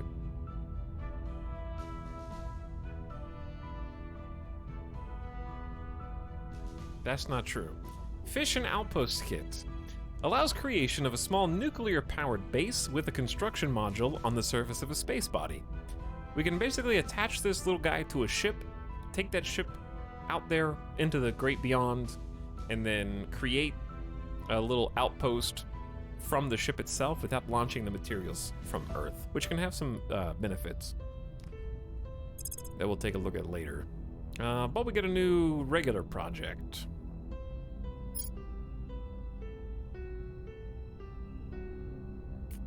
And for said regular project, I think I'm gonna pick... I thought were we not already doing photonic computing? Because that was just economy priority in control point management, but it's 10 grand, which I know is a lot.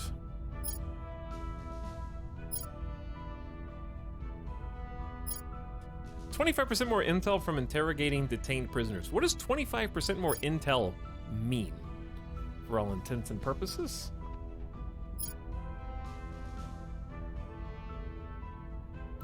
I don't know that we need advanced Nerva drive. I'm also not certain what the difference between an advanced Nerva and a Dumbo drive is. Let's take a look. Okay, so advanced Nerva is 1.4 gigawatts, 9.4 thrust, 3.0 exhaust velocity, and uses water 70%. So 1.4 gigawatts, 1.4, 9.43. 1.4, 9.4, 3. Dumbo is 9.6, 3.1. Oh wait, so yeah, and then 1.7 gigawatts. 1.7, 9.6, 3.1.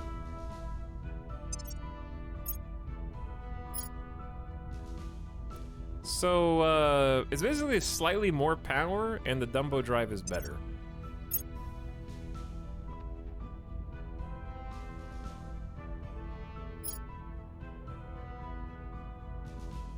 Who is Terra and why are we evicting them?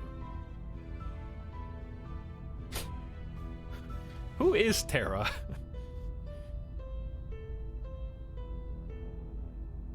Streamer loves space alien game, plays it day after day with no sleep. That's because you missed Potato Game, which we played the last 2 days. You just weren't here for the beginning of stream. We've really only been playing this for 2 hours so far. Oh yeah, okay. I'm gonna stay away from... Let's just go big. Because I don't really have that much stuff that I feel like we need, except maybe... It might be nice to at least have fission platforms too, and then I'm just gonna go for a big research. The servants are taking over I'm the on your Himalayas. Are you guys like desperate? Is 2 points from the Himalayas worth it to you? For 4.67 against your control point cap. Are you guys trying to get a foothold in China and you're taking over neighboring states? Astronomers have identified a meteoroid on a trajectory to strike Nikolaev base. The meteoroid has a velocity in the dozens of kilometers per second, leaving the crew with very little time to react. We can only hope it won't be too bad. Is this on series?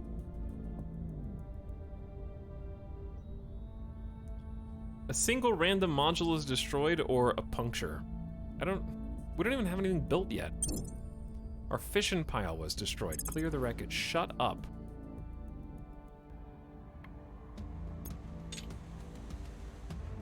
It wasn't even, we weren't even, it was under construction.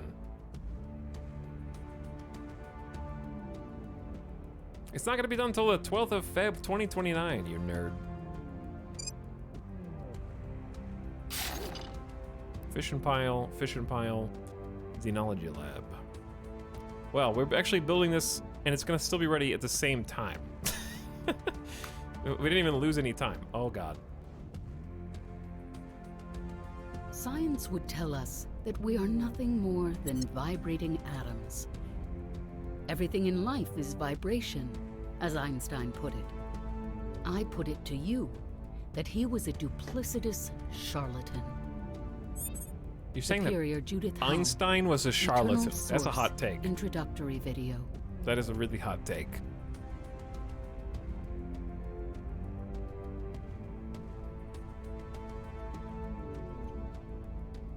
I need to check my orgs.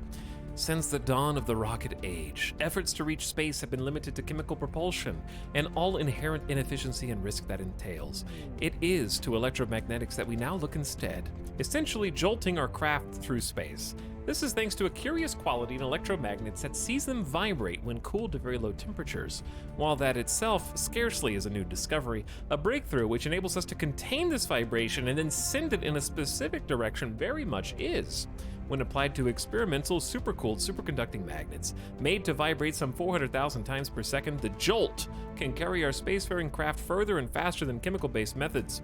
With further refinement, this form of propulsion could see our craft potentially reach 1% the speed of light. An impressive figure on paper perhaps, but in practice a significant leap forward. The following projects may unlock for us in the future: Mass Driver and Vasimir. Vasimir. Does that help like when you have like a wound? Spread that over a wound, keep it from getting more infected?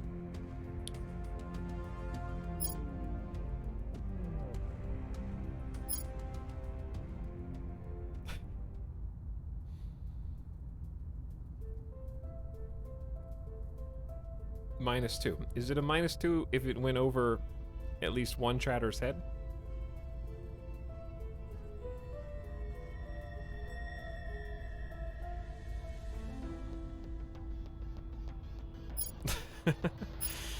Electrothermal propulsion, kinetics war. Okay, we were talking about warfare doctrines. So many doctrines. Like, terrestrial military science has a lot. We're trying to avoid war on Earth if we can, because we've already got the superpowers. People aren't really going to be messing with us. Aliens will, but other humans hopefully not. Plasma wave drive, different types of armor and radiators, and diamondoids. Diamondoids, is that the Animal Crossing guys that like, they do a little dance and if you put like 10 of them in the room, they do the same dance? Like a metronome? I think it is. I can't wait to have those in my game.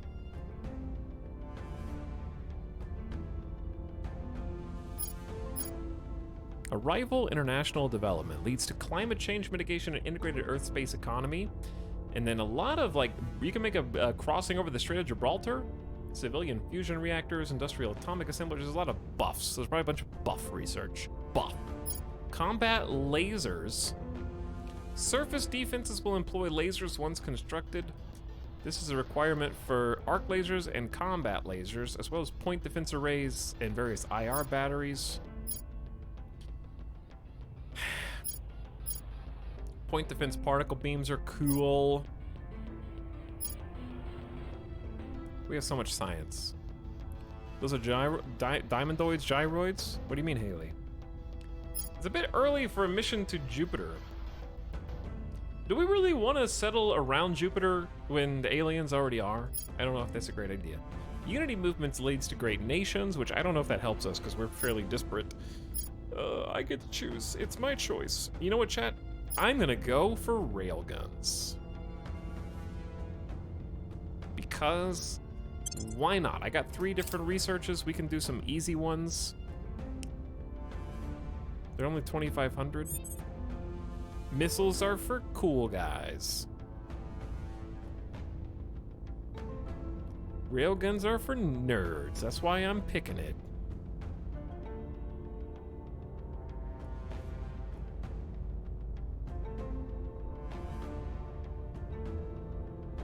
Lots of alliance ending with like the European Union. Ooh.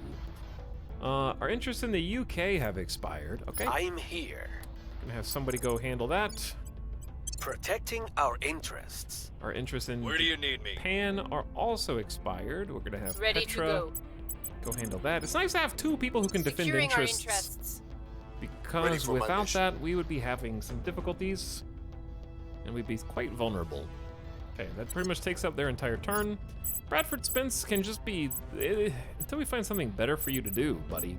I think you just keep advising the US of A. Offering support. I'm here. I was trying to have Jian Yi and others inspire, but I'm gonna actually have you go to ground for a turn. You can go to San Juan. Evading pursuit. Where to? Tarcisio, we did find some alien life forms. You only have 3 commands, so you're really not the person I want to deal with that. The aliens have been very quiet. Very quiet.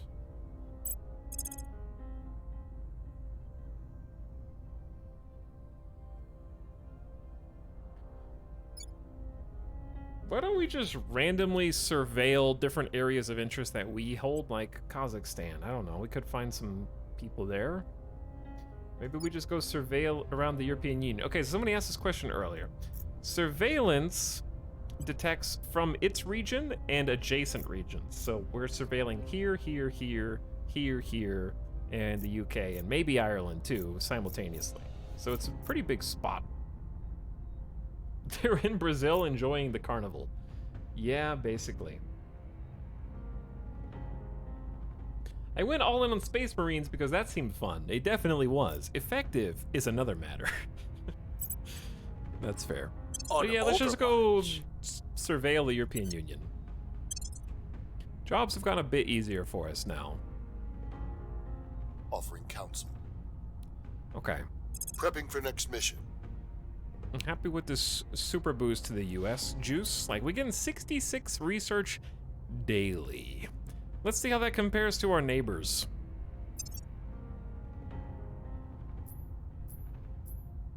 Survey says, the resistance only has 27, 25, 25, 22, 23, 17. We have 3 times the research of any other faction by themselves. We're still #1 in the space race as well. We basically have almost 1 boost a day, and that is double the Protectorate. We have more boosts than we know what to do with right now. I want to check some priorities, because we've stopped basically putting points into boost, and we're starting to think about the future of maintaining a space navy. So we got a bunch of mission control. I really am just... Like, the US had multiple coups, and so their unity is in need of some support, as well as just maintaining the economy. So we're also trying to bring down income inequality while keeping the elites happy with spoils. I think this is pretty well balanced. Because we're getting 20 investment points a turn. I think a little bit more to mission control is fine, though. What faction we're playing? Project Exodus.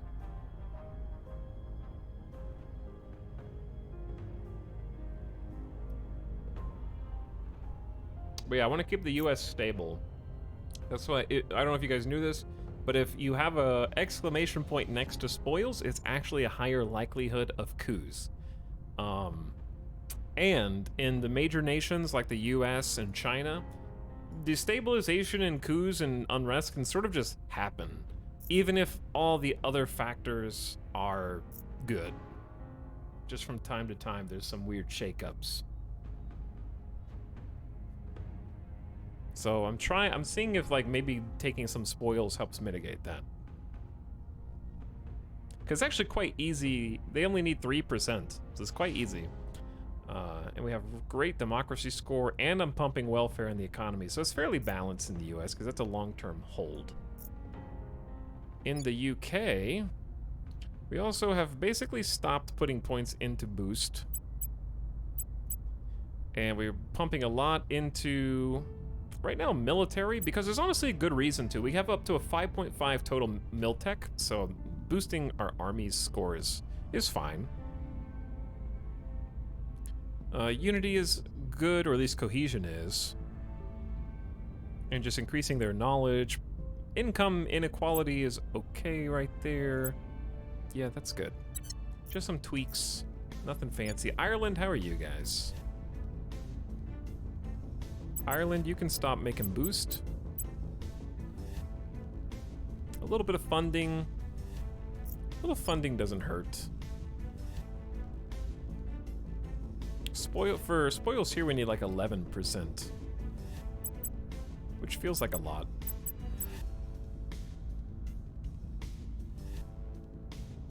So hopefully not taking too much.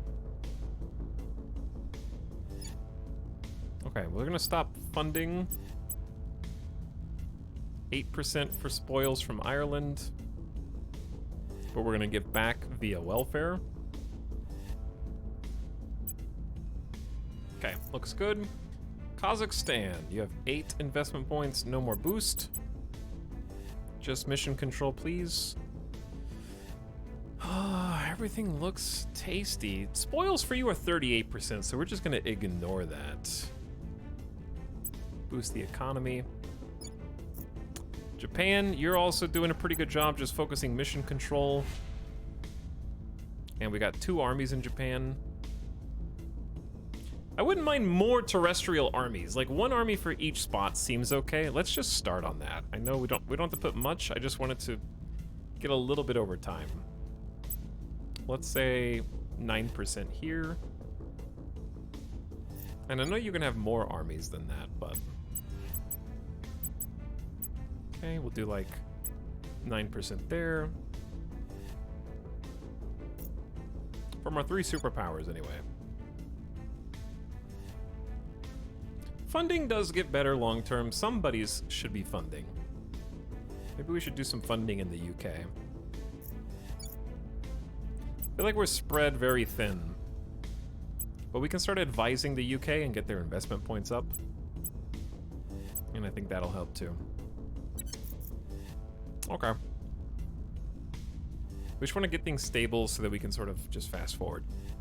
Making things safe for our people. Going silent. Initiating surveillance.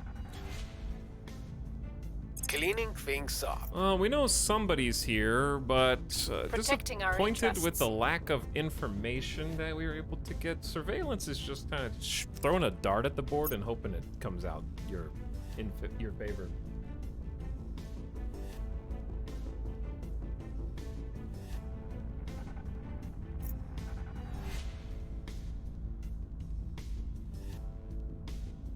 That's a lot of science. Did you have max knowledge for quite a while? Most of my science right now is I'm getting out of daily research, a little more than half of it is coming from nations. Stabilizing the US is probably our largest source of science right now, but before that, I sort of just took some interesting disparate places. Who's doing this? They're increasing unrest in Canada. I work for you now. Okay. Are we gonna start a coup for the resistance in Canada? Well, I guess if they're gonna start a coup, we need to have Oh, how much is Canada? It's 12 points per. That's a lot of control point cap for not a lot of gain. I don't want the servants to be up there. But yeah, I had Bradford Wrapping up Spence initially was sort of carrying us research-wise. I had a lot of research, up to 300 at one point, just maybe it was 250 to 300 coming from Bradford per month. So we got a lot of research from having one dedicated scientist who had an awesome science score and picked a lot of science orgs. So that helped. The second thing that helped was taking, in my case, I think I took Japan, who had a reasonable like 164, which for only 16 points a cap, Japan has pretty good everything. They have good miltech, good capacity for investment points, they have a good space program capacity, and just a lot to play with. And then the UK also has 126 to contribute. They're about the same size, so you're not really getting quite as much from them, but you're getting better nuclear arsenal and armies. But then, grabbing the US solidified 730 monthly, so that's where most of it's coming from now. But I've still been leading the pack throughout our game. I think I ended up taking Spain as my first seat of power, so Spain was okay considering how cheap and easy it was. So I think I hopped from Kazakhstan, which is very weak, Kazakhstan, Spain and Portugal to Japan, and then Japan, I think Israel also, just 25, but it's only 15 for 25. But yeah, I just took a bunch of like individually decent values and then focused all my efforts on US. And then once we brought stability to it, that's when it really opened up our science. So we got quite a lot of research. Even though I'm just playing the academy.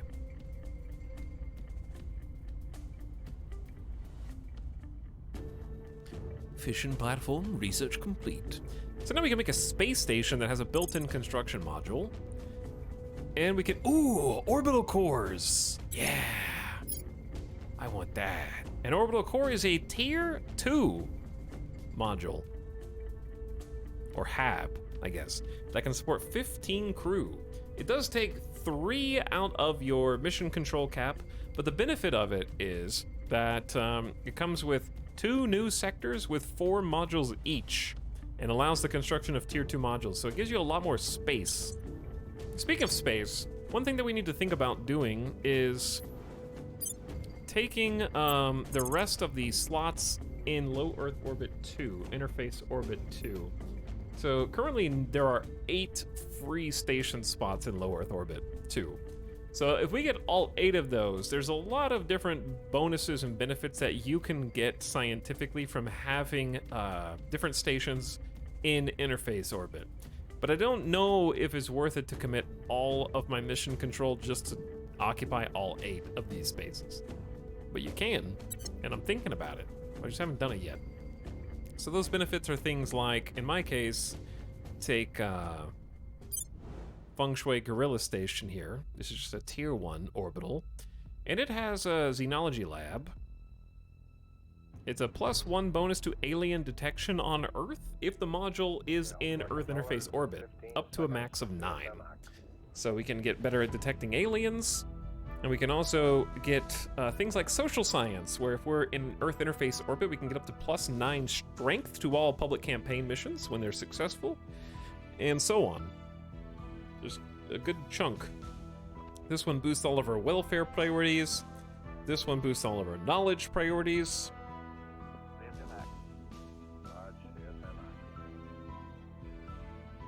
This one boosts our boost. Which one boosts, MC. This is, yeah, alien detection. Oh, there's mission controls. So yeah, getting space science labs set up here is actually pretty sweet. So I'm contemplating that. Hello, Peanut Chan. What's up? Also, Aku is here. Sewer Rat gifting a sub to Salt X Snail for a month. Hi, Sewer Rat. Thanks for slubbing. And Jam and Ben gifting to Arvarax, who's here for over 2. Thanks for coming back, Arvarax. Aku says, can't believe I wasted 39 months of my life for these jokes. Oh, +2, +2, +2. Thanks for subbing, Peanut Chan.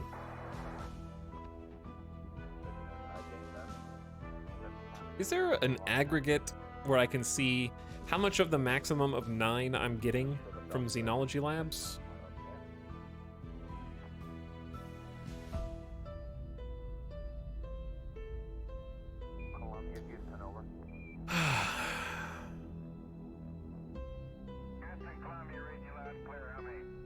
If an org booster priority like Unity, is it a passive boost or only works on advised missions? I believe that's just a passive boost, but I'm not the person that knows. Hey, that's a good looking station. You mean this one? T-Birdland?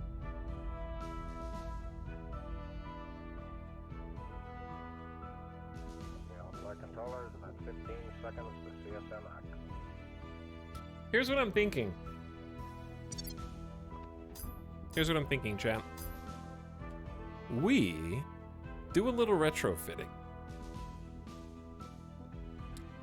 Are you ready for 3,000 IQ, 0 IQ plays? We're gonna go look at all of our low Earth orbit stations. We have like 4.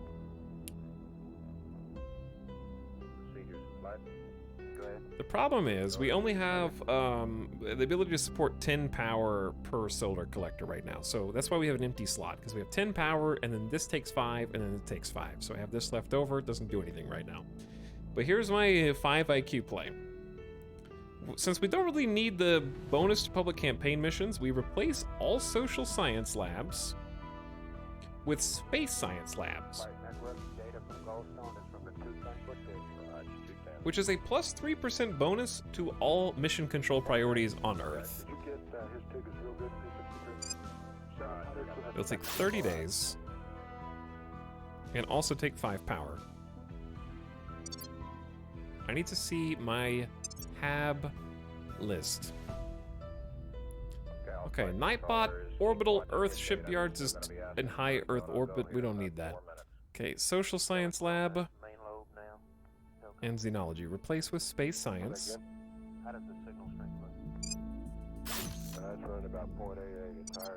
What is it? How do you go back to the HAB list? Okay, Social Science becomes Space Science. I guess you click that button. There you go.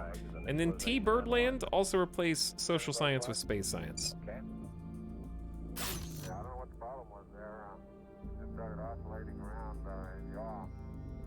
So, here's the plan. Now that we've got Space Science Labs, we got 1, 2, 3, 4, 5.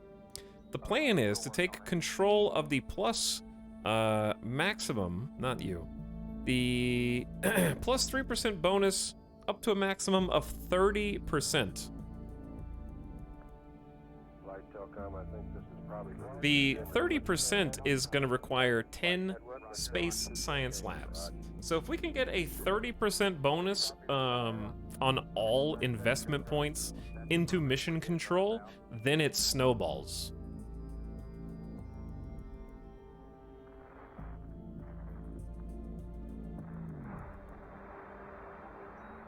Because right now what we need is mission control, and we're going to take up mission control to invest in more mission control. 3,000 IQ. Okay, so we got 1, 2, 3, 4. So now I need 5 more, and I have exactly 5 mission control. And not only that,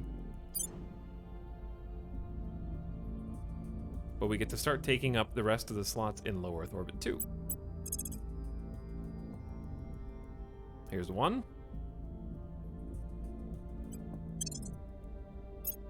Stop.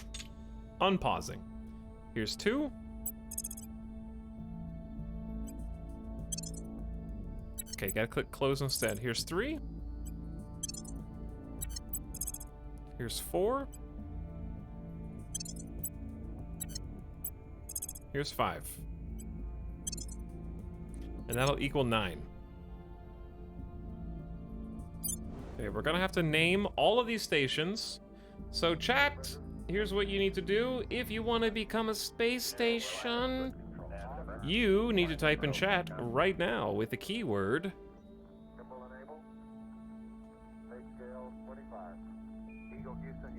LUL.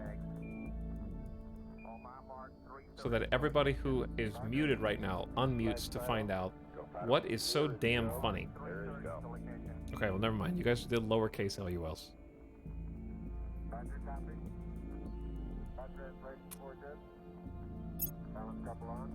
So with all these stations, we're gonna give them solar collectors, build in space. I wish we could just copy and paste this. We're gonna do a Xenolab, which will help us detect aliens, which is currently our main story quest, and then space science, so that we can have mission control max at 30%. Literally dying! I am literally dying from laughter!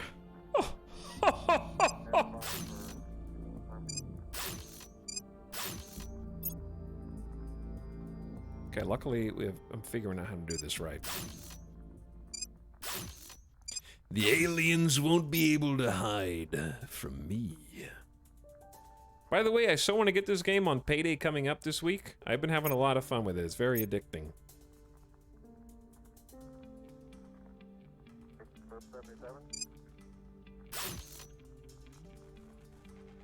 So, at this point, it's actually trivial for us to set up space stations. We're simply governed by our mission control point cap. Which, fun fact,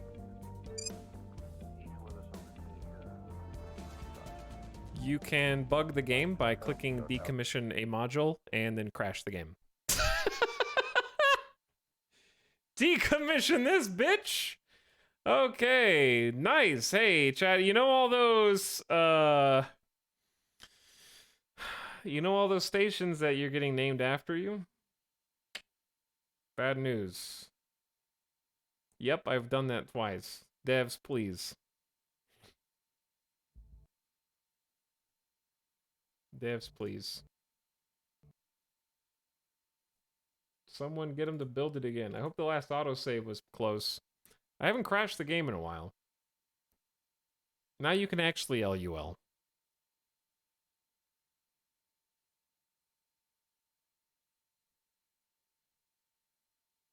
Devs, please think of the poor chatters. Please. Think of the poor 20 minutes ago chatters. What did we do in the last 20 minutes, pray tell? Not much, I bet.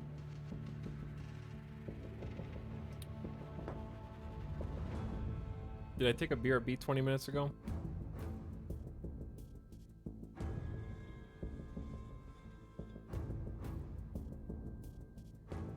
We looked at spaceships. Yeah, I think we looked at spaceships.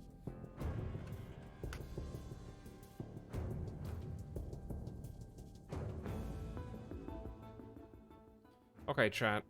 The RTX 4090 has had benchmarks, right? They've already got reviews out. The review embargo is up.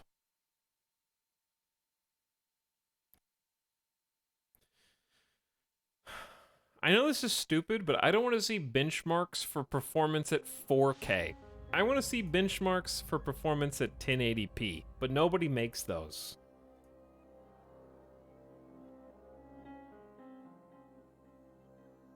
Like, I don't have 4K. I don't play on 4K.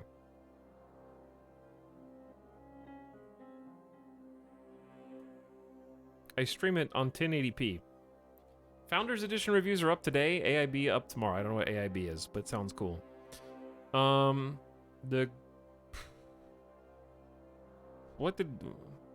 Where the hell am I?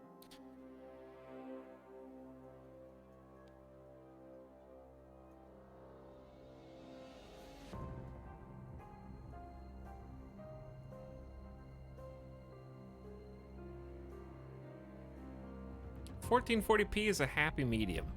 Nah, I got 1080p because streaming is better on. It's better for me to play on 1080p, so I don't have to downscale to 1080p. I can just stream it natively to you. But for play, just regular play, yeah, sure. Standing by for orders. But for streaming, 1080p is still fine. Securing our I will just use my special Where eyes do you need me? At your service. to pretend like there are extra What's the op? pixels where there are none. I will help them. That being said, Ready to go. if you can find any 1080p benchmarks, I would actually like to know who's doing them. Okay, I had Gianni go to grounds. Right. Hunkering down. And then Ready for Tarcisio orders. was surveilling, and we surveilled here and didn't find anything. I'm just gonna commit to my decision so as not to domino effect the butterfly effect. Eyes And do the up. same surveil in the same spot, and not cheat. No meta cheating. Confirm those locations. Okay, then we go back up here. Found some platforms in low Earth orbit 2. Boom. Chat, I think we're basically already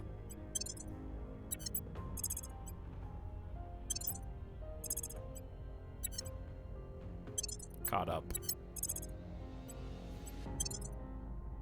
Okay. I just have to go back through this list.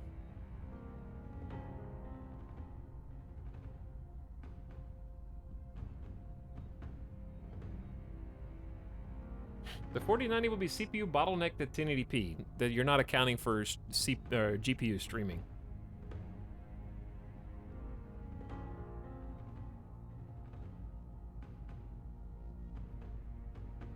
But anyways, I'd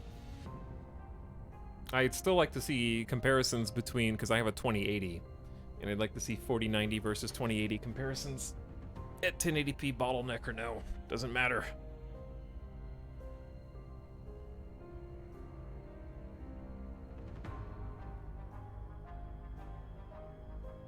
Streamer, why haven't you won game yet? Game long. That is true, yeah. Game long. Okay, back to work. Xenology lab is good. Social science lab, bad.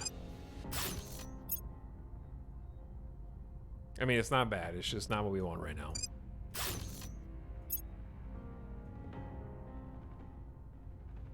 Do not click decommission module. That one actually will crash the game. And Chad has basically also confirmed that it isn't just me, so that's good. I need to open the story again. I feel like I'm doing something wrong. But I'm not. Solar collector, Xenology lab, Space Science lab. We're about to max some bonuses, baby.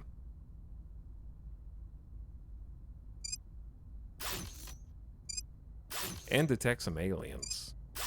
+9 to alien detection has got to be good. Because we still need to detain an alien, and I'd love to do that today.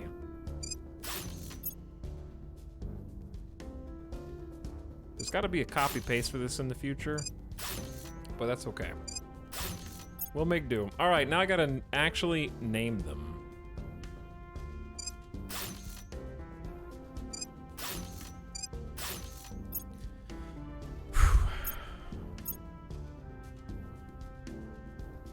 Truly, this game is a long war.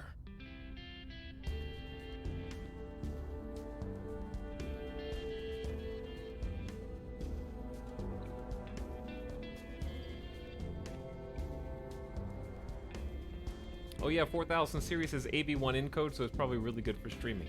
3080s are really good for streaming too. But yeah, it's only getting better year over year.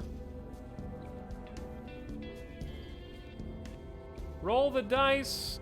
Jolly Jackrum Station. You are in. We've also got the Feistel Station. These are, I need your 25,000 channel points now. Yesterday. Bebob Isomer Station. Good names. Bean. This is Beans. You're making me rename Bean Station to become Cap'n Japan Station?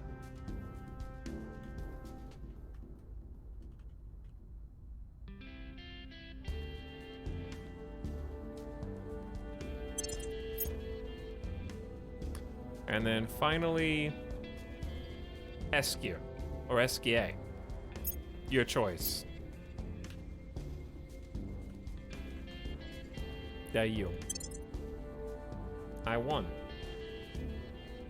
No, I won.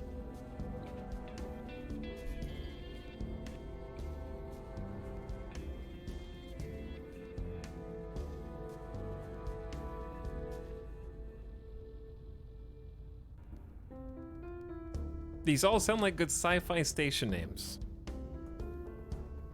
That's because they are. Because it's you, chat. All right, now let's make a save.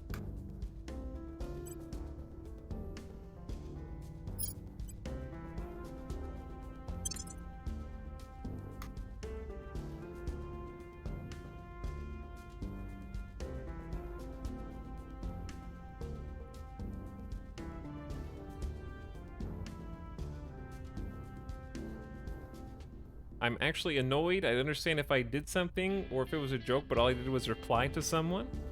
You replied to someone's back seat by backseating. Your quote was, "I agree. It's the kind of back seat that will have him waste time if he doesn't do it." Which is to say, if Streamer doesn't do what you say right now, he will simply be wasting his time, which is backseating. And since the first person was timed out for backseating, and you added on to it, you also were timed out for backseating. Now give me your channel points, chat.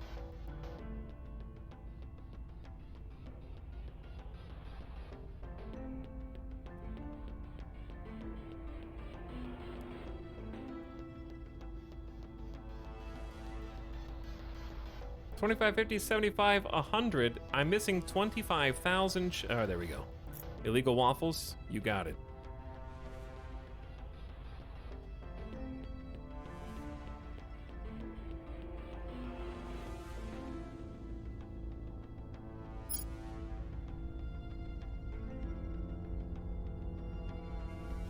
Prepping for mission. How do I get Berlin Space Center to go away? Okay. Onwards. Offering support. I am lending my expertise to Japan. No, you're supposed to be lending your expertise to America. Prepping for next How mission. did you end up getting confirmed? Whatever. Protecting our interests. Going off the grid. This version of events is already Surveilling worse. target area. Securing our control.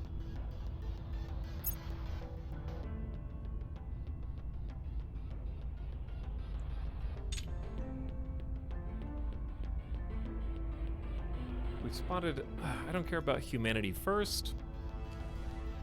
We've already got someone who is on the servants turned to us, but somehow we know this person's entire ability set and loyalty. I'm tempted to just assassinate Darren because of his stupid face.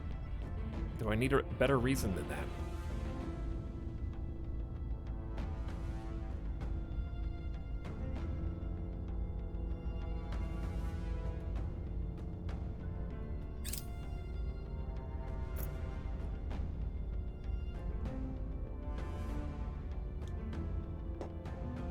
He took the wrong plane. Clearly. What the heck is Vasimir? Minimal thrust, medium efficiency, variable specific impulse, magnetoplasma rocket that uses radio waves to heat propellant. It is a 1.0 on thrust. That is about as low as it can get right now. That is the most minimal thrust. Like, if you put this on a ship on Earth and tried to blast off, you wouldn't even be able to escape our gravity. That's for building up in high orbit and never getting sucked into any gravity wells.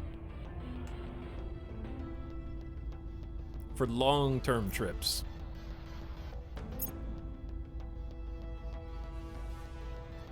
Microwave your way to orbit.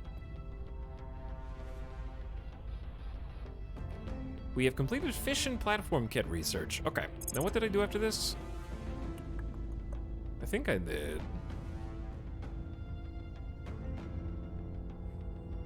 I want to say we just started down civilian photonic computing for economy and control point capacity.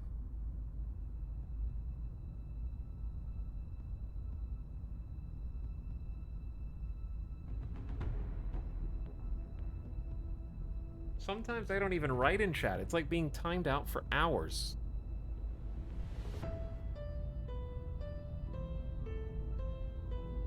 Besides the aliens, I didn't expect this game to be so hard sci-fi. Yeah, I actually love that about it. It's just to the point of almost being overwhelming.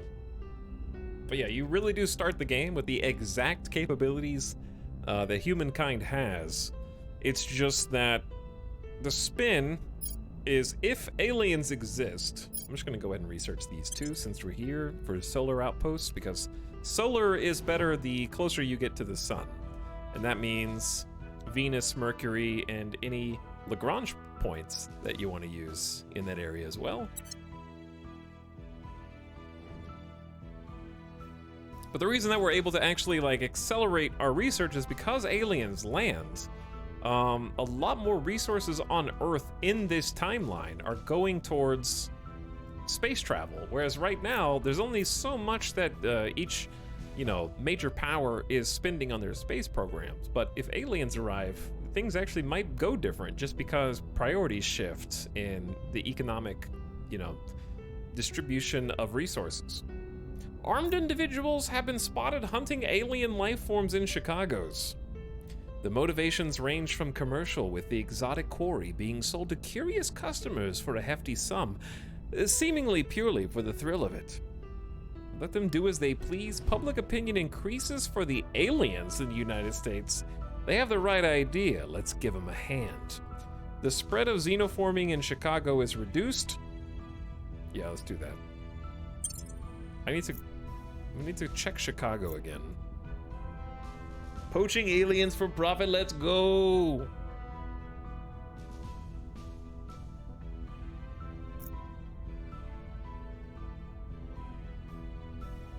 The town that stood still. The whole population of a small town in Minneapolis has stopped moving entirely. We can only suspect this is a prelude to further alien actions. No spoilers, chat! Organize a rapid evacuation of all of the town's residents. We don't have the capacity to do this right now. Aliens perform 6 abductions in the US.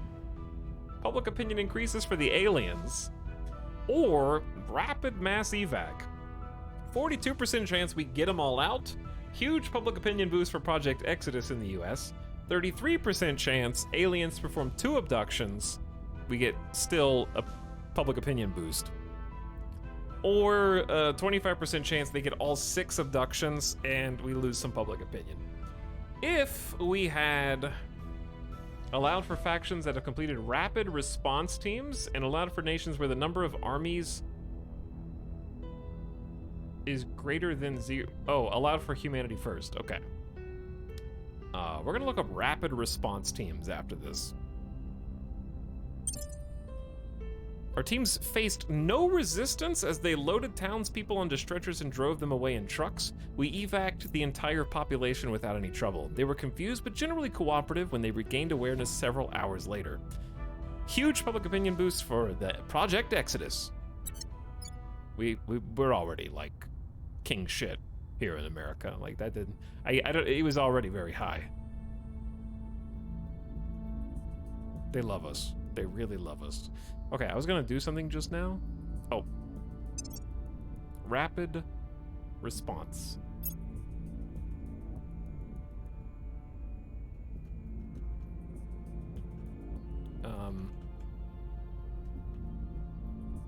Did I misread it?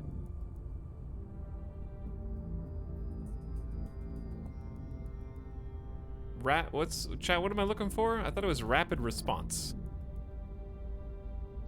If you do a full search, it searches the full tree. That's what full search means.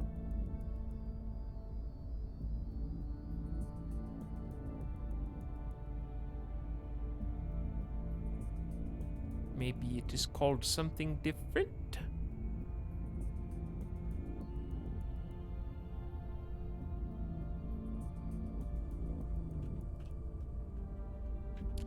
I don't think this is a tech that's visible on the tech tree.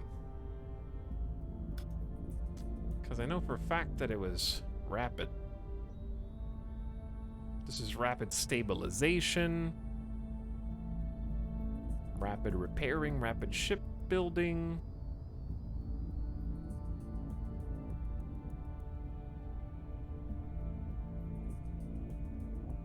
Rapid repairing materials, rapid military prototyping.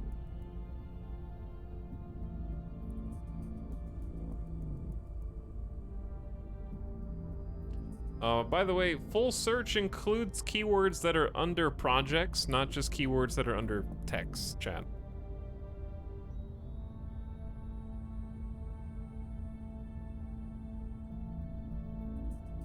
But yeah, it's not coming up, so who knows? Not my field of expertise.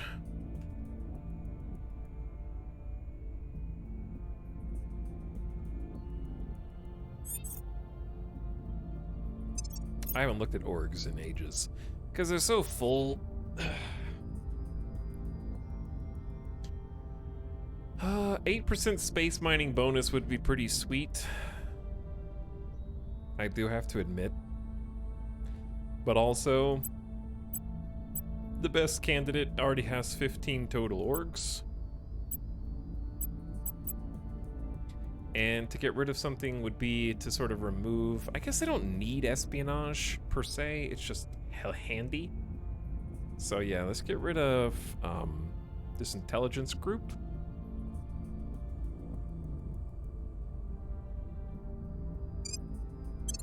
And give him the Dianella mining group.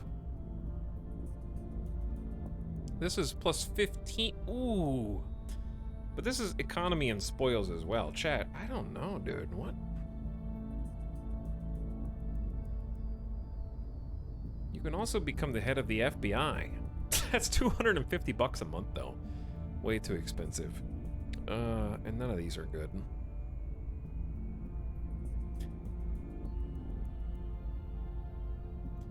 Make Tarcisio the leader of SEAL Team 6 and the FBI.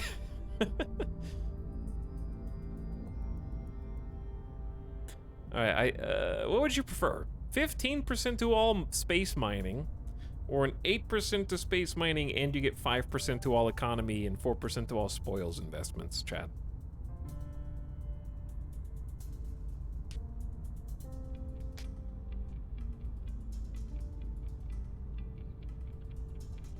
By the way, David810, thanks for that 3-month sub, who says, woo! I feel ya. Personally, we got... I'm gonna say the space mining output, 15%.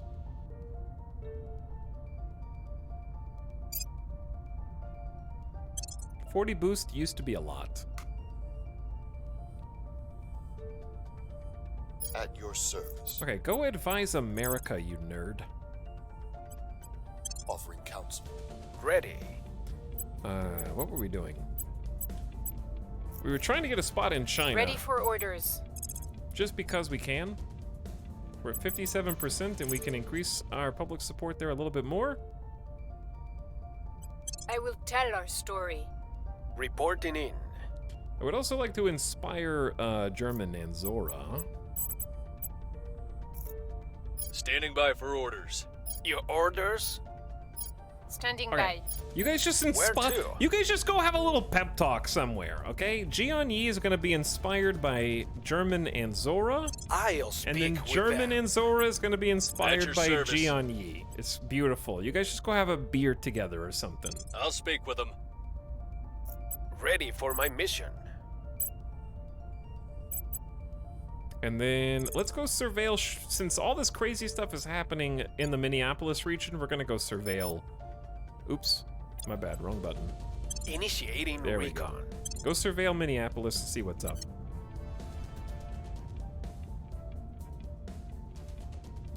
Did it switch back to daily resources? I switched it back to daily resources. I think Offering it switched assistance. itself. I believe they'll stay loyal to the cause. One loyalty. I Cool. think we had a breakthrough. Okay, they're both more loyal now. We detected a base on Eros.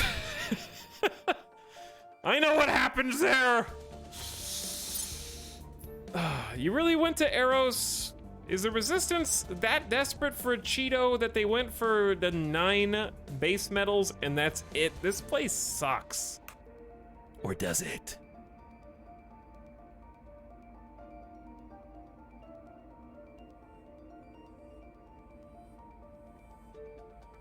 Probes controlled by humanity first are landing. Bradford Spence was detected. Jian-Yi was detected. On Overwatch. Hey, we actually did find the alien life forms. Okay, we need to eliminate those. They're in Chicago. No megafauna in the US, please. Okay, we're trying to get all of our space modules. These are our solar kits. New project for... Oh, there's the orbital cores. Okay, sweet. Now we're caught up to sort of where we were before we crashed. Orbital core is giving us tier 2 orbital halves. Things happened a little different in this timeline. Scientists working aboard Feng Shui Gorilla Station have reached unexpected insights. The cutting-edge space labs available at Feng Shui Gorilla Station, combined with the solitude and privacy granted by its distance and relative independence from Earth, have allowed researchers to push new boundaries at the forefront of science. As the owner of Feng Shui Gorilla Station, we naturally have the privilege of announcing the nature of these new discoveries to the world and deciding how to use them for humanity's benefit. Flaunt our progress. Gain 2,200 research. National investment points we direct to knowledge are increased by 5% and a public opinion boost for Project Exodus around the world. Those are all great. This is an awesome reward. Use the discoveries to increase human investment in outer space. National investment points in spaceflight programs boost and mission controller increased. Explore off-Earth mining output up 5%. And the ships are built 5% faster. Damage control teams repair 5% faster. This is tough because 5% to mission control is cool. 5% to knowledge is cool, as is the public opinion boost. Mining output is cool, and spaceships are cool. I'm tempted to just go with, since I'm the one carrying the world's knowledge, I'm actually tempted to just do knowledge because I feel like spaceflight programs and boost are useless to us now. But I don't hate off-Earth mining output. I'm just gonna say research. Knowledge and public opinion. I don't know if that's correct. Automatically completed the orbital core. Upgrading a platform core to an orbital unlocks 8 additional module slots for the station and allows tier 2 modules. That's gonna be sweet. The downside of them is they take 3 mission controls, so we need to use them somewhat sparingly, but it gives us options for other tech to unlock. And we also automatically completed, oh my god, we just got like 10,000. Transnational coordination was like a 10K, wasn't it? Control point management up by 25? Time to take China. At least a little bit of it. No, that's photonic computing was 10K. Okay, we're gonna do photonic computing. It's a big one. And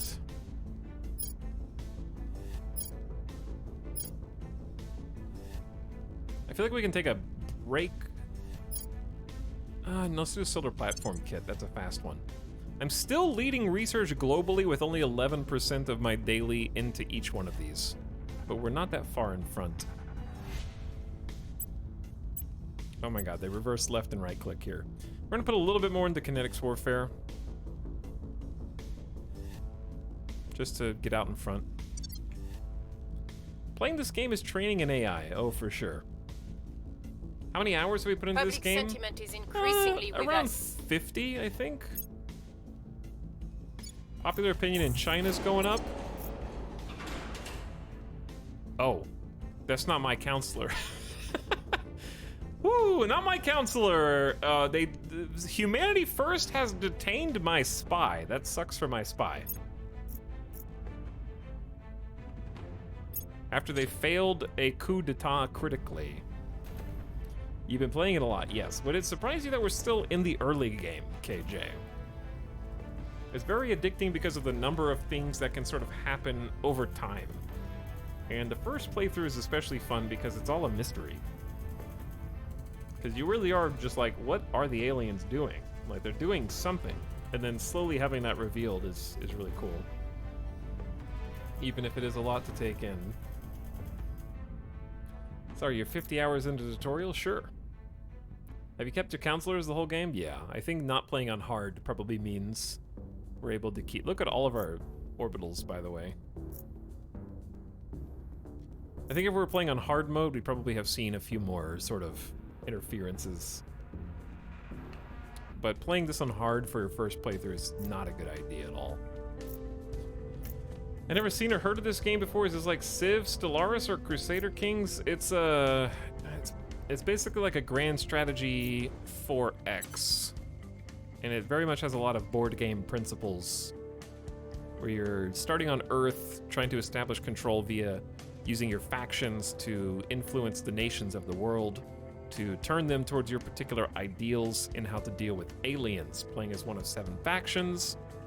And then once you have secured your power base on Earth, you start to create space colonies in your solar system, mining resources, building fleets, and possibly fighting aliens. Hopefully fighting aliens. It's a very deep game, very long game. Like I said, I'm like 50 hours in and I'm still at the beginning of the game. It's by the developers of XCOM Long War mod. So that's why it's so long. Because they're like, it's gotta be. Have any of your people betrayed you? Not yet. Not yet.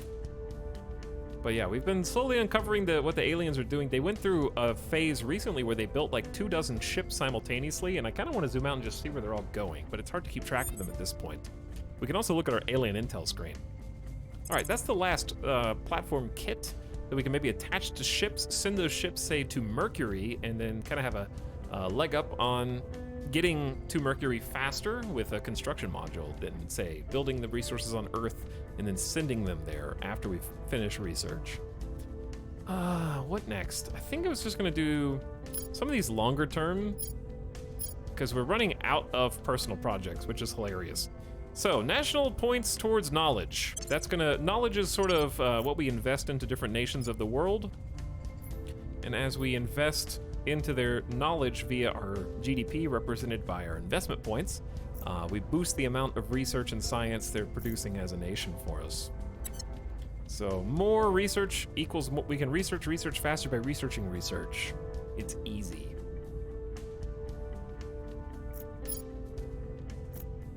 Why do we have like implicit oh, I know why. So if they captured Yatong, maybe we should try converting a different person. This game is like Skyrim? I don't think this game is like Skyrim at all because I can't play it on my fridge. The Academy has landed a probe on Ganymede. There's some base metals, some noble metals. Not yet. The Ethiopian National Defense Force was destroyed. Oh, that's so sad. Are they still at war in Ethiopia? Why does everyone want to be at war with them? Okay, we just completed probably a bunch of HAB modules. Jolly Jackrum Station, enjoy your platform core. Feistel Station, you've got one. Bebop Isomers got one. Captain Japan Station, got one. Eskier Station's got one.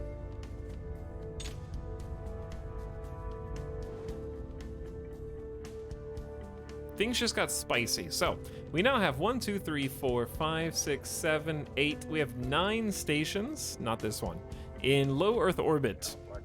And they are all identical. They're all the same. They have a single solar panel that's producing 10 power because of our proximity to the sun. So if you built solar collectors on, say, Mars, you would not be getting 10 power because it's further away. And then each of these labs costs 5 power because they're just baby tier 1 modules. But because they're in low Earth orbit, that's what's called an interface orbit. And because they're so close to Earth, they can affect Earth.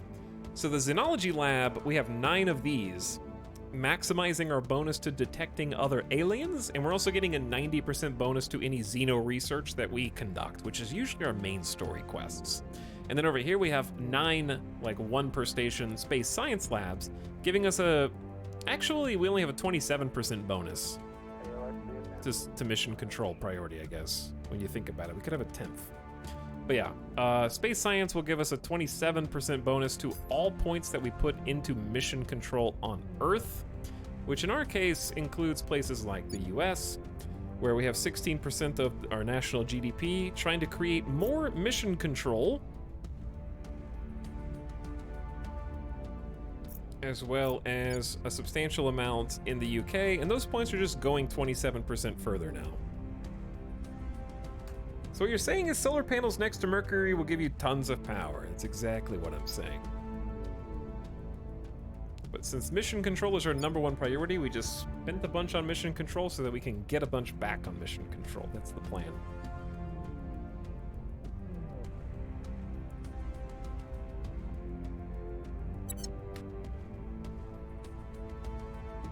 Okay, and 2 weeks have passed. It is time to tell the counselors what to do. Your orders? My orders are 66% chance of success at controlling a control point in China. We're going to be the first ones to get through their censorship. We'll be running this place. We are in going no to make time. the US and Standing China by for orders. staunch allies, no doubt. What's the op? Okay, the op is Acknowledged. German Anzora is going to go assault the alien assets in Chicago. Life forms are growing and starting to take over We're going local in. wildlife. Ready for orders.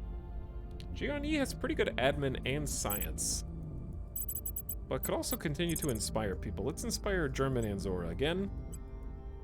I'll make sure they're on our side. We actually Standing probably by. should start using a little bit less influence because we're not generating quite as much. Tarcisio has been... Maybe you can detain a counselor. Because we already have 1 counselor from the servants turned. But a second one might not be the worst. They're all here. Why are they all here?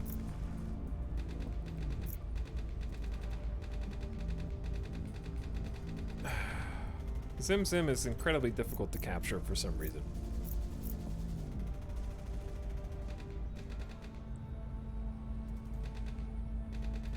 Rina Okamura. I don't know if I want to waste time detaining you or just straight up kill you. No, I gotta find an alien. We gotta go survey. Where do we think the aliens are? They have been very quiet. They've been very quiet. Let's go to their, like, place of power. Let's go to the heart of Brazil. We're gonna go survey Brazil. Setting There's a a lot watch. of alien Acknowledged. spores down there, whatever you want to call them. Bradford, keep advising the US, I think. I will help them. Easy enough. Offering support. I am lending my expertise to the US. Until I am assigned a new mission, I shall be increasing the nation's research output by 25% and investment points by 25%. I believe they'll stay loyal to the cause. Laying the groundwork. Got some loyalty buff for you.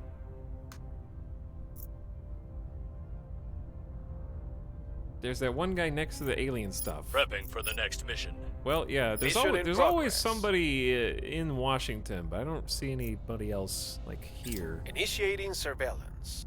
Wrapping up here. Okay, well, surveying South America has revealed alien life forms, alien life forms, alien life forms, alien life forms. It's not ideal. South America is struggling right now, and so is Africa for that matter.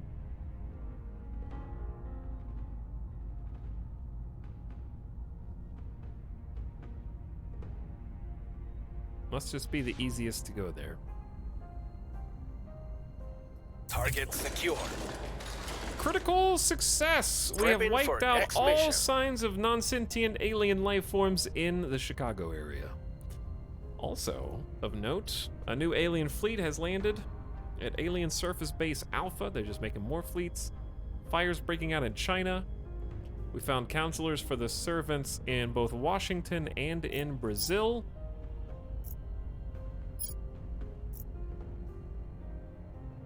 Agents in the initiative engineered a coup in North Korea. It's frightening me that they're sort of following me. Cleaning things up. Maybe Tarcisio should go to ground for a turn. Sort of go back into stealth mode. But yeah, North Korea and South Korea are both controlled by the initiative now, which is a little spicy. We're receiving reports of alien abductions near Kazakhstan. That's me! I did that. A new outpost core at Dijksterskyer base at Kunlan Crater 69 Hesperia, with the mining base due in the 28th of May. That's going to give us a pretty substantial amount of base and noble metals. Very exciting.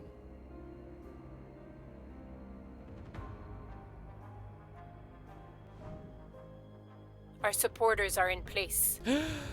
66% of the time. We'll be ready for new orders soon. We've got a piece of China.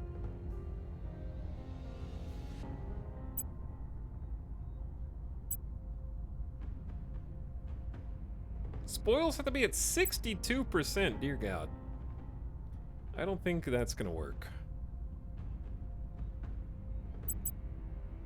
Military's only 3.8 miltech.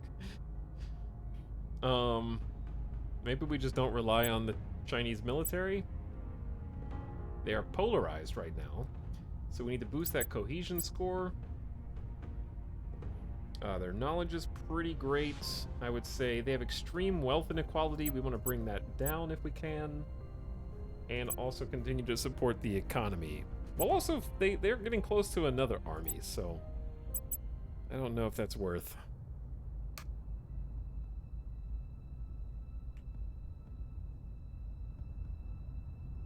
New alien fleet docked at Arrowin Station. They're going back to making more.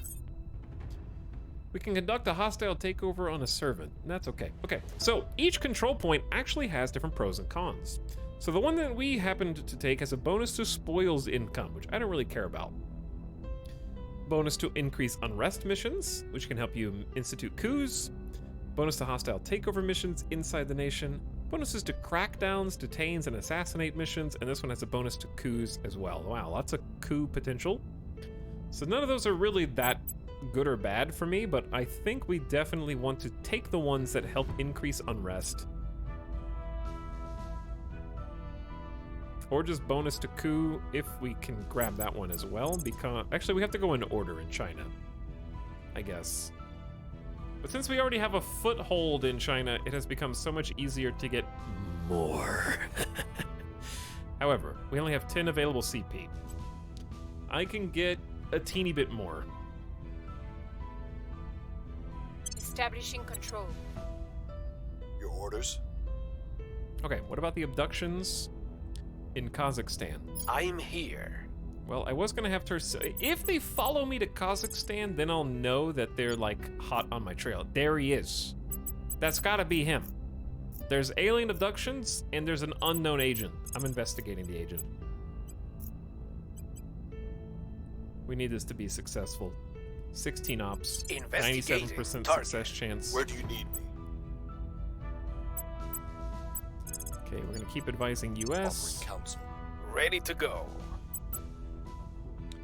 German and Zora.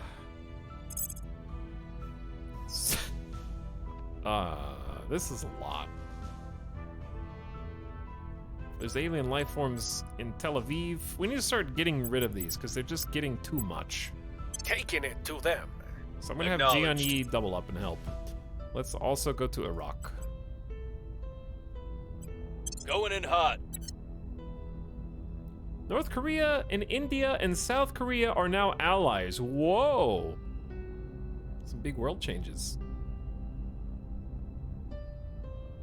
Oh, I didn't have anybody investigate the alien abductions. That's...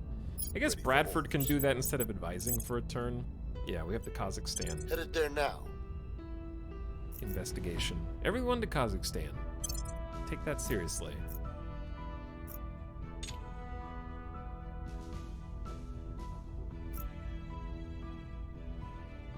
One would not send a swordsman to fight a tank. Neither should we voyage into the unknown armed with only the primitive tools of self-defense we cling to here on Earth. Director Khalid Alashkar, Investment Pitch Deck. Oh, Future damn, the Space initiative. LLC. Even though I put more points into kinetics, the initiative actually beat me. Well, they've selected in situ resource utilization as the next direction. I wish you could see a summary of how much you actually put in compared to them. The next frontier in space warfare is magnetic weaponry, lending velocity to a round not via combustion but electromagnetic acceleration. Even despite there being no air to slow a gunpowder-based bullet's passage, such rounds simply cannot reach the speeds required to effectively punch through an armored hull at great range. Magnetic weapons overcome this limitation and replace explosive-based rounds with far cheaper yet potentially larger solid metal slugs by pushing their rounds through an electromagnetically charged barrel, thus imparting far more kinetic energy upon the rounds at the moment of firing. The result is harder-hitting weapons, requiring only an electrical power source to function. With proof of concept now established, additional breakthroughs in the field of magnetics will enable us to develop powerful spacecraft-mounted railguns. Ultimately, we also hope to replace metal slugs with energy-based rounds. You can now research railguns. However, I didn't win. So, I need to make sure I'm winning these. We're almost done with settlement habs.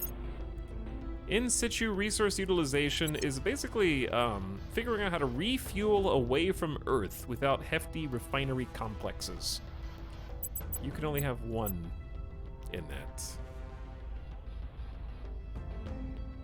Okay, and then we're doing a ton, pumping 36 points into council engineering as well.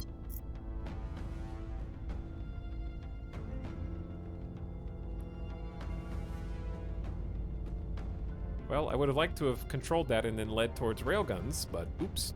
Russia's missile tests went off without a hitch, gaining a wealth of technical data. A response from the United Kingdom can be expected shortly.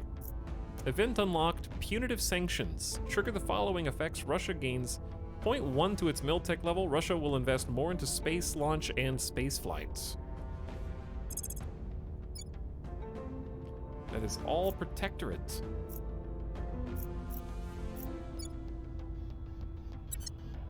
So I'm gonna have an option to do something soon. Raise tensions with the United Kingdom. I can declare war on... I have new information. Why can I declare war on Ethiopia? Agents for Project Exodus have positively ID'd an intelligent alien operative inside Kazakhstan. We may attempt to target this being with missions before it goes into hiding.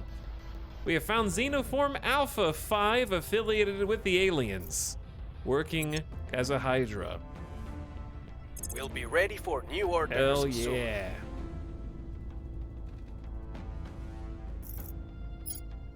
Servants are back in the US. And then Algeria.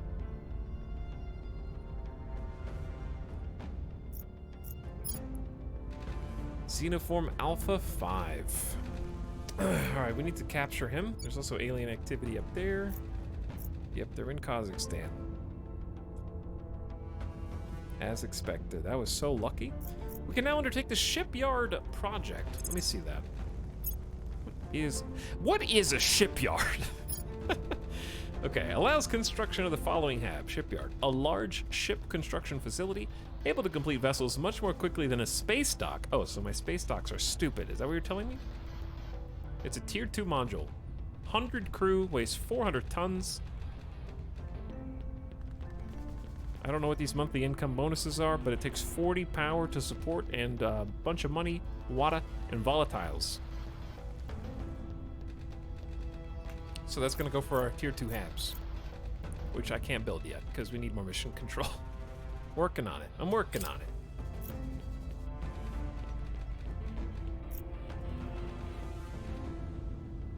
Very exciting stuff, though. Probably Score 1 highly for the worth. good guys. We have wiped out flora and fauna in Tel Aviv. Wrapping up here. The LZ is secure. 59% reduction We'll be in ready for new Mosul. orders soon. God, it's hard to keep a handle on all this. Bradford has boosted our Wrapping up xenology research by going to Kazakhstan. We've got our people in place. Yeah, Wrapping up here. 2 control points in China. All right, we are a little overburdened against our control point cap. So, it's time to do what we had already planned on doing. We've dismantled the nuclear program and army from Israel. It's time to abandon Israel. And then we need to find 5 more points to abandon. Just 5.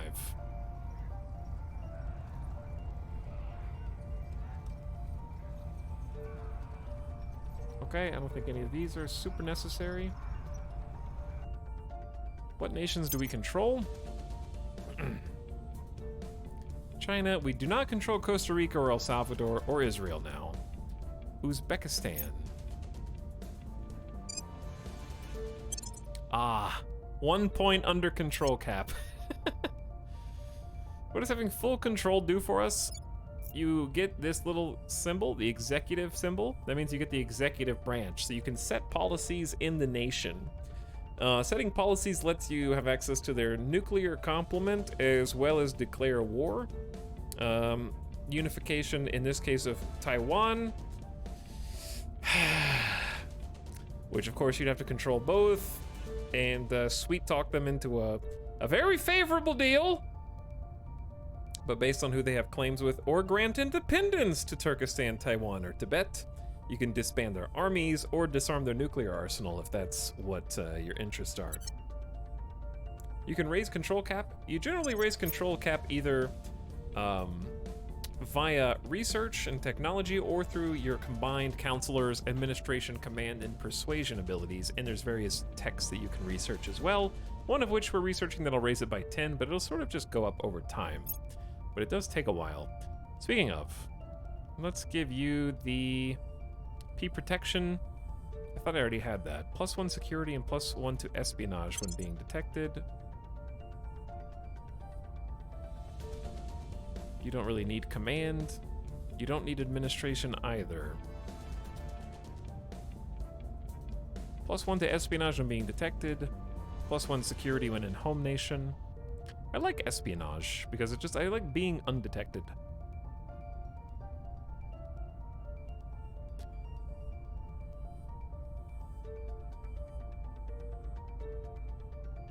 Where's your home nation, by the way? Amsterdam? We're almost never gonna be in Amsterdam. You've already got 25 admin, 25 persuasion, so sure, the espionage bonus is fine.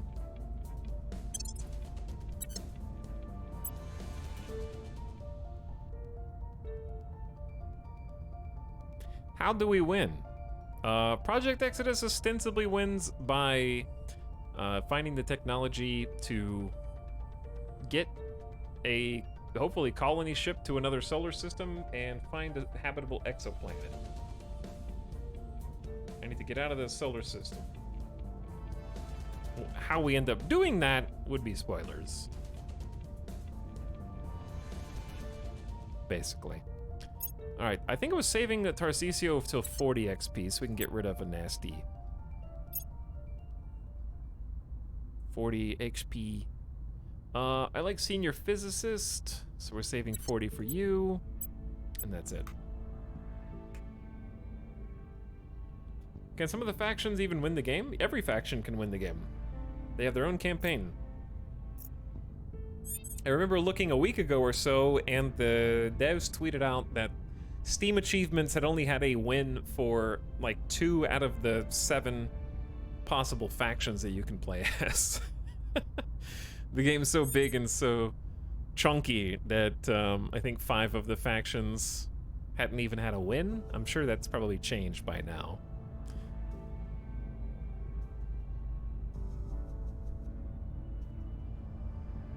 I think it was the Resistance and the Servants.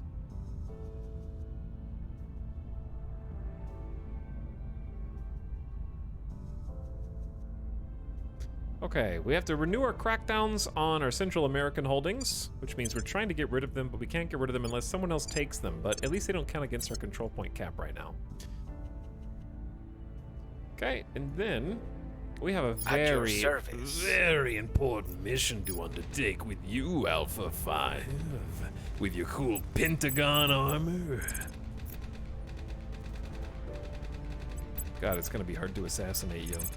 It's gonna be even harder. We don't have to assassinate you. We're supposed to detain you. Their security is 16. Mission difficulty is an 8. And I have 16 investigation for you. Alien 6. Security 16. Mission difficulty 8. This is gonna be rough. I don't know how to get to 25 investigation.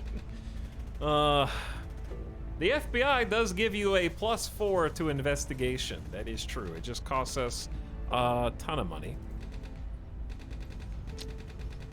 I might have to do it, Chad, just to get the investigation. We just might have to go all in on investigation buffs.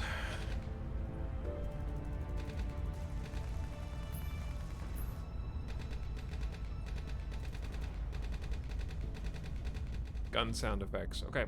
To go all in on investigation buffs, I do have to ditch a little bit of espionage.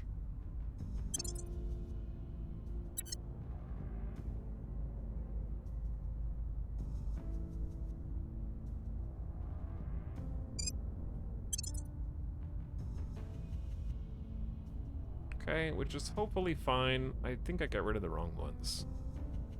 I should have gotten rid of Ajax. Or did I get rid of the right ones? Alright, we're gonna take a huge money deficit. Temporarily, but I'm still gonna buy the damn org. God, that's so much influence to buy. I am the head of the FBI and SEAL Team 6 and the Secret Intelligence Service. Tarcisio is maybe the most valuable human being. If the aliens could simply assassinate the leader of all of these organizations, think about how much they would, how much good they would do. Your 12 security worries me, my friend. Okay. And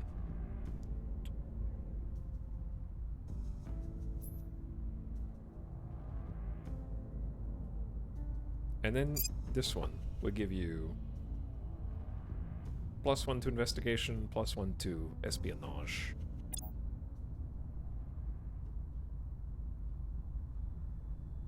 Yep, that one's good. He knows too much. How long would it take to re-level a newbie at this point? I mean, it would take a while, but you can also, you might get someone who's naturally got better talents or stats towards your desired direction, so to speak. Okay, what are we getting rid of here? I don't think anybody needs admin anymore. You're the only person not at 25 admin, and you're basically close enough. So we're gonna get rid of the admin. I have to get rid of one more. I don't think we need the persuasion either. Yeah, let's get rid of this missile program. Okay, there we go. So, Tarcisio, we have boosted him to 21 investigation, and I'm just gonna boost him to 22 investigation because we gotta capture an alien. It is our main story quest, and it is the hardest thing that we can possibly do. And we just went up to a 37% chance if I spend all 67 ops. And that's with everything.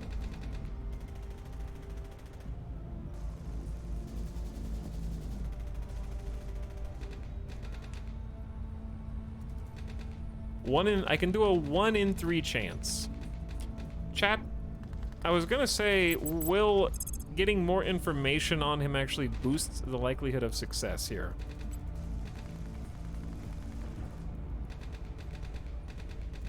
Gloyd says so. I would think it does. Eyes on target. It seems like a Reporting natural in. conclusion. But we'll give it a try. What's the up?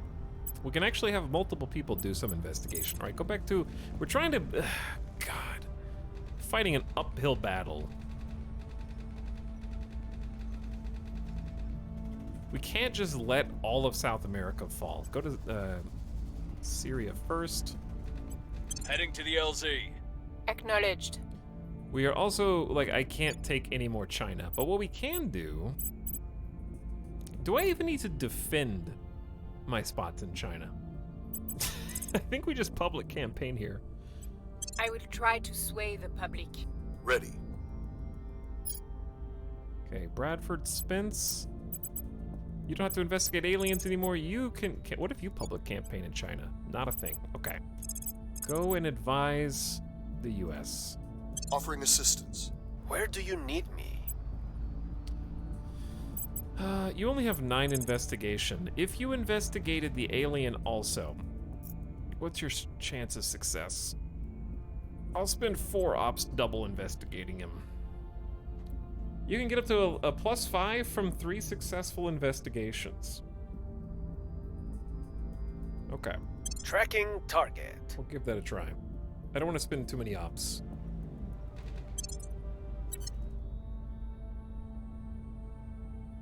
I'm very excited about this. They went down to a 23% chance because we left our territory. Oh no. I was hoping they'd stay in Kazakhstan. Shy Wolf Luna Station in low lunar orbit.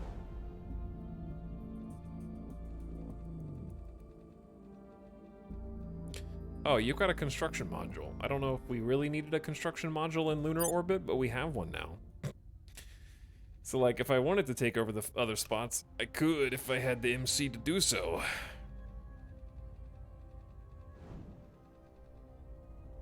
I will help them. Advising the US. Keep it rolling. Person of interest. Surveil. Okay, you still had a Prepping 92% for chance. next mission. We learned everything except his loyalty. We've got some intel on our target. Did you just get a critical success on investigating the alien? You rolled a nat 1 with only a 23% chance to succeed, you gamer god? Public opinion is moving in our direction. Critical success on Chinese public opinion. We're up to 52%. Things are going our way, dude.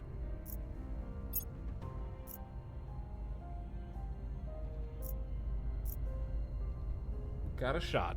Okay, let's slow Target down. destroyed. Let's slow down for... Was it destroyed or did you simply reduce it by 29%? Okay, anyway. What do we got?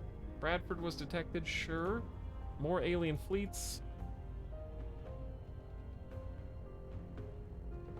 We have detected a base on Mars belonging to the Protectorate.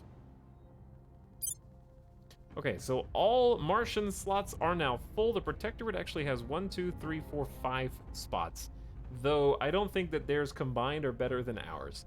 We are going to be doing a lot of hostile... It's not hostile takeovers, but that's what I'm going to call it, because I'm going to be sending Marines to Mars and free up the 5th and... We took top 4 slots. But we can get more if we want.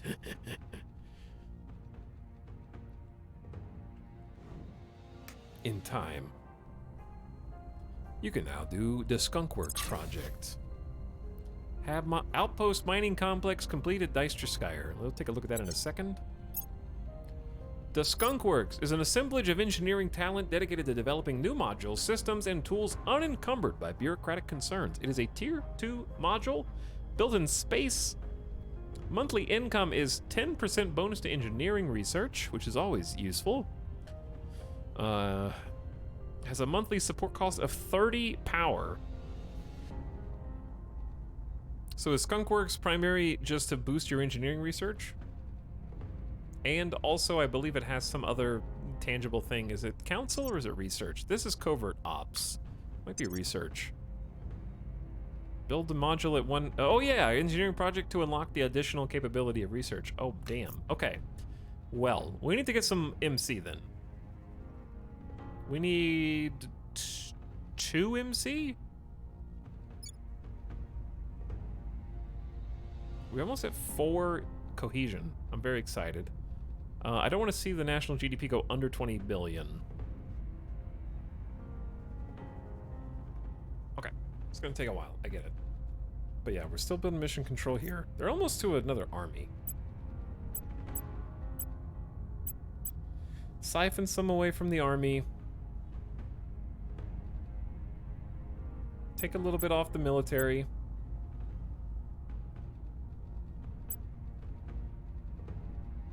keep pumping Unity. I know Unity is less effective with higher education levels,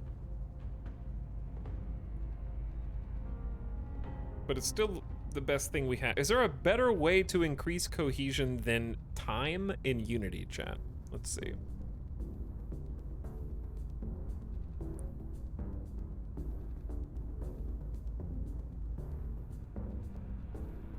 War. Yeah, war does. I don't really have anybody to go to war with. But that is a good point. We're trying to just stay chill.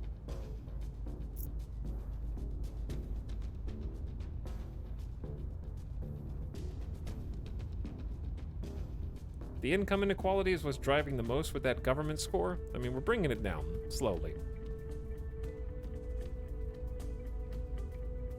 High inequality reduces cohesion as a nation divides into haves and have-nots. Well, I can put more points in welfare. Maybe take a little bit out of knowledge.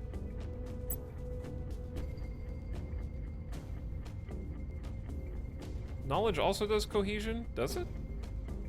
Knowledge priority increases education, government, and pulls cohesion toward the middle value. Oh, damn. Okay. Yeah, I'm learning. I'm learning. You're right. We'll do a well-balanced approach. Chat is correct. Who could have seen this coming? Okay, UK is looking very stable. Pumping emission control. Japan's putting 20% emission control. Kazakhstan's almost got us emission control. Good job, everybody. Good. Oh, what about China? We didn't do the other region. No boost. Funding is okay because we're getting a decent chunk of money from you. No spoils. We need unity. We need welfare, and we need economy. All those things. And they're getting close to another army. Now, where was I? Oh yeah, the skunk works. And, Dysterskyer base on 69 Hesperia. Big rock with so many metals, especially now that we're tapping into it. 102 base, 45 noble. It's a good spot. And there's our beautiful mining complex with a fishing pile. So, the space metal race is going pretty good, I think, right now. We're tapping into everything that we can.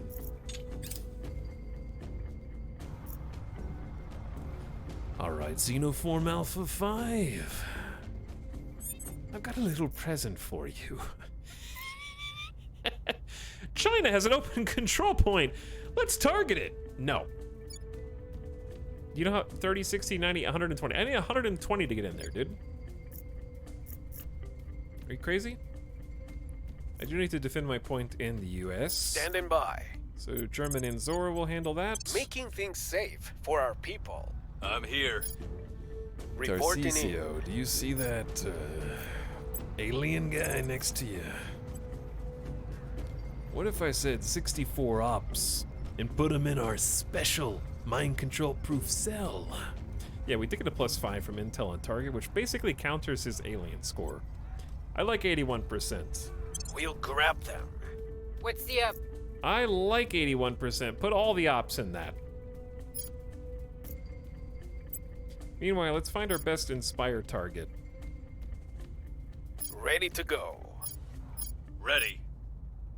Where They all have to? at least double digits. And here. Do you ever get to a point where it's no longer puppeting governments and everyone just knows X country is part of X faction? I mean, I think it's common knowledge because I don't know that it's actually, it's technically puppeting, but I don't know if it's secretly puppeting. I feel like it's openly puppeting.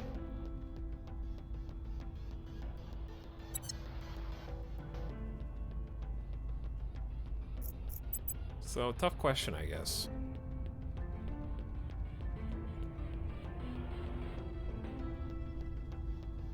Spain and Russia are now allies. Russia and Zimbabwe are no longer rivals. Lots of things going on politically over there. All right, Petra, you are a great source of inspiration for everyone, but I say let's go ahead and dominate We have so much censorship in China, and you're the only one they trust to give them the truth. 96%. Look at you. We must persuade They already the people. believe us. I'm here.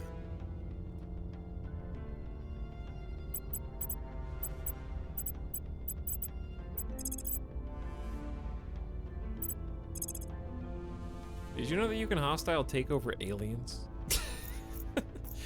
I just love the idea that aliens are head of various organizations, and they're like, "Oh, I'm sorry, there's an alien that is the head of MI6. Sir, we thought you were just in costume. We didn't realize you were an actual alien."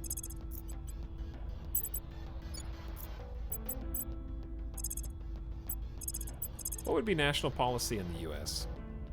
Declare war, disband the army, disarm warheads. Nothing that we need to concern ourselves with. I feel like there's something better I could be doing, but yeah, let's just keep advising. Sorry, I don't know which button to advise. Offering support. Ready for my mission. And then Jianyi, there's more life forms in Damascus, damn it. Taking it to him. Keep killing them. He's just really committed to his deep cover, yeah. I will help them. All right, expertise to the U.S. Securing our control. Defend interests in the U.S. The UK is deeply concerned by Russia's recent provocative actions. They did missile tests. Policymakers in the UK have suggested levying economic sanctions to impose costs for its latest provocations. Send a sternly worded letter of disapproval. Trigger GDP increase in Russia or impose sanctions. Yeah, let's impose sanctions. Because Protectorate is not our Target friend. lost. We couldn't get them. What? 81%? No, we did all of our Cleaning work. things up. We did all of our homework.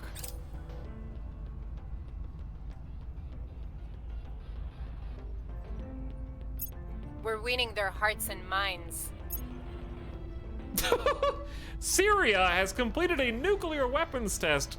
To the horror of the world, it gains 1 nuclear barrage and may now build more. All factions with control points in the nation gain 1 atrocity and suffer from negative shift in public opinion. That is the Academy doing nuclear weapons tests.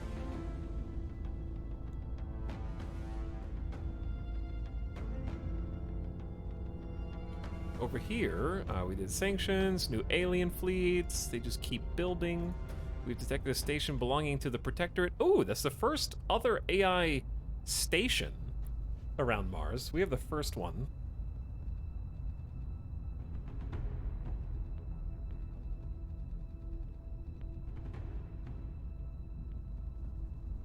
New project, solar array.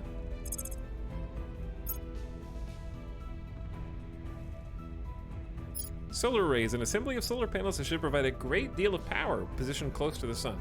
Okay, that's a tier 2 solar panel. Goes on tier 2 orbital HABs.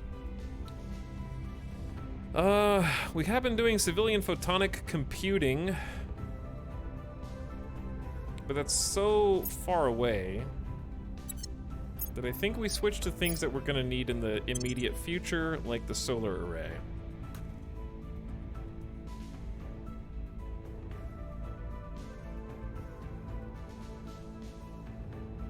I can't believe we fumbled By the the capture. numbers. Home is wherever you lay your head, it is said. If only this were true. Home, as far too many of us know, is only where no one is trying to destroy all that you hold dear. Commissioner Kiran Banerjee to the BBC. Our outpost HABs have been a successful proof of concept. This means the time has come to begin housing humans on other worlds in unprecedented numbers. This is not merely a question of construction, but most of all one of safety. Even the slightest error, oversight, or malfunction could cost hundreds, even thousands of lives. If we are to proceed from mere research outposts and towards something resembling a society, we need to think longer term. Oxygen generation is paramount, as are sustainable food and fuel sources, but privacy, leisure, and education will also become ever more pressing concerns. Thus, we must build habitats at scale, designed to be modular and expandable. While this remains early days for the spread of humanity beyond Earth's orbit, these nascent settlements can prepare other planets for eventual full colonization. The following project may become available for us to research. We led the charge on Project Exodus, getting this, so hopefully we can get a settlement core and get tier 2 settlements. That'd be awesome. All right, what we were working on, this is our global research choice. We were trying to prepare for building space sheep. And missile warfare is generally what's acceptable there. However, we did kinetic because we're stubborn, and I wanna just see what happens.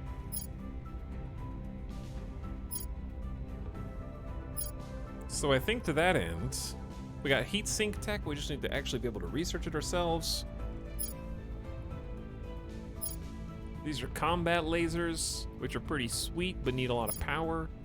The militarization of fleet leads to antimatter weaponry, fleet logistics, space future, space assault doctrine, and this leads to possibly faction projects, including marine assault units, platoon barracks, point defense arrays, Hades nuclear torpedoes, Nemesis nuclear torpedoes, and Olympus nuclear torpedoes. Particle cannons, including point defense particle beams, which just sound like better point defense. And of course, railguns, such as light railgun batteries, heavy railgun batteries, rail cannons, spinal gun mounts, and light rail cannons.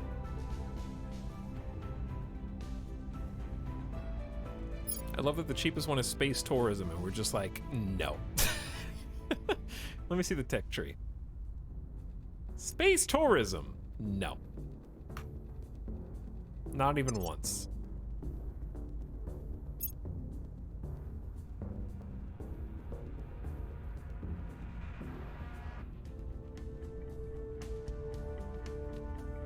A rival domestic politics leads to law, great nations, independence movements, culture, probably a lot of cool buffs.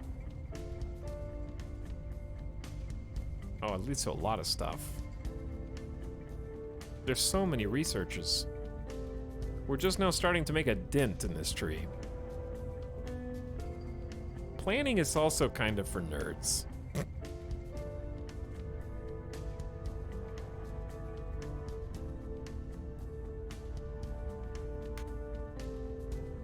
Who needs planning? All right, I'm gonna do...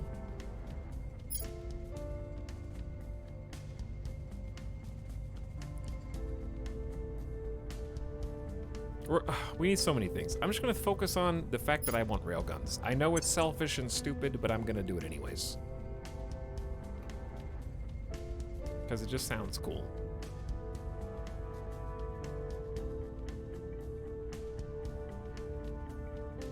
Maybe it'll lead to amazing stuff later. All right, can we catch this alien, please? For the main story. We choose to go to the moon, not because it is easy, but because it's a nice weekend getaway, and we have a base there, and an orbital station. All fabulous reasons. Okay, I can only try this 2 more times on 81% success chance, by the way. We'll bring them in. What? It's not a lot. It's not a lot. I'll ensure their loyalty. Reporting in. Wait, who just... Ready. Wait, why did Petra fly to the US when you were already in China? We'll make our appeal. Petra, Ready to please. go. Making our case. Okay, yeah, make your case. Ready for my mission. Are you though? Are you? I love how everyone's just given up on public opinion in the US. They were like, fine, you can have it. At last, we whittled them down. Offering counsel. Ready for my mission. Too many Standing people know by. where Bradford is, and his security is quite low. So we're actually gonna go to ground. I just don't trust. Let's go to San Juan. Going into hiding. Ready for orders. German Anzora, conversely, is a little harder to kill. Let's maybe investigate who is in the US right now. Surveilling target. Your orders? And then Jianyi can... Oh my, this list. Let's go to China. Kill some You're up. aliens there.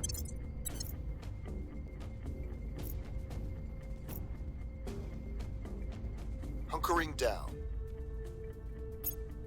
Okay, they didn't spot him. Surveillance complete. Prepping for next mission. The council, dude, Adam Kalina has been in the US so much. We keep redetecting him over and over again. We've got the packet. We did it. Achievement unlocked. Men in Black, baby. Capture an alien. It is impossible to describe the sensation of gazing upon a creature from another world with one's own eyes. No words could adequately explain how uncanny it feels to see such a thing move and draw breath, and turn its own unquestionably alien eyes upon us.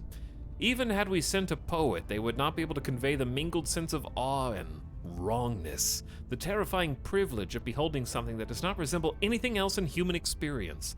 The shape of the hulking skull, the tendrils that dance unnaturally within the mouth, the way the light plays across flesh textured and patterned like nothing else on Earth. Even these beings' sounds challenge our very definition of language. The idea that we could even know their minds seems, for now, frankly laughable.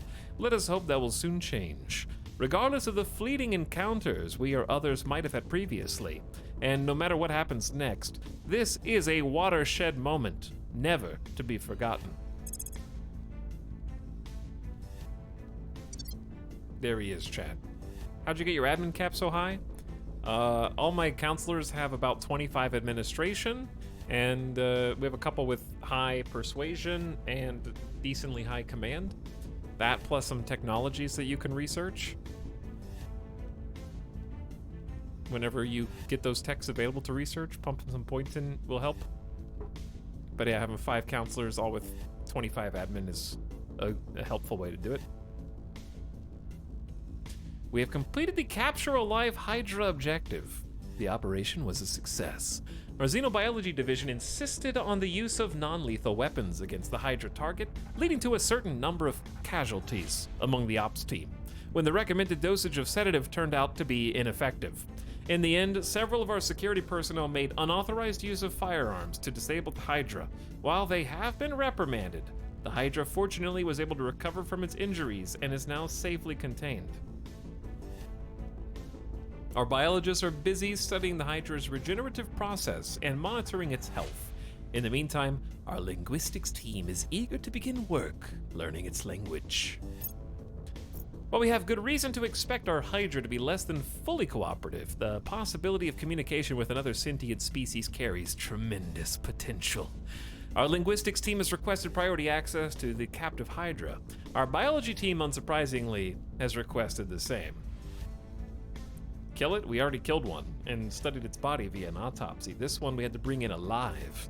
The first one we killed so that we could discover how to capture it without endangering ourselves too much. Detain Counselor mission, critical success! We have detained Xenoform Alpha 5 for interrogation. We expect to learn a great deal of information about the aliens during questioning.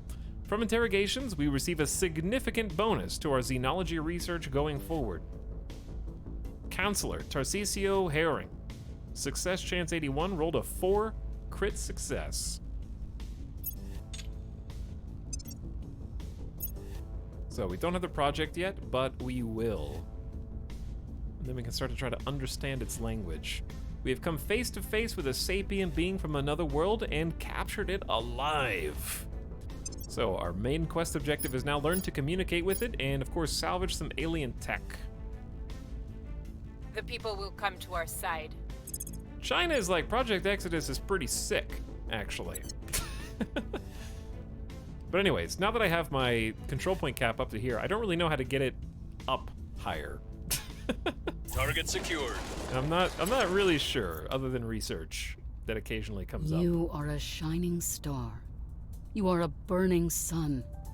And within you burns an eternal flame. When that flame touches another, nothing in this world can stand in its way. Superior Judith Howell, Burn Brighter, Self-Improvement Course. Scientists have gained a full understanding of advanced heat management concepts thanks to us. One cannot simply open a window to Mordor. I don't know why someone would say that. One cannot simply open a window while on a spaceship. As such, there is no simple way of releasing the accumulated heat of several dozen human bodies and countless computer systems, reactors, and weapons. But if it is not removed, anyone on board will soon die of extreme heat prostration, while the ship itself will ultimately melt. Conduction, convection, or radiation are the only possible means of thermal energy transfer, and of those, only radiation is currently feasible within the empty vacuum of space. This means radiators, but unfortunately that means bulk, which is itself deeply undesirable. However, liquid droplet radiators appear to be the answer we need. By replacing a solid surface radiator with one that sprays cooling droplets, which are then recaptured and reused across large, thin radiators, we can reduce the mass from approximately 1,300 kilograms to under 100. This does require special liquids, with a vapor pressure so low that they can resist evaporation before recapture. But our latest breakthrough in the field has resulted in droplet supplies that will last several decades before needing to be replaced. Meanwhile, theoretical future nanomaterials will ultimately reduce both the size and the mass of the radiators. The following tech may now be researched: mission to the inner planets. Fancy. And then we'll get some new heatsink research in the very near future as well. 15K. I don't think I'm ready to go to Mercury or Venus yet, because I don't have any mission control. So we're gonna pause on that, because it's also incredibly expensive anyways, and focus on some more things that might help us in the short term.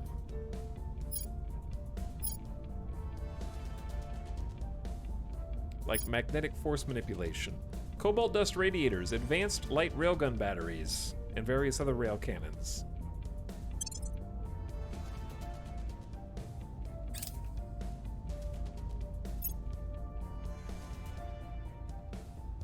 People arrived. Hello, Super. What's up?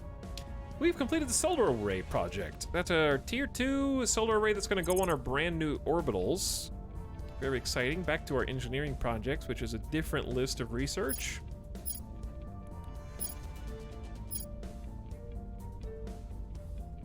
I don't know what 25% more intel from interrogating detained prisoners means. This is control point capped by 5. I'm definitely gonna want the Skunk Works and the shipyard, but let's go Skunk Works first. That's gonna go on our tier 2 stations when we get them. I need only one more mission control to get a tier 2 station. Allows construction of the Ops Center. What the heck is an Ops Center? It is a tier 2 module as well. Oh, wait. It's a building that gives you mission control? Oh, damn. Can you upgrade stations, or do you have to build new ones? I think you can just upgrade them. Now that is crazy. There's mission control. I did ask. I think we continue. We're almost done. This will be done 6th of August. And then we can start on that, because we gotta wait on one more mission control anyways. The Academy failed a purge in Israel. That's too bad, because I'm giving it away. And you shouldn't have failed, you absolute nerd.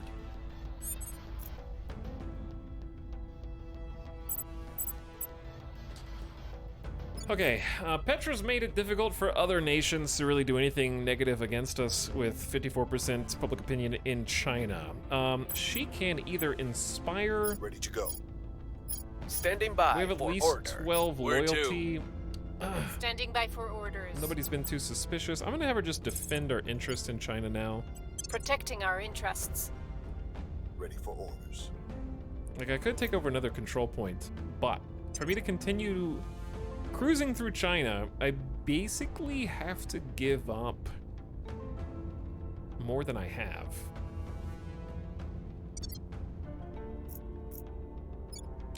Because I think abandoning the UK is not what I want to do. I want to keep the UK, which itself is only worth 2 Chinese control points. That's still not enough. We'd have to get rid of the UK and Japan Yeah, and then I could have China. Which I'm not sure that that's worth it, because we lose out on 4 armies that are Miltech 4.5 and 4.6 respectively. Which is kind of a lot. Like, when the aliens land, and they will eventually land, I want to be prepared. Which, you really, you know, you can only be so prepared when you don't know what's coming. Iran and South Korea are now allies. Portugal and South Korea, and more besides. All right, Bradford, what are you doing? You went to ground? You can now go back and advise the U.S. Offering assistance. Ready. Now let's continue assaulting alien assets that we've uncovered. Let's go to Libya. Can't believe we got the Going alien. in hot. I'm so Reporting glad in. we got the alien. Let's do alien life forms in Sudan. We're going in. We're trying Where to keep to? them down. Now let's survey, because I got a survey in China because I'm curious how compromised like On China is to Overwatch. alien flora and fauna. Another oh, communicate with the captured Hydra agent. That's main story, and we can do potassium heat sinks, new ship components. Hydra language is 10,000. Can we wait till August to finish these? Do we need Skunkworks now? I don't think we need Skunkworks now, but it is. Damn, this is actually getting tough. I guess augmented learning isn't that important yet, but it's so close to being done. Just tank it. The Hydra language project can wait a sec.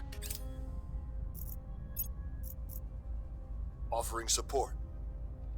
Surveilling target area. Okay, this is what I'm interested in. Yes, we did find 2 more bits of alien phenomena here. None on this side, interestingly, but some inside and over here. So maybe we need to investigate, like, the Himalayas. And look for aliens there. Securing our interests. Alien fleet has completed transfer to low Earth orbit. Uh-oh. They're back. They're here.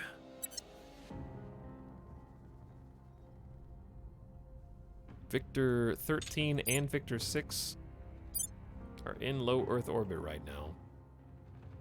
They're watching us.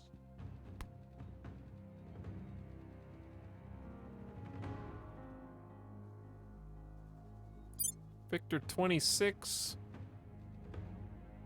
moving around on the inner belt. Victor 23 as well. Victor 39 is heading to Europa. Going to Neptune. Victor 24 is going home. I saw Kagan. I thought that place was called Korn. Dude, look what's going on here. Victor 42 is going to low Earth orbit. I'm scared. So many ships. WTF, this game is long. This game is big. Beep. Why kill Beep? Why do you kill Beep? Now I can research the settlement course too. That's too many things, dude. I have too many options. This is a chunky game. Oh no, more heat sinks. I went from almost having no personal projects to research to now Target I have destroyed. way too many. There's more heat Score sinks. one for the good guys. Burn the alien flora and fauna until nothing remains. Well, let's pause for a second. Okay, too many new projects. We're playing whack-a-mole with all the different bits and pieces of aliens. There is a new protectorate base on Suleiman. 216 Cleopatra. It's got some base metals. Pakistan has deployed a new army. Cool, good for them.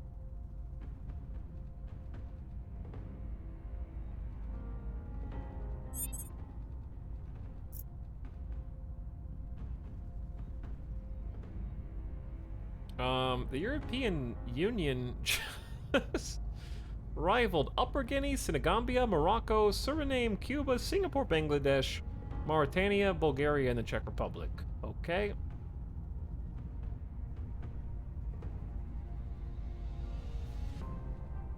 That's a lot of things.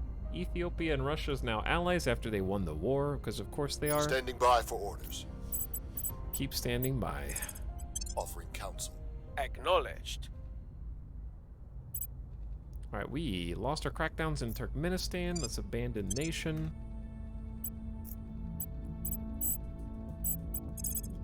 Alright, more whack-a-mole. Life forms in Gear China. Standing by. More life forms in China. Taking it to him. What's the op? Are you guys in different places? Ready to go. Yes. Okay. At your service. And then Tarcisio is going to...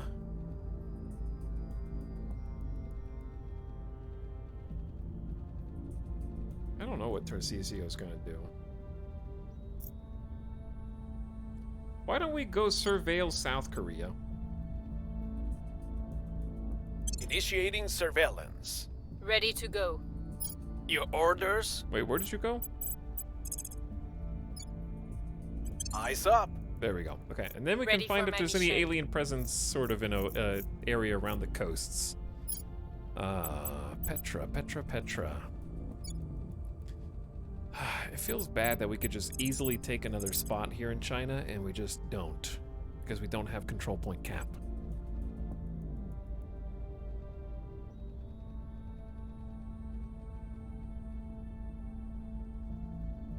The aliens seem incompetent, to be honest.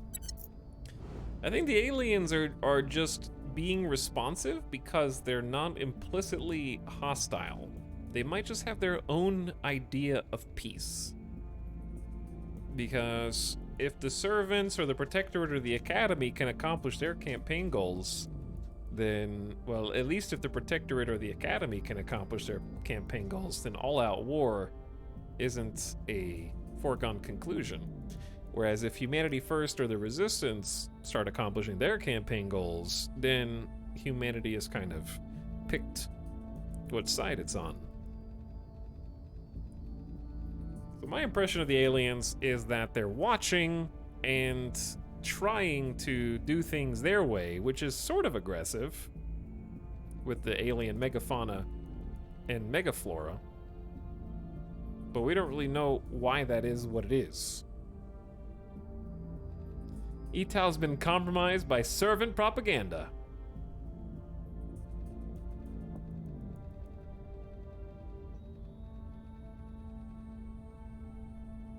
I don't want to go above control point cap, because when you go above control point cap, you get a bonus. Enemy factions get a bonus to crackdowns on your control points. So staying under is very much in our best interest. But I'm gonna have Petra just do some inspiration. I'll make sure they're on our side. Keeping morale high is good. I will help them. Setting a watch. Okay, see, this is what we didn't find anything. We surveilled. We know that there's some servants because we've turned one. I think we had a breakthrough. Inspire. Loyalty's gone up by Cleaning 1. things up. Wow. Cleaning Bradford, you're things at up. 18. I think you're loyal. I enough. will report when my mission is complete. More heat sinks. That's so many heat sinks, dude.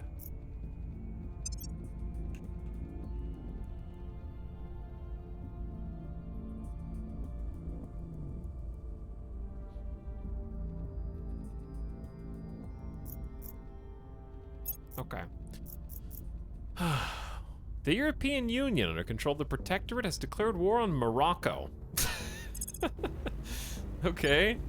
Well, European Union is angry. By the numbers. How does loyalty work? It has a max of 25. All the stats have sort of a max of 25. Loyalty is the counter to things like persuasion. So like 25 loyalty would negate 25 persuasion when someone's trying to turn a counselor to become a double agent. And by inspiring them, you can help sort of break them out of being a double agent if they've already been turned.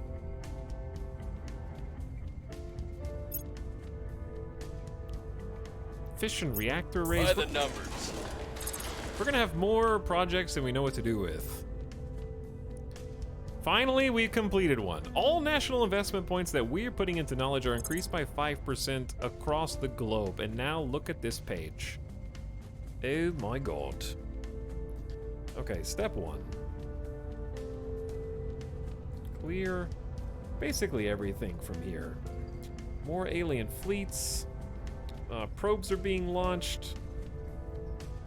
We launched our own host of probes. Trying to clear the alien flora and fauna from China.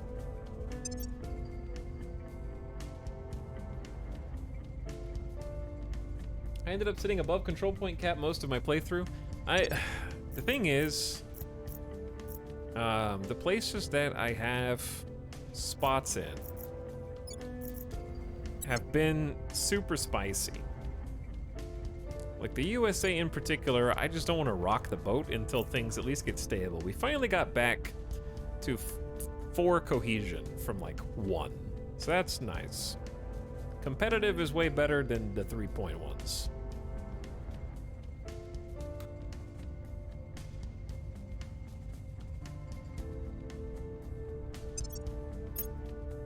And we can grab China whenever we want at this point. But like 90 extra control points, like the higher you are over your control point cap, the easier it is for crackdowns and purges, I believe. Proportional. So I'm just gonna chill for a bit.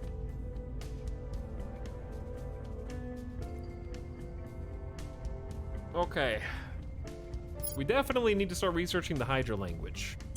And I have a 104% research bonus to all Xeno tech, and 70% of that's coming from HAB modules. 34% from alien activity investigations, and we have a 70% to all of our engineering projects anyways. And then we're about to get the Skunk Works too, so we'll get both. There you go, Skunk Works go in space. They give you engineering research bonuses.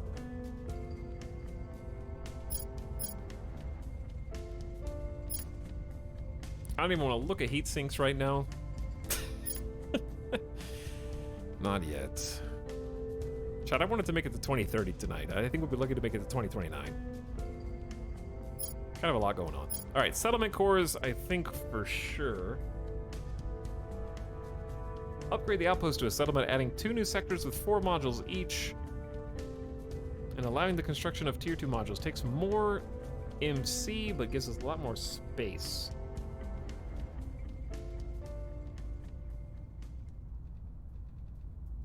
I don't know if that's as important to us right now with, say, shipyards or something else. Or if we should just permanently dedicate one of our spots to upping our control point cap.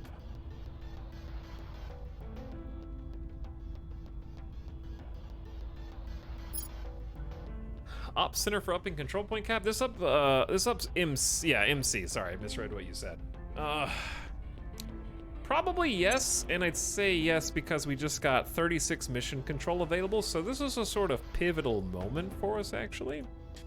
Because if I remember correctly, I don't think we have any. That's not true. Okay, I actually do have 2 mining complexes. Mining complexes do take from your mission control, but they won't be ready until the February of 2029, so we don't need to worry about that as we've cornered the market on series. What we can do is take our fabulous Tiangong station, which is sort of our original station, and I think fitting that we should give it an orbital core upgrade. Core modules may only go on this. Do you have to decommission a HAB? How do you upgrade? Chat, can you upgrade or do you have to build a new module?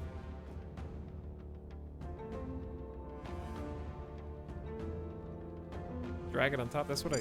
Oh, I did, but I must have missed. Okay, upgrade platform core from space. Oops. This is gonna take, because this takes 1 MC, this takes 3 mission control. And it also takes some monthly water and volatiles and money. Well, let's get that started. 60 days. Very exciting. There we go, 36 out of 36.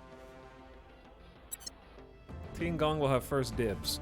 Now, did we get the solar? The better solar? I think we did. I think I got tier 2 solar researched. I wish you could just see your completed text, like by order of most recently completed research. That'd be handy.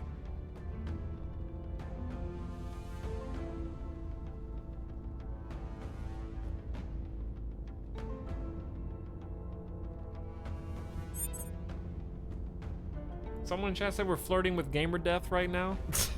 Don't worry. We've stood up a couple times, but it might be nice to go ahead and take a stretch.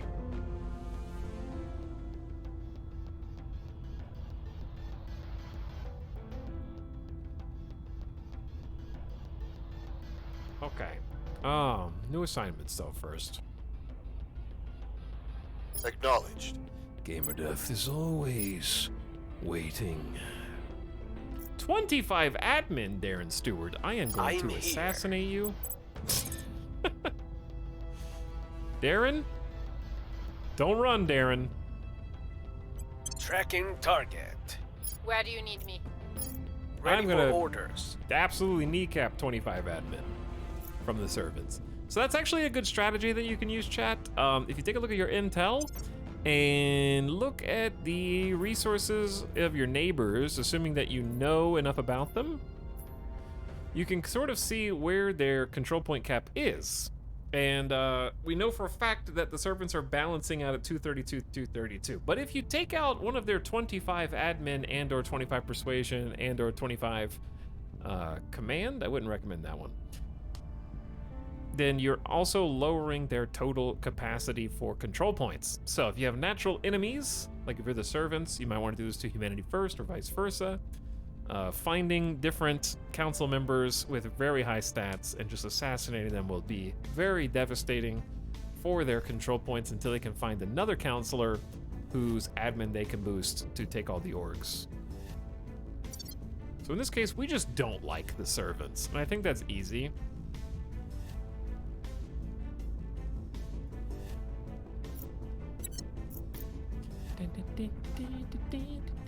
What's the op?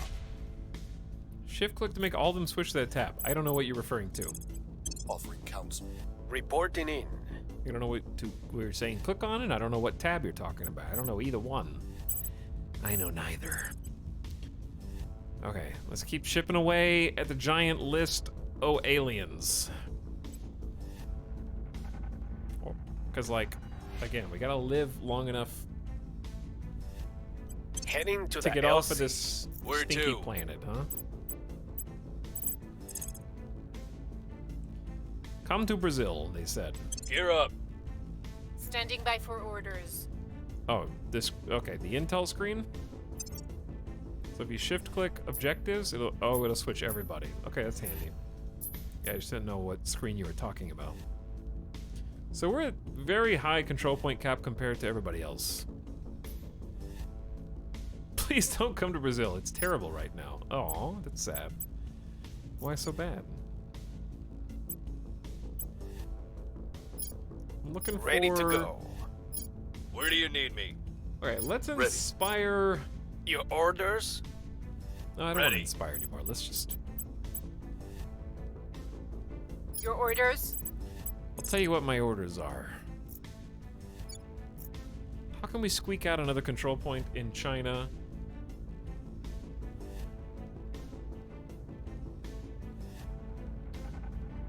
Maybe we just be over control point cap for a while. Establishing our presence. I'll give it a try and see if I get punished.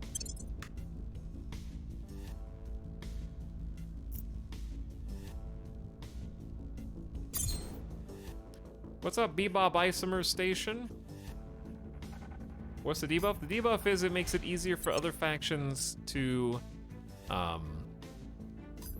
basically weaken your control points. Yeah, flight controllers, about 15 seconds to CSM act. Chat, I guess I will take a quick gamer death break. So you guys enjoy your orbit around the Earth. And I will be taking Midas outside, but I'll be back in just a few minutes, okay? Thanks for watching, thanks for hanging out tonight. I'll be RB. Wait, hold on, what? Highlight message, question, what? Is the control point cap a hard switch, or does the malice increase the more you go over? I think the malice increases the more you go over. But I'd have to do some testing to find out. Though I'm pretty sure I've seen the number go up for the servants. Xanashar says yes, it gets worse the higher it goes. All right, be back. Thanks for hanging out. Thanks for watching. Simulacra says, wait, I just got here. Please restart. Thanks for 22 months. And Pompadour Delinquent says, show the aliens what Earth's freedom looks like. Hell yeah, brother. All right. Thanks, Pompadour, for sub. Simulacra for sub. Antagonist, please. Antagonist, please. Let me take a BRB, please.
Alien, please.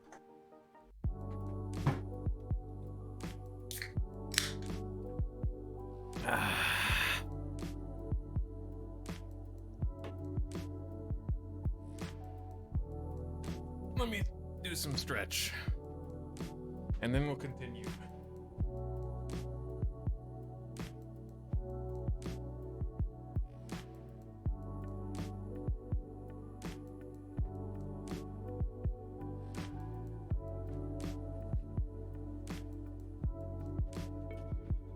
Ooh, okay.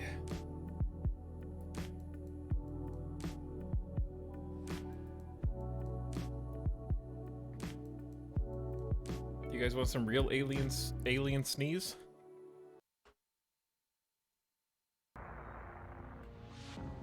See if we can get this alignment and initialization in, men. Hold on, let's do two things. Let's actually save. That's a good idea. Maybe more than two things. Then, DX story.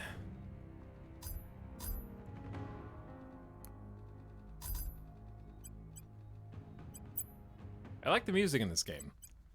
Don't get me wrong. But what if the music was...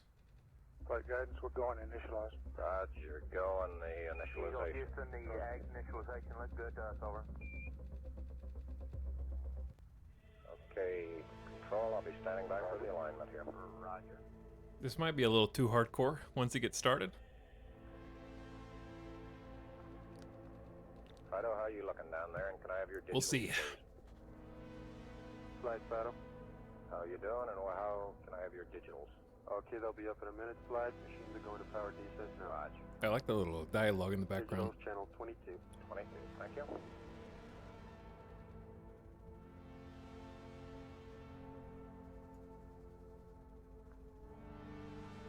Okay. Anyway, we'll turn on some different space music. Just get the soundtrack vibing.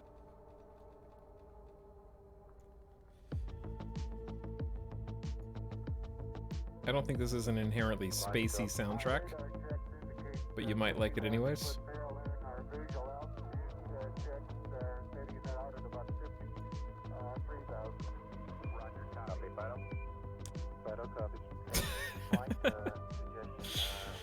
Chad, let's take a second to just talk, you and I. Just a moment to chat before we get back into the depths. Actually, are we even doing anything? I think I can just fast forward.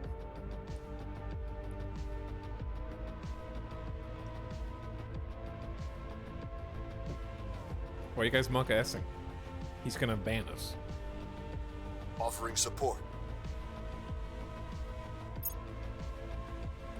What would your sales pitch on this game be? The devs are not paying me, so I will not make any sales pitch. Okay, devs, pay up. I'm just okay. You will like this game if you laugh in the face of danger. If you go to BoardGameGeek.com and you sort by games that have the longest playtime for single-player experiences. You will like this game if you are the kind of person who starts playing turns the game on, before you unpause, you have decided that you actually need to go watch an hour-long tutorial even to figure out what the first 5 buttons you should push are. And then you end up accidentally stumbling upon the subreddit where you look through all of the new player questions, research the wiki, and then eventually you decide to play. Does this game take longer than a RimWorld Arco Nexus run? I don't know, I haven't beat Arco Nexus. I'll never beat Arco Nexus.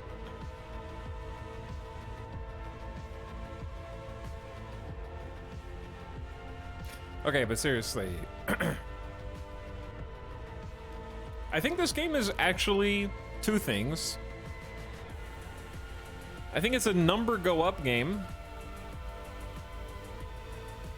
And it's also the kind of game that you need some outside research, or a lot of outside research, depending on how much you know about orbital mechanics.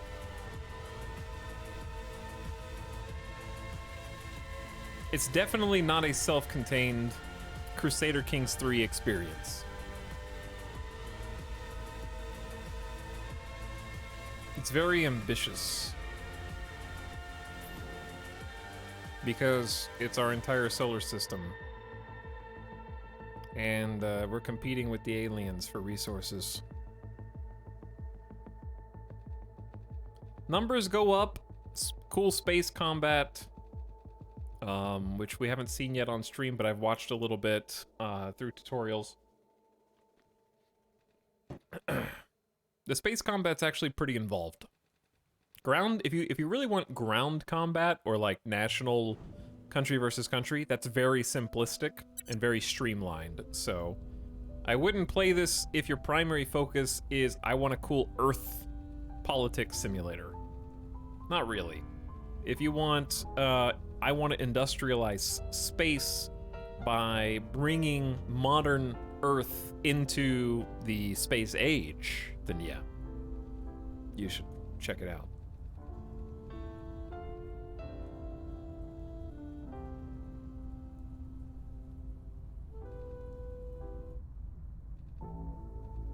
Okay, let's do, I mean, this is a cool sound. Hang on, what's this?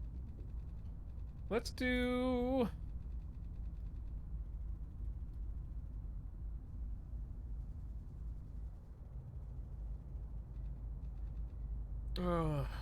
there's so many good soundtracks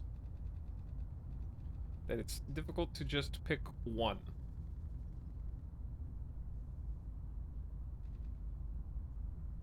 But I've been wanting to listen to this again for a little while. So why not?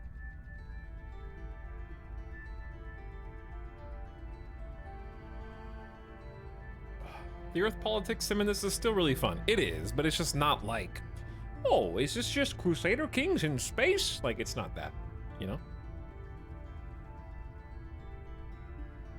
It's definitely more straightforward. New project available, mass drivers. I have actually too many projects. We are leading the pack on railguns, magnetic force, and I guess in situ resource utilization. I don't really care about this particular research. I'm just helping so that I can stay in the lead and then be the first one who picks the target. I don't know why we only had an 8% chance to assassinate that person. I think they went back to their home. So we totally botched that assassinate. The space combat is sort of a whole other game. It is, yeah. Hi, Etalyx. The U.S. still in guerrilla warfare? The U.S. right now, we have stabilized. It's peaceful, and we've brought cohesion up to 4, basically, which is polarized, but it's getting better, almost to that designated, or that desired 5, which is sort of what it trends towards with high democracy values. And then we don't have to spend so much on unity. I just want to get it to around 5, and then we're going to repurpose a lot of this. In fact, I think we can go ahead and tone a bit of it down.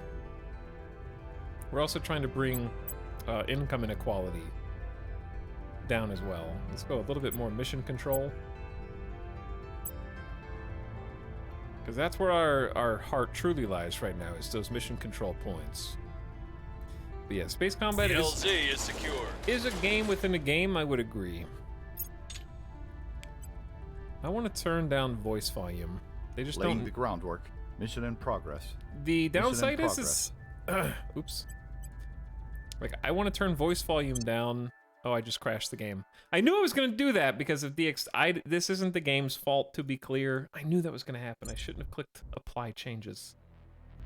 I just saved, so it's okay. Literally just saved. My bad. But yeah, like the constant chattering from the counselors is like, I get it. But I do want to hear the voiceovers for the global text because I enjoy those. He's put us in the void. Okay, game is coming back up. Maybe. Synchronizing the Steam cloud. We're synchronizing the Steam cloud.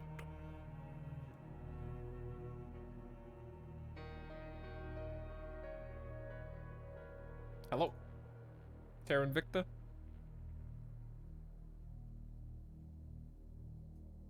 Chat? It's just us now. It's us and the flags.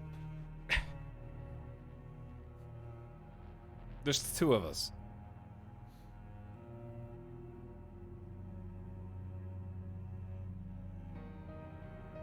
Unable to sync your Terra Invicta saves. You're fine. Okay, it's coming back.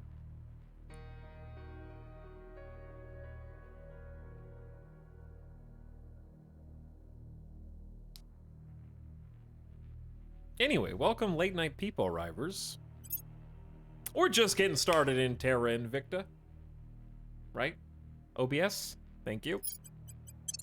Just kidding.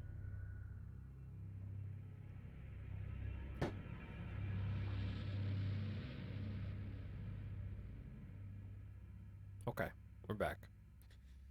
Whew. Anyways, for those of you that weren't here earlier in the stream, we played Brotato for like a little over a couple hours. Fantastic game. Pulled out a couple wins. Nice runs. We finally made it to difficulty level 5, which we'll play some more Brotato and try to get a level 5 win, because the game's fun. So just play some more of that this week sometime.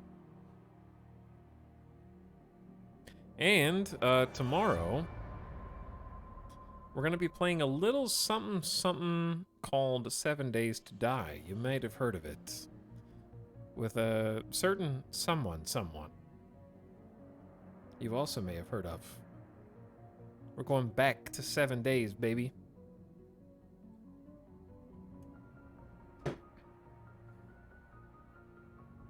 Who died?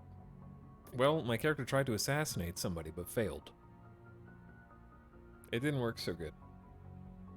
Hello, Nomac. It is late night vibes, yeah. I have crashed the game twice today, and I think both times were my fault. And the loading screen is, well, it's got a lot to load. It's loading the entire universe. The known solar system.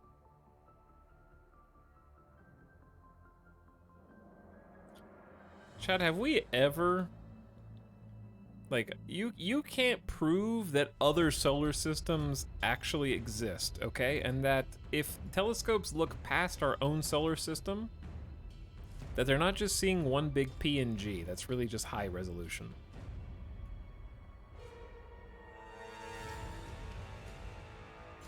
Because think about it, right? If you are designing our known universe,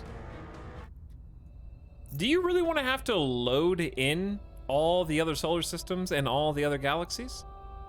Do you know how much processing power that takes?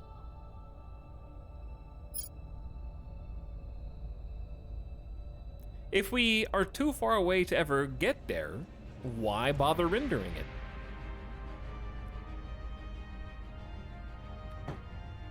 Offering assistance. Okay, what was I... Oh yeah, I turned the voice volume down. I'm not gonna crash it again, don't worry. Well, hopefully.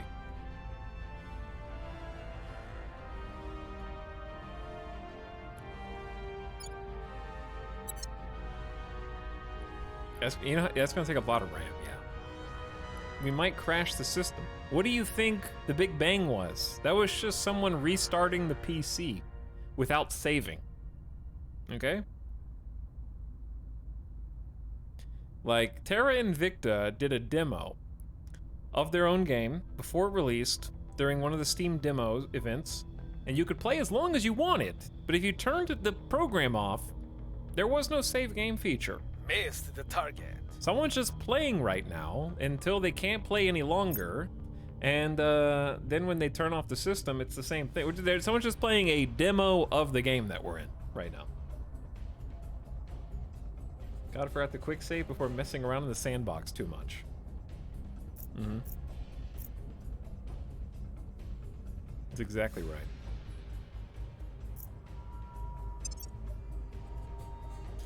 Whew.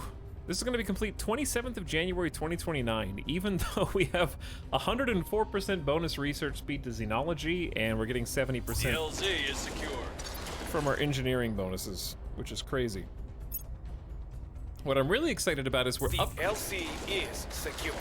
we're upgrading our very first orbital station to a tier 2 orbital station, so I'm very excited about that.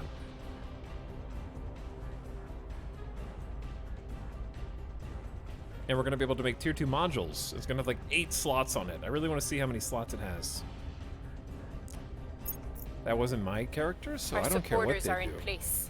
All right, so we have the 3rd spot in China under our influence. Project Exodus has 3 out of 6 locations in China. That has shot our control point cap up over the maximum, which we are just banking on it not having repercussions. I don't know how much to expect, if any.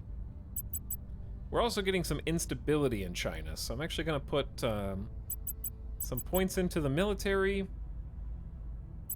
some points into unity, some points into welfare, and we're just kind of dispersing these because they have 27 investment points, so it's quite easy to boost all of these. So we're probably putting too much in mission control, but that's okay. We can bring some stability over here. Because I definitely don't want any coups. Definitely no coups. That would be bad.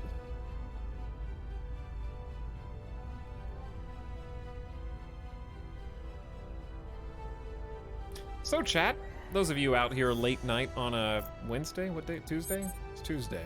What are you guys playing right now?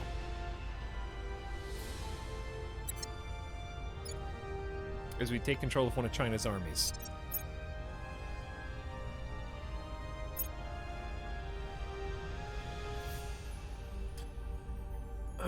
Petra. I'm gonna keep leveling up your ability to command, I guess. I don't know. Command is only good for leading combat ops. Okay, chat says Noita, Brotato, Tinykin, Rimworld, Terra Invicta, CK3, Terra Invicta, Terra Invicta, Terra Invicta, Terra Invicta, Terra Invicta, Rimworld, Battletech, Animal Crossing, Arconexus, Cyberpunk, Grounded, Domekeeper, more Grounded, D&D, nothing. That sucks. Civ 6. Brotato after watching you. Sick. Risky Rain. More Domekeeper. Chad, do you guys watch the stream and then buy the games that I play? That's crazy talk.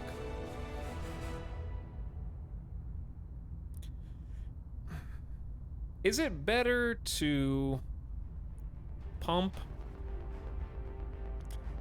espionage so this character is harder to detect, pump security so they survive violence, or just pump command to sort of slowly pump her control point cap?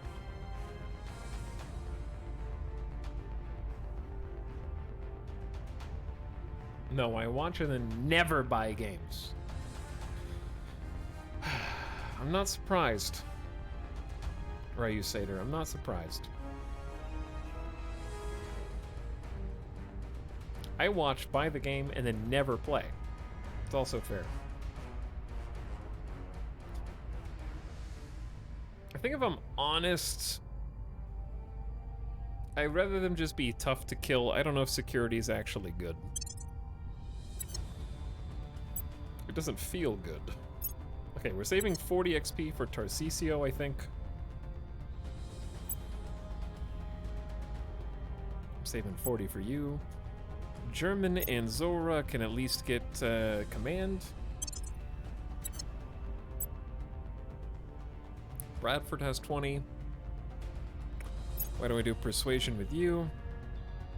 Actually, yeah, we were trying to get your security raised up as well, but just don't get attacked. It's fine.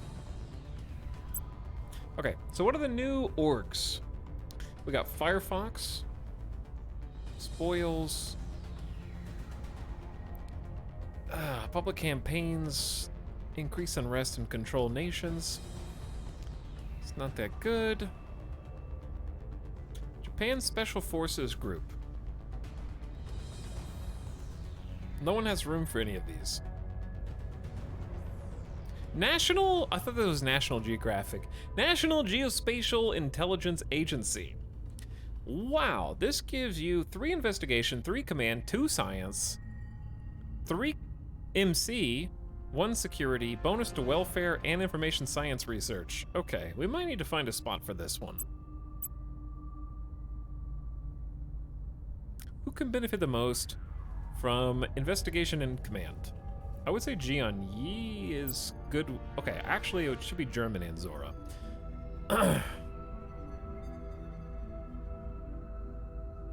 But you don't have full ed. Oh, I should have put a point in admin. That was dumb.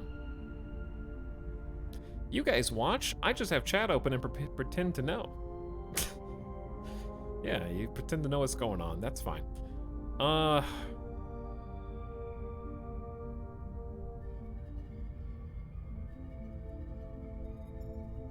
Okay, get rid of the Manticore Trust. This thing sucks. I need 1 more cap available.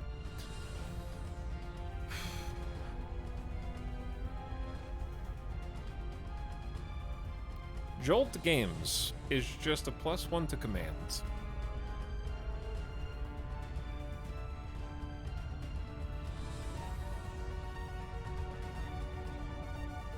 I don't know how much you really need the plus investigation, because this is going to give you +3 investigation. So let's trade 1 investigation here for 3 from National Geospatial. It's going to cost us a bunch monthly. We're going to be down a lot in monthly income, but we're taking spoils out of the economies of the nations that we influence, and that's where we're making our money back, even though we have a negative income there. I need to sell 2 orgs that we're not really using. Not using this. We just have too many.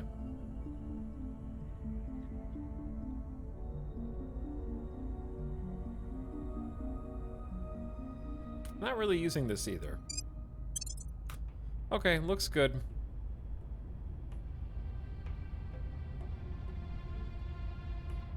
So, where to now? We're hurtling towards 2029. Bradford, you can basically just perma-advise in the US. Offering counsel. What's the op? Boosting their research and the points that they have to spend investment-wise. I think it's time to stabilize China, so we're gonna bring in our experts. We'll restore peace to this nation. Ooh, we also Ready need to for defend Ireland. Okay, I can do that. Standing by. Making things safe for our people. Ready. Okay, Jian Yi, you've just been assaulting alien assets, but too many people know where you are, so we're gonna spend 1 turn just going to ground. Hiding out. We've been hiding out in San Juan pretty effectively. It seems like a nice spot. Ready for my mission. Tarcisio doesn't really need to do much of anything, really. So you can stabilize China. You are terrible at stabilizing China. Okay, well, someone's got to do it.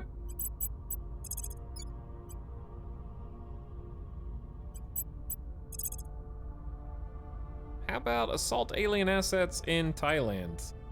Wait, no, you only have 3 command. That's not the right person for this job.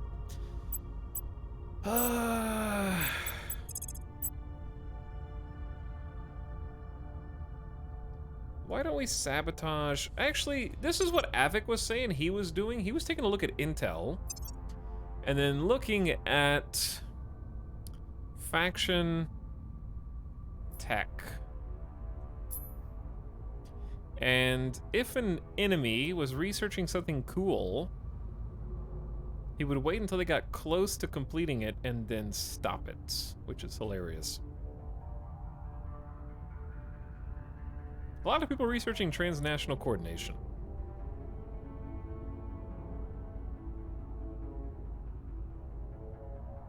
Do you intend to merge China with Russia? No, I don't even have Russia. The Protectorate has Russia. I have a bunch of different places that we're not really going to merge. What are my faction goals? Leave the solar system. We're playing Project Exodus. I do like the idea of messing with the servants for a turn just to see what sabotaging their project does. Breaching lab Because we security. really haven't messed with that, but it seems like a Standing by. nice way to impede research. All right, then let's stabilize. Wow, you're awful at stabilization too, huh? I guess we could stabilize our latest Chinese control point. Securing our control. No, you do this. You defend in Ireland, Protecting our interests. and then German and Where Zora to? can come stabilize China. There you go. That's much better. But anyway, the way that you might go about merging is there is a bunch of tech that you need for great nations. That's one way. They have very specific nations that you're allowed to merge via that tech. But you can also, I think, go through war, but I haven't really had much experience with war yet. Project Complete Op Centers. This is a tier 2 space module that I'm very excited about because it gives us a free MC, which we actually have room for more now.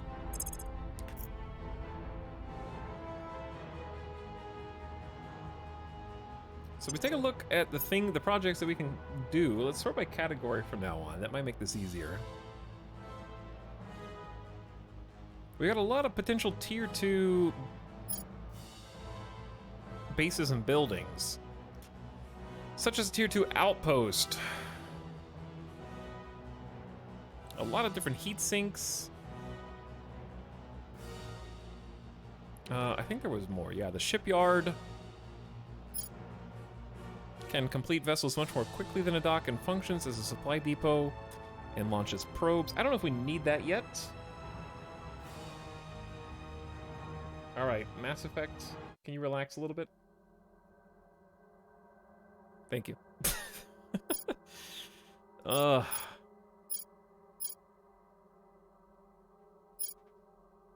Sorry, I'm just glancing over these.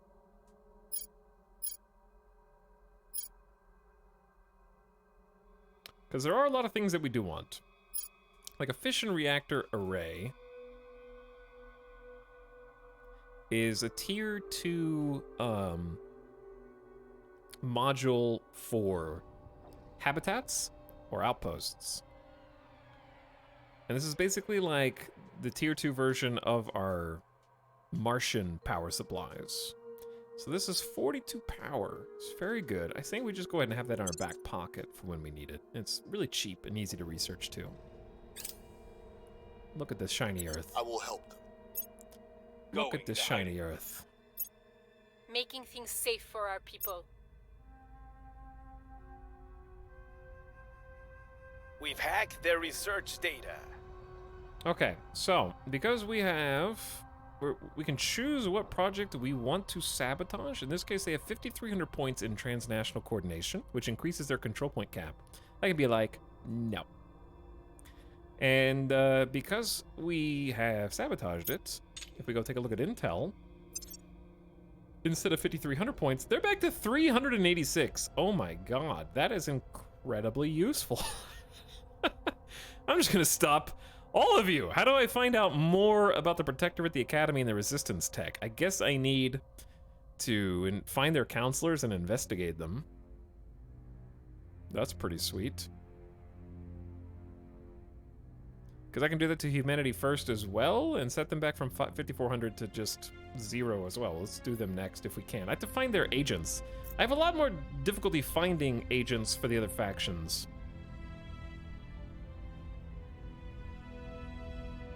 in general. We don't really interface with them too much. New Dumbo drives. Probably don't need those yet.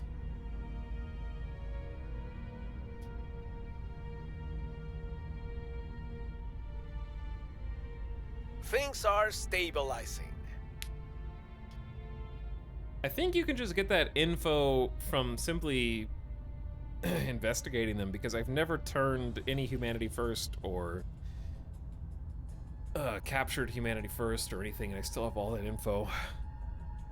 But we still research them somewhat. Have you played as a faction that wants to kill all aliens? No, this is actually my first playthrough.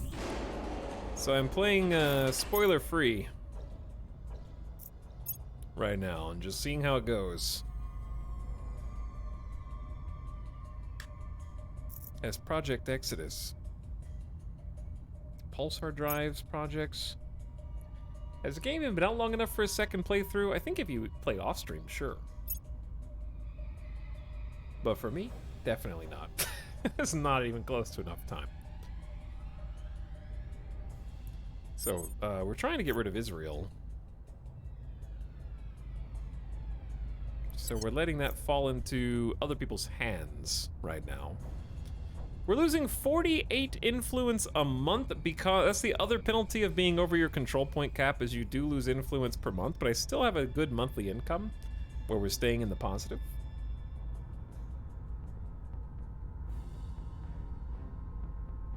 I don't need any of this. Spain has decided to join in federation with the European Union. Well, that's probably gonna be bad. I didn't think about the protectorate taking over in Spain. Spicy.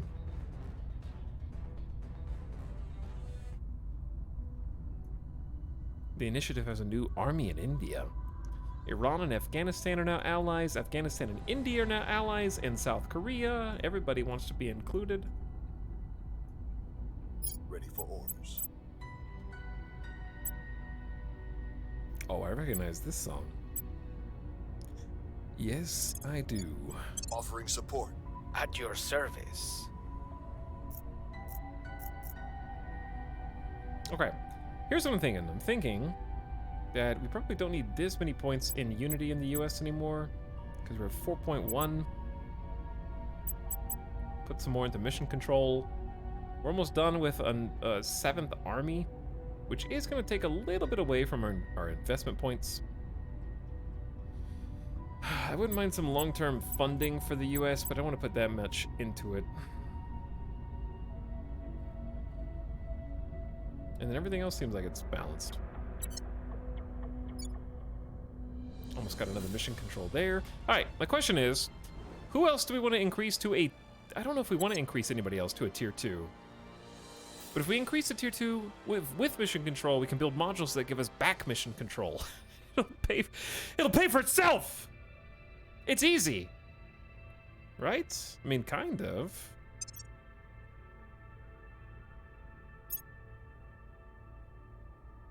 Stonks.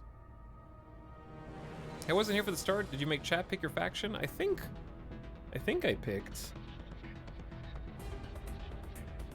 I use mission control to build more mission control. It is easy. It is kind of easy.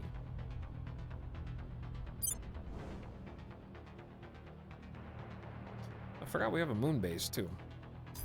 Okay, all flight controllers gonna go for powered descent. Retro? No. Fido. Go. Okay, let me see. Only mine. Let's start around Earth. Because we already upgraded Tiangong. Feng Shui, you had a massive discovery recently. Why don't we upgrade you to an orbital core? Okay, this is only going to take a scant amount of resources from our supplies. It is going to take 2 additional mission control. And some 60 days to build, but I think it's highly worth. And then we can start putting tier 2 modules in.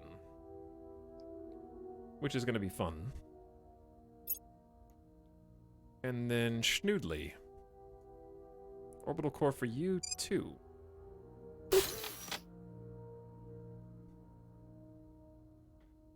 Okay, now we're maxed. But we have a building that gives us more mission control once we get to tier 2 stuff, so that's what I'm mostly looking for here. Your orders? Acknowledged. Okay, we're bringing stability to China. Restoring order. While What's the Jian Yi has cleared all of the factions that knew about him, so we're gonna go back to work. Whack-a-mole on the aliens. We're going in. I'm here. Tarcisio has been investigating different peoples. I don't know really what to do with Tarcisio right now. He tried to assassinate someone. It didn't work so well. Why are you in the United States, pray tell?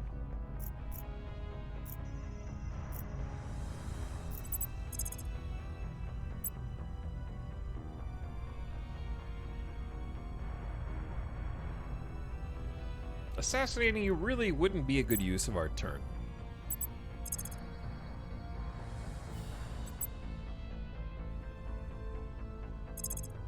I think we should try and sabotage a different faction's project, but we don't know where the other faction people are. So let's just investigate a random unknown somewhere interesting. Like, we know, I bet we have a good chance of someone interesting that we, like, Protectorate being in Spain. So let's go investigate the person in Spain. Investigating target. I'm here. I am here. I have arrived. Me. Me.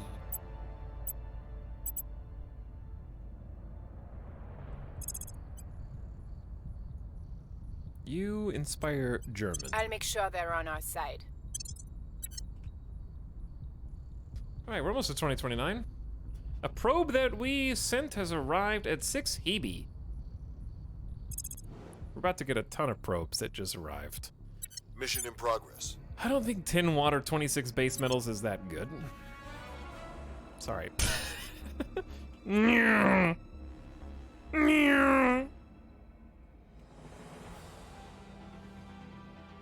Chat, you, when you tell your dog or cat to be good and you're watching. You, the second you look away. I will help. I will help you. Oh, so is that what they were saying the whole time? Ruining my joke. My dogs and cats want to help me. Fantastic. How are you gonna help me? By jumping on the counter and eating all the food? All right, you continue to repeat this mission on a permanent assignment until I tell you otherwise. I believe they'll stay loyal to the cause. Inspire mission success. They have been inspired to go up 2 Laying loyalty. the groundwork. So we have 14 loyalty for you, 12, Laying the 16, groundwork. 13. All right, this is pretty Mission good. in progress. Double digits for everybody. Prepping for next mission. Person of interest surveilled. We'll be ready for new orders soon. I have found a Protectorate counselor who has 25 admin and 15 persuasion. Now that is a good target. With low loyalty to boot. I knew I'd find you here.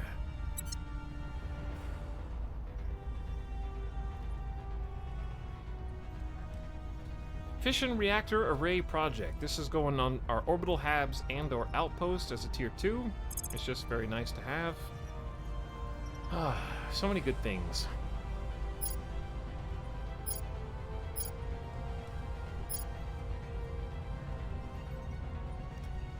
Chat, should we look at the possibility of ship design now? And maybe let that inform what we select for an engineering project. Either that or just take settlement core real quick. I just don't know what a tier 2 settlement does right now. I don't know if I have any tier 2... I guess you can just put even more research bonus thingies on there.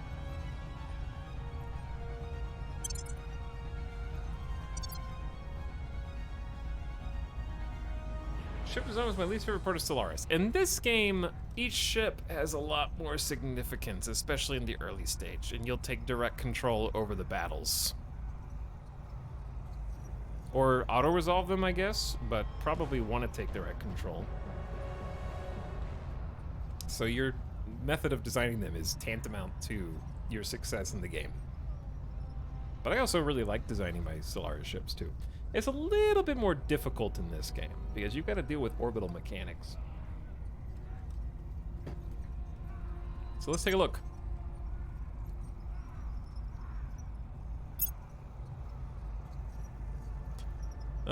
What we're probably going to end up making is a monitor, which we had to research. The reason we're going to make the monitor is because there's more hard points for more weapons. And in my case, hull weapons are not good. We have autocannons, 6 8-inch cannons, point defense lasers, and crate missile bays. These are all terrible. So we don't want any of them. I mean, okay, excuse me. The point defense is fine. And there's nothing wrong with creating sort of an escort that can shoot down incoming kinetic projectiles and or missiles. Nothing wrong with that. A gunship is definitely too small and not good for us at this stage because our nose weapons are even worse. It's a 10-inch cannon. That's not going to do anything. This 10-inch cannon is a naval artillery gun from, like, Earth.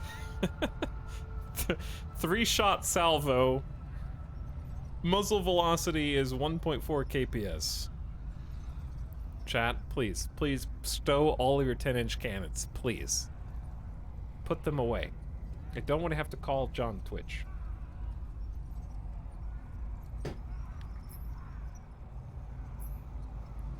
I just want to see what all of our modules that we've unlocked so far are. So for utility modules, we've got water heat sinks and heavy water heat sinks, which I think are pretty standard. Tank of water is heated while conditions prevent the ship from radiating heat into space. Your heat sink is what is going to keep your radiation, or your heat, I guess, from radiating until such time comes as you can extend your radiators, which are panels that you will have to, like, extend or take down. So for example, they look like that.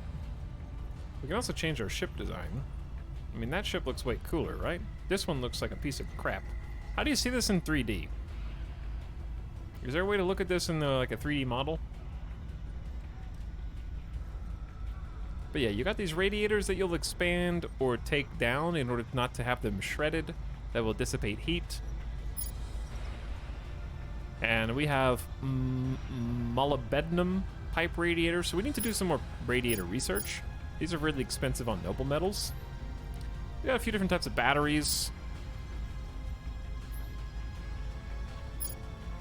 But yeah, on the utility module side, I wasn't done. Liquid hydrogen containment is a long-term storage tank for stable liquid hydrogen, granting a 10% bonus to ship's exhaust velocity.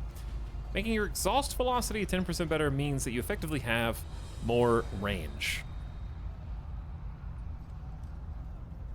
on your ship. So, like, your thrusters will take you a little further through space. Magazines for reloads, because you don't want to run out of ammo while you're fighting. Solar and platform and outpost kits, so that you can have a colony ship that can travel to other planetary bodies and sort of deploy outposts or habs without having to ship them from Earth. You can ship them just on the ship. Not gonna lie, those ships look a bit phallic. Wait till you see real-life spaceships. Uh-huh. And then these are fission versions instead of solar. And then last we have electronic countermeasures to sort of dissuade enemy missiles in particular. But yeah, this is not a real ship, chat. I'm not actually building this, so I don't want actual Terra Invicta experts to get mad at me. I'm just showing you how all the pieces sort of fit onto the ship, more or less.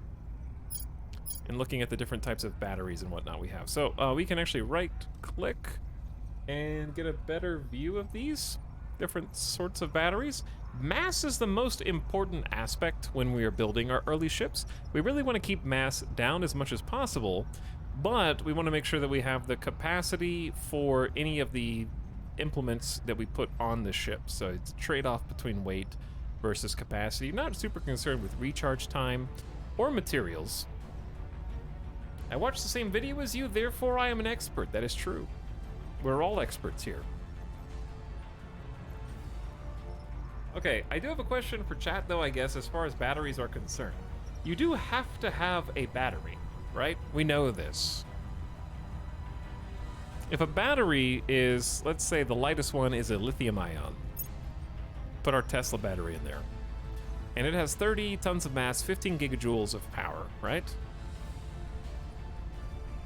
And then we add a power plant. In this case, we just have a solid core fission reactor 3, which is outputting 7.1 megawatts.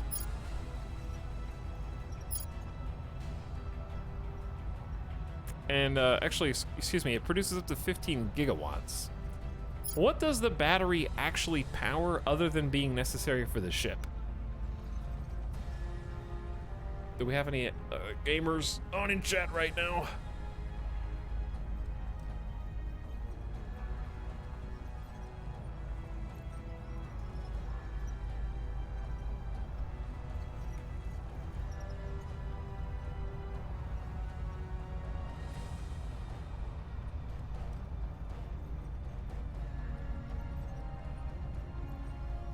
Nopers. The battery is a buffer for weapons that use more energy than the reactor outputs. Do we have any mathematicians who can tell me the difference between megawatt hours and gigajoules? And explain megawatt hours to us?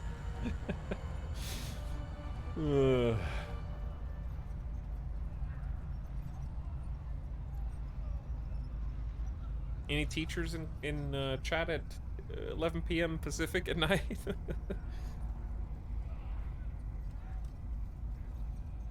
I suppose battery could also be used for thrusters too, but that's entirely guesswork here.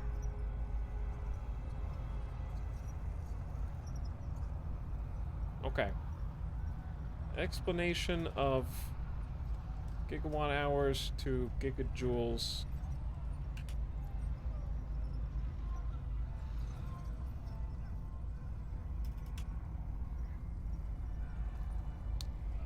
One gigawatt hour is 3,600 gigajoules.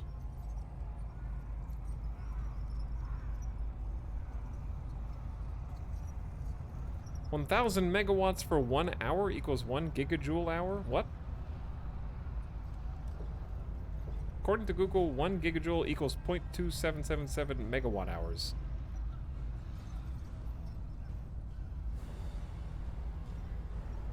Check with the physics folk in the oxygen not included forums. Okay.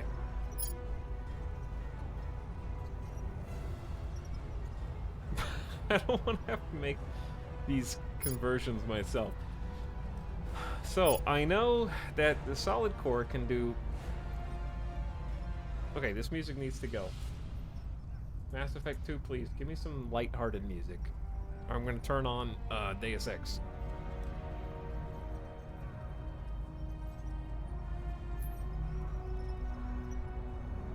I think 1 megawatt hour is 3.6 gigajoules. Yes, it is. But what I was going to ask was, does the time it takes to recharge a battery change depending on the reactor, or is it totally independent? It seems like it's totally independent, so I'm curious how that works. It seems like these are treated independently by the game.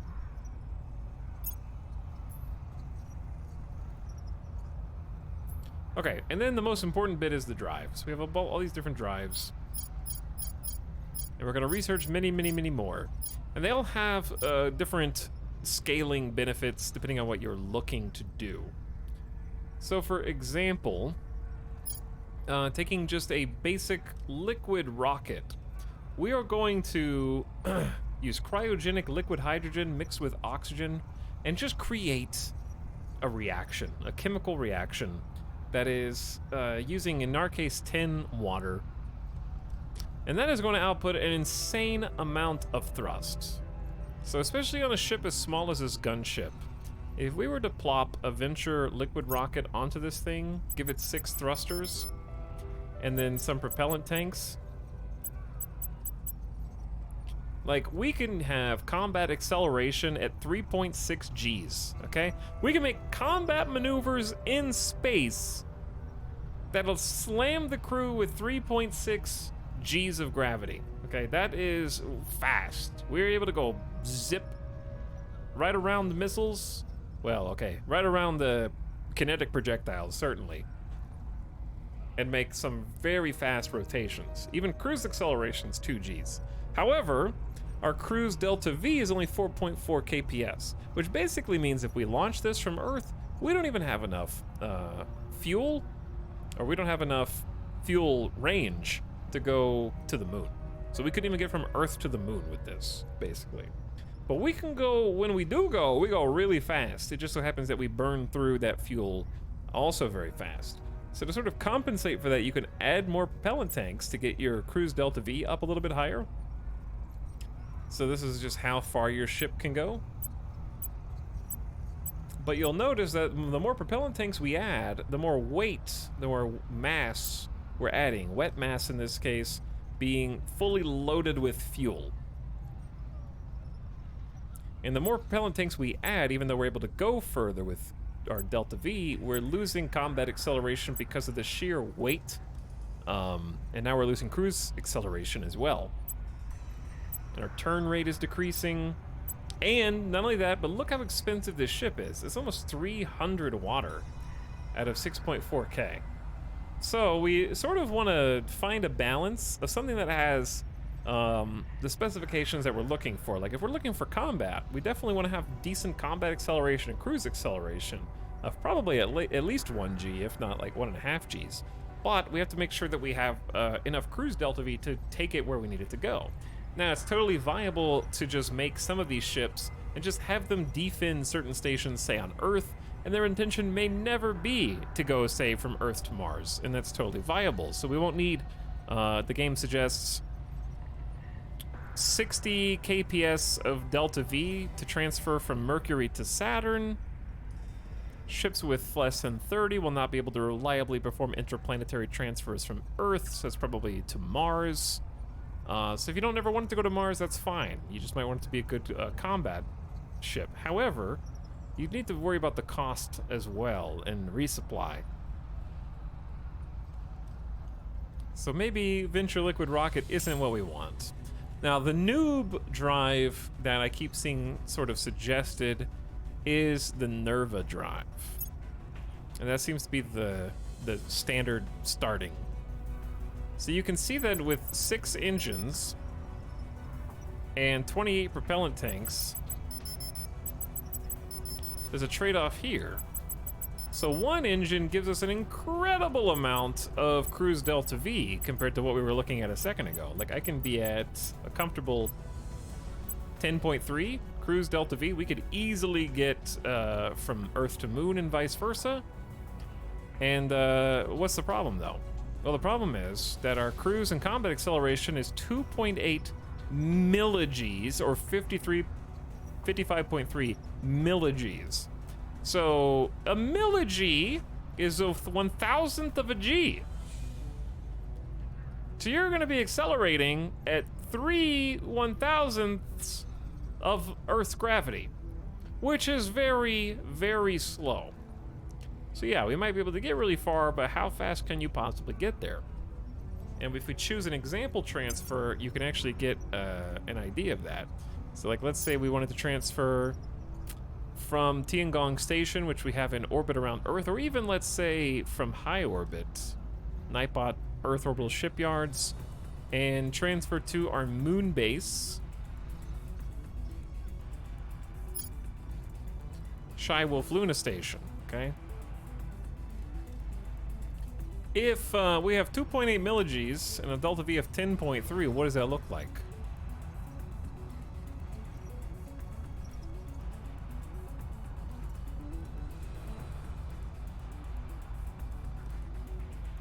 Slower than my car. Slower than my car.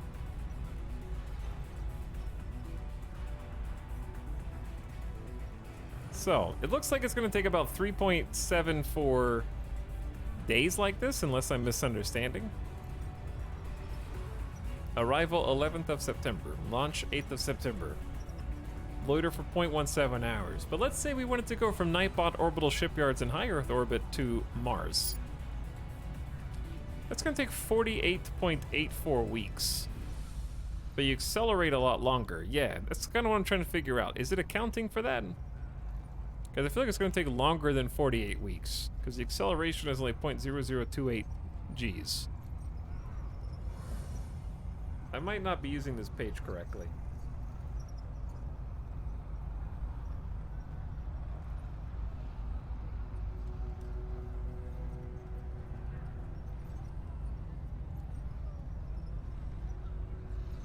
All gas, no brakes. No, I think I'm miscalculating for something here. Like I maybe not. This is my first time actually using a transfer planar page, so I might not have the inputs correct.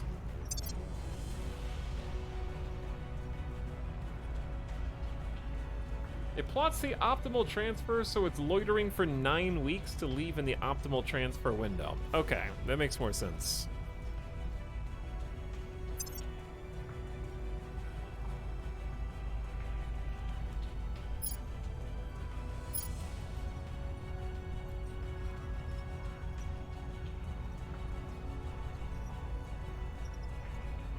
I'm still kind of surprised that we can get to the moon in 3.74 days with this slow acceleration. I'm curious if we were to accelerate at 1 G, how long it would take. Oh, that's 1 milli-G. If we had 1,000 milli-Gs and 10.3 kps delta V, it would only take 18.9 hours. Whereas, I'm assuming 1,000 milli-Gs is 1 G, which might be a little extreme for us. To go to Fargman, the fleet has insufficient delta V to reach the selected destination. You require at least 12. Okay. That would still be 48 weeks. I'm guessing it's accelerating halfway there and decelerating the other half. That's a good question. Because this would wait 10.6 weeks. Current transit to Mars with the US has a window of 21 months, including 9 months of actual transit time.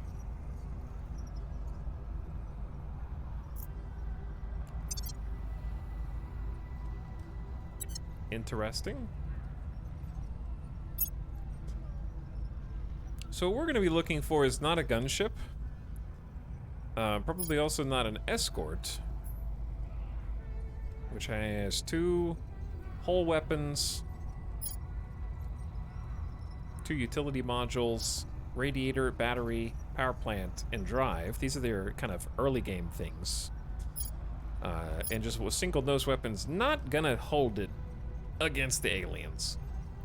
A frigate is at least looking a little bit better as a colony ship because we have these 4 utility slots here. That gives us a lot more options to sort of take different pieces with us. A monitor is going to have the most hull hardpoints at this stage, and a destroyer is going to have the most nose hardpoints, which we do not have any nose weapons right now that we care to use. So that basically renders the monitor our best bet at this stage. And the best thing that I could possibly use at this juncture is just at least some point defense laser turrets. And we're just doing a hypothetical ship build here just to kind of see what I should direct my research towards. For utility, we're gonna need either a heavy water heat sink or just a regular water heat sink. The trick is the mass is like 500 tons, which is gonna weigh us down a lot. So I want to research some new types of heat sinks, which we should have the option to do. Well, let's say 500 tons, that's a lot. Then we don't care about magazines because these should just have unlimited ammo. They're lasers, that's how they work.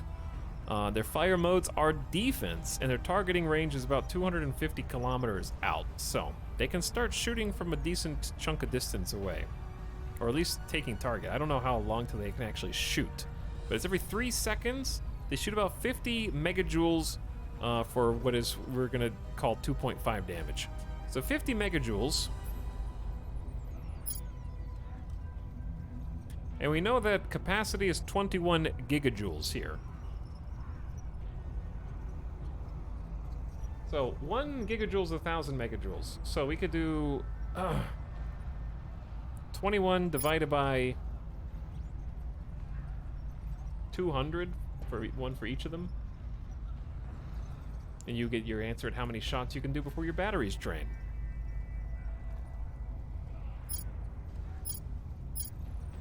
And some of these batteries are incredibly heavy.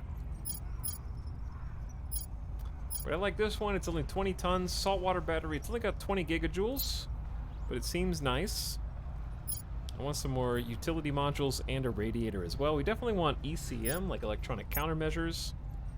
20% chance of making an enemy missile just miss, which is fantastic. And that's probably all we would put on there for utility. For radiators, this seems really expensive. The molybdenum pipe radiator. Metallic vapors that cool to liquid as they circulate. It is moderately vulnerable when deployed. And it does take a lot of nobles.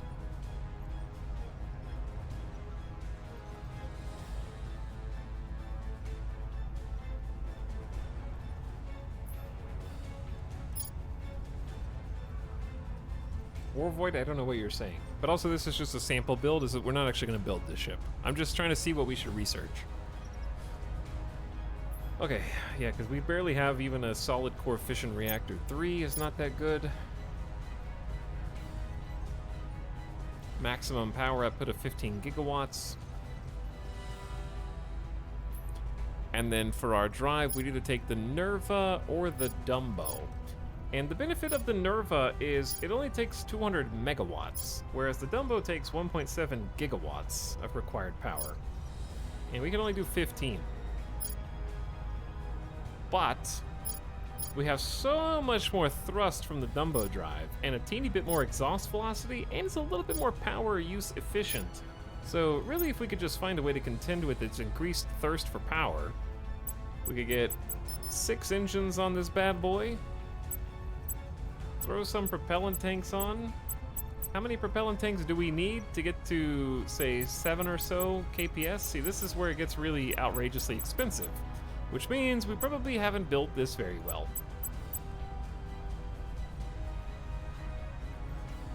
To get around 7, we need like 31 propellant tanks.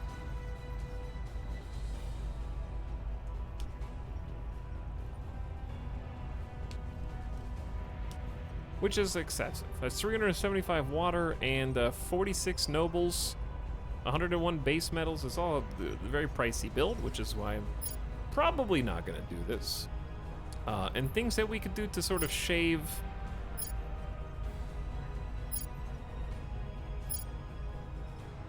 Why doesn't the radiators tell you how heavy they are? Because I see tons per gigawatt, 400 tons, 181 and 222. So the best one is the one that costs the most noble metals. Yes, there's a ton of better drive upgrades. Quite a few. Batteries 20 tons. This is 279 tons. Our total tonnage is 5,400. Most of that's coming in the form of propellant tanks, because we only have 44 millig's of cruise acceleration and almost a G of combat acceleration. But yeah, there's we're missing quite a bit.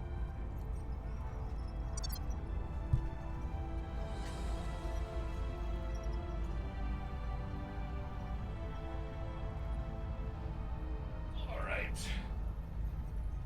So now what? The radiator showed total weight after it's equipped. I noticed that, yeah. I did notice that.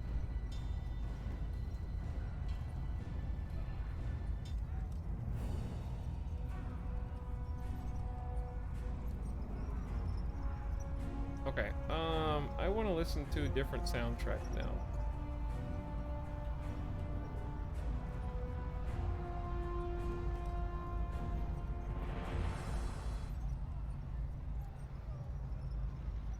There we go. Much better.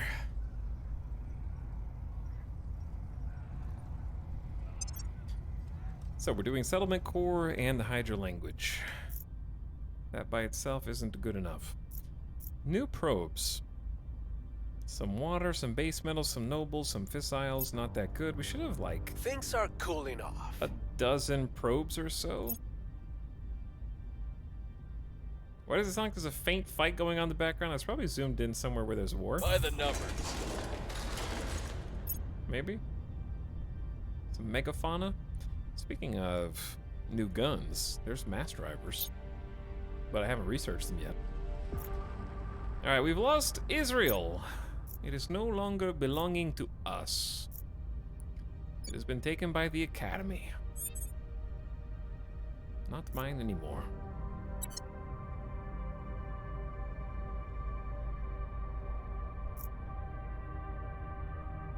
Okay, we need to defend Kazakhstan Ready for first and orders. foremost. Securing our control. Your orders? Still looking for alien assets. Go to Thailand. Gear up. Your orders? Tarcisio, I would like you to try and detain this counselor that we just found. Eyes on target.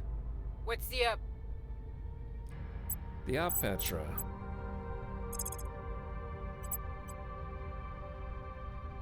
The Op Pet. I know what the Op is. You know what, chat? I know what the Op is.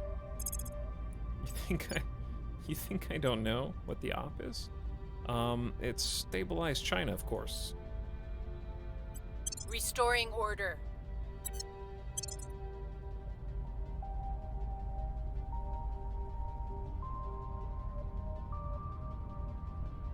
I guess they made another army in Israel. South and North Korea ended their alliance. Is North Korea gonna... Well, actually, you don't have any armies. Oh, the servants took over North Korea. Wow, I'm really glad that I disarmed their nukes. That probe, nothing cool. Offering assistance. Protecting our interests. September, Target October, in a November, secure December. location. All right, we have our very Detaining first things up. counselor detained from the Protectorate. I don't know if they'll instantly fire this character or not, but I wouldn't mind having a double agent in the Protectorate so I can sort of see what they're doing. Things are cooling off. Ooh, good job. All right, so it's peaceful in China again. Target secured. We'll never get rid of all the alien flora and fauna. We need other people to actually help. Oh, the orbital core. Let me see.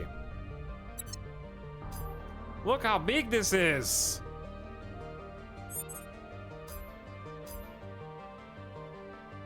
Oh, yeah. Look at all these spots. Oh, we got tier 2 upgrades incoming. So, since this is the one around Earth, we can just have a solar array. And that can go in place of the solar collector here. Take 40 days. In the meantime, we've lost power, so maybe that was not a good idea.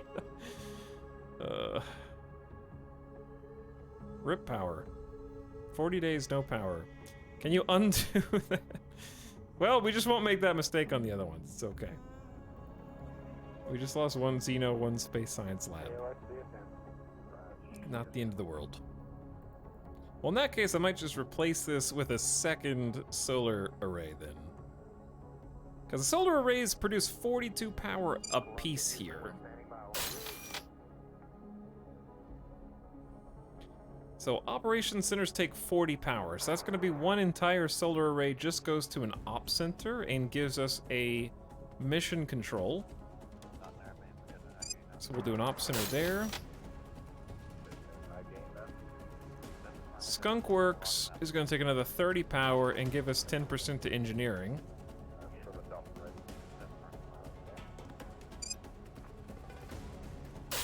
And that's taken out of our supplies. Okay, so now we're going to be needing even more power.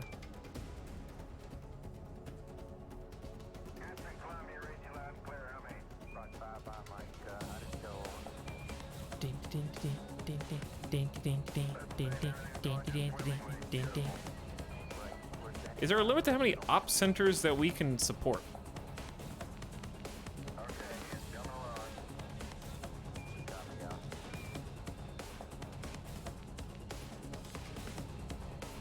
I guess it's just monthly income. $15 a month. Some monthly water. Monthly volatiles. The first skunkworks also unlocks a third faction project slot. It does, yes. It does indeed. Which is a very nice thing. Okay, let's do another op center here. Another op center here. Okay, skipping dump. So, the op centers will pay for the orbital core. And that makes the orbital core free. But now we need the power to support them. Guidance, I assume you're standing by for the burn report. So we're gonna do... Solar array is also taking monthly water and volatiles, but it's not that much. Solar there. Solar there, okay. So, this solar pays for that, this solar pays for that, this solar pays for that, this solar pays for that. Right? Yeah, that makes sense. -0.1, -0.4, -0.1, And then what do we want? Got skunkworks. I kind of want the other, like, small stations that we had before. So let's do a Xenolab.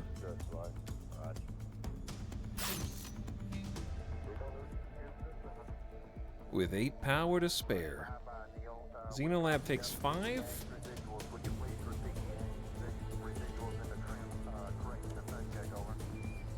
We also have the Space Science Lab.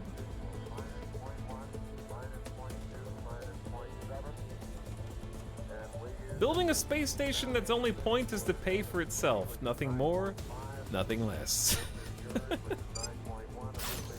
Okay, but like, it has a skunkworks on it. To be fair.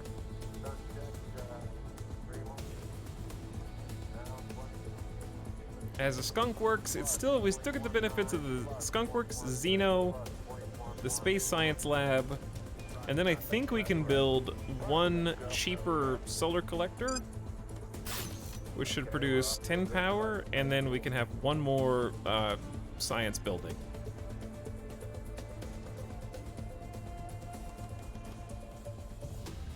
This one's for public campaigns. And also boosts research of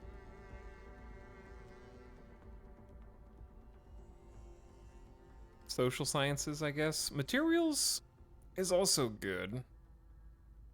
Boosts our military priority. Yeah, let's do materials lab. Chat, did I count the amount of power correctly? 5, 10, 15. This produces 10, so it pays for these two. I think we did. Ooh, that's a big station.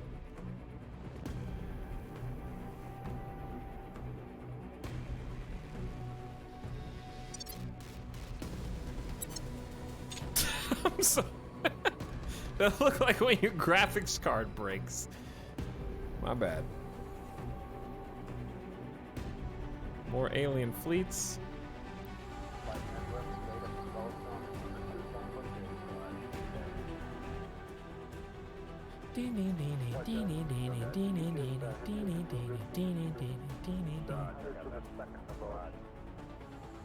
Alright, sorry, I'm just catching up on the news. Dude, look, this thing is gonna look sick.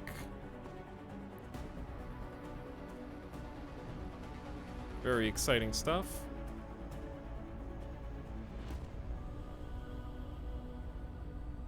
Ooh, we can make settlement cores. Allow faction to found settlements. And you may unlock the settlement mining complex. The settlement core is a tier 2 module with 25 crew, weighs 160 tons. Lets you get tier 2 modules on outposts. That's awesome. Okay, we just decided that we did not have good heat sinks. I don't know what the difference in these heat sinks are, so let's find out. Molten salt heat sink. is 485 tons and has a capacity of 900 gigajoules. I feel like that's excessive. 230 tons and has a capacity of 370, and then potassium is the lowest weighing and the cheapest to build, but only has 110 gigajoule capacity. Chat, do we have any experts in chat who can help me decide what type of heatsink we even need? Like, or rather, how much capacity we should be even searching for a heatsink? I guess I need to compare to the ones that are currently available. Because the ones we currently have available... There's lithium too? Okay. Well, because like the ones we have available are 250 tons and 100 gigajoule capacity. For reference.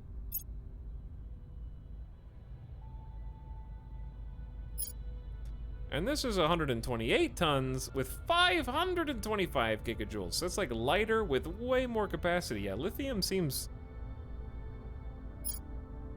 really good. Unless you need to go huge, because it's definitely better. It's so cheap too, compared to sodium. Sodium's twice as heavy with less capacity. And that is only 110. Okay, yeah, let's do lithium then. 2% bonus to research, fantastic.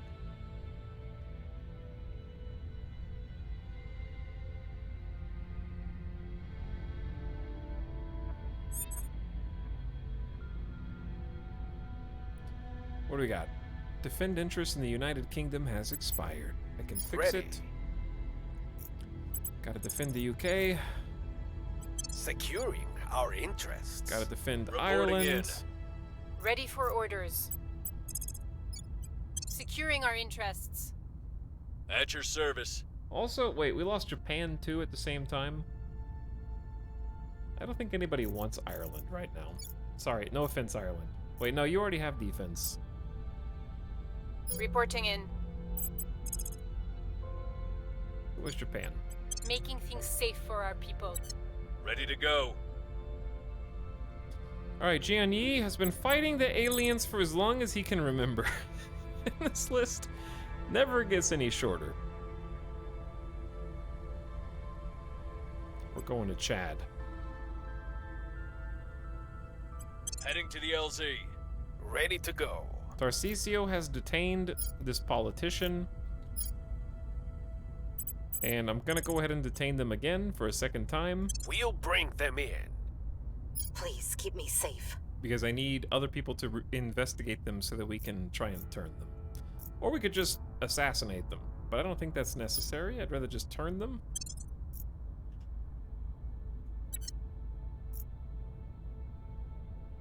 Another probe arrives. Not good. Not good news. Taos, could you just let the aliens destroy the UK? No. I refuse.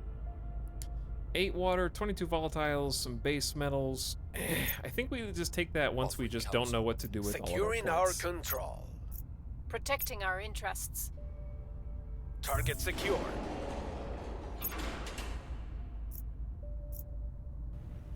Alright, anything happening on the left? The United States has deployed the 101st Airborne Division in Chicago. Okay, we've got a new army. That is army number 7 for the US, I think.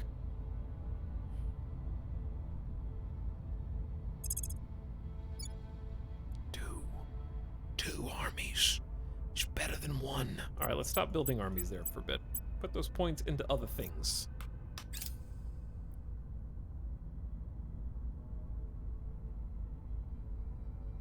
Another probe, some more trace materials. I don't. Everything's got so many volatiles. Score one for the good guys.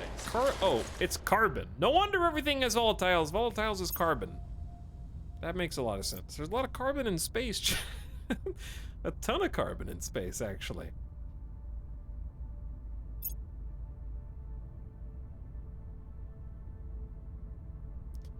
Okay. Project Exodus, we've taken control. There's some new orgs we may want to acquire. That's alright. reporting in. Now, about that agent. Surveilling target. Acknowledged. We need to investigate. Standing by for orders. I don't even know if we need to detain. Tracking target. It'd be cool if you could turn them on the same turn as you investigate them to find their loyalty, but I don't think you can, so that's okay. Oh, there's control points open in China? Sweet!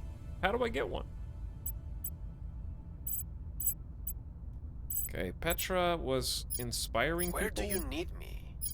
Ready for my mission. But I think their loyalty is pretty good. Where do you need me? I'm gonna have Petra go to ground for a turn just to hide. Lose the tails. Going silent. Where to? Jian Yi, are you doing your best?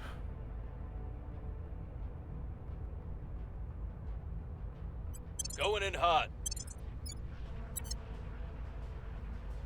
48 base metals is better. We'll keep that in our pocket for later. It's still not as good as the spots on Mars we have. I will help them. Initiating deep cover. I have new information. Okay, we have their Prepping for actual next mission. loyalty, and it's only 5, so they should be easy We've got some intel on our target. to turn over to our side. Another probe. 31 water is better. 23 volatiles, 17 base. It's okay. Me. Excuse me. Where is this tank going? Russia has declared war on Morocco. This is like the 6th war Russia's declared. Target destroyed. Okay, this is the stuff I want to see. We can take the solid core fission reactor 4 project soon. And the Feng Shui Gorilla Station now has its own orbital core. Wait, so does Schnoodley Station. You guys are looking pretty good.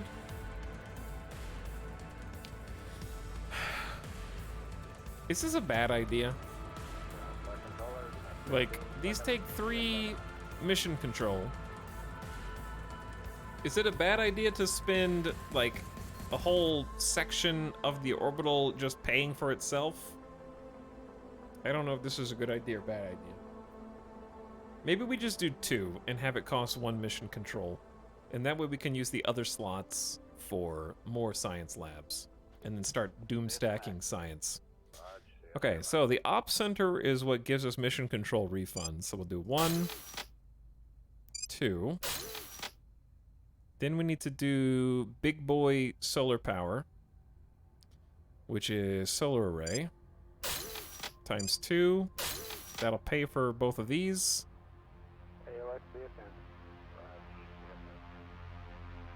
We could do more. We could do a Skunk Works on every station and just get like an incredible amount of engineering research, I guess.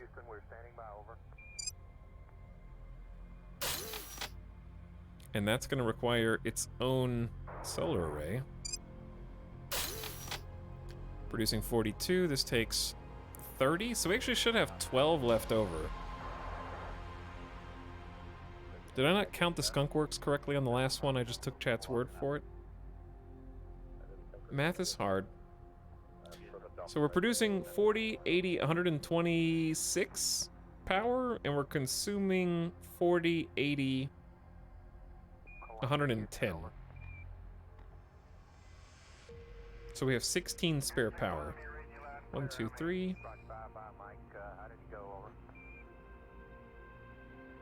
I guess you could just do a bunch of Skunk Works on the same building.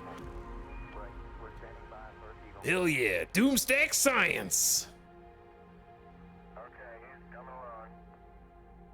Schnoodley, your station is looking good. Okay, we definitely know that you need the Xeno Lab, check.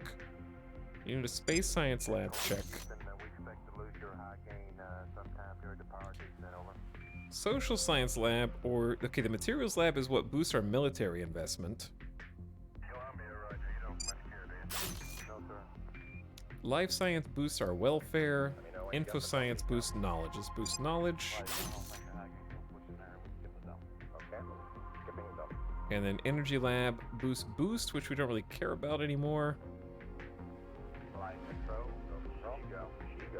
Okay, what do I have? Info science, materials, space science, xenology. I wish it told you what you have in a parenthesis on the right, because I don't remember. So I think we could just do a life science lab.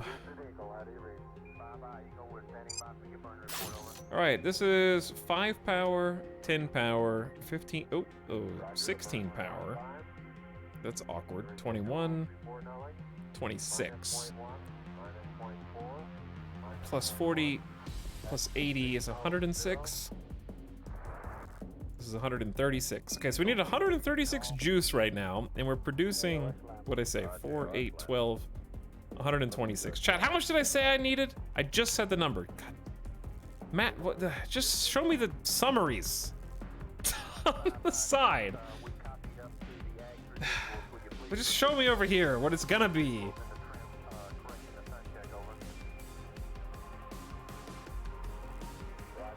Four, 8, 110, 115, 120, 125, 130, 136. All right, chat. 136. 136. And then this is 4, 8, 12, 126. Oh my god, this works out perfectly with just a little solar collector over here. That's awesome. All right, we need to do that to Feng Shui Gorilla Station. Just do the same exact thing, because it should math out the exact same way. 2 op centers will refund 2 out of 3 mission control. Skunkworks is another 10% to all engineering research.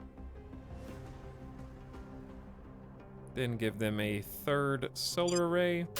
And just a little baby solar, tiny solar collector, tier 1. And then the Xeno Lab.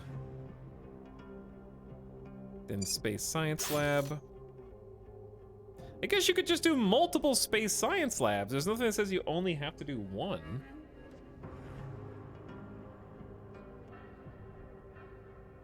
That's kind of true. But we do want a little bit of everything. Public campaigns, military priority, and then life science. What's the benefit of space stations? Or what do you, which part? What's the benefit of what? So can you get a net gain on MC if you just dump all operation centers? Yes. But you have to power them, so you could have a net gain.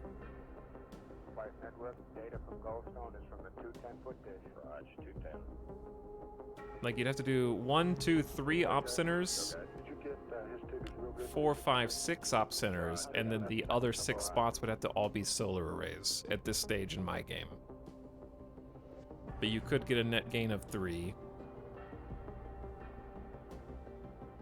Mission control, which I do want to do, but I also want to max a lot of my terrestrial science, because each of these stations are in low Earth orbit, they're in interface orbit, and all of these science labs are benefiting us on the ground. They're boosting research, and they're boosting points that we're putting into each country. Space science centers are good. Ground mission control is more efficient than op centers.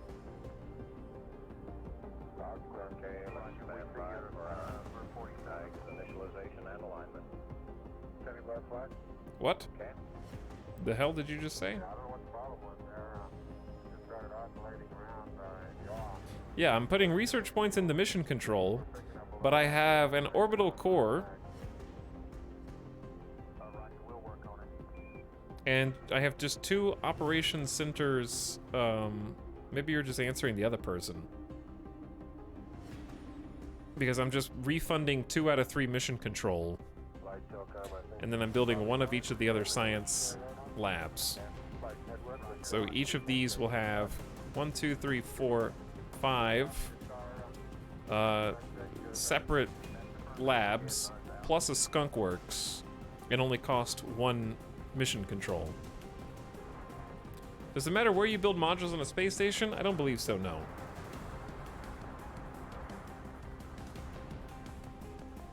See if we can get this alignment initialization in there.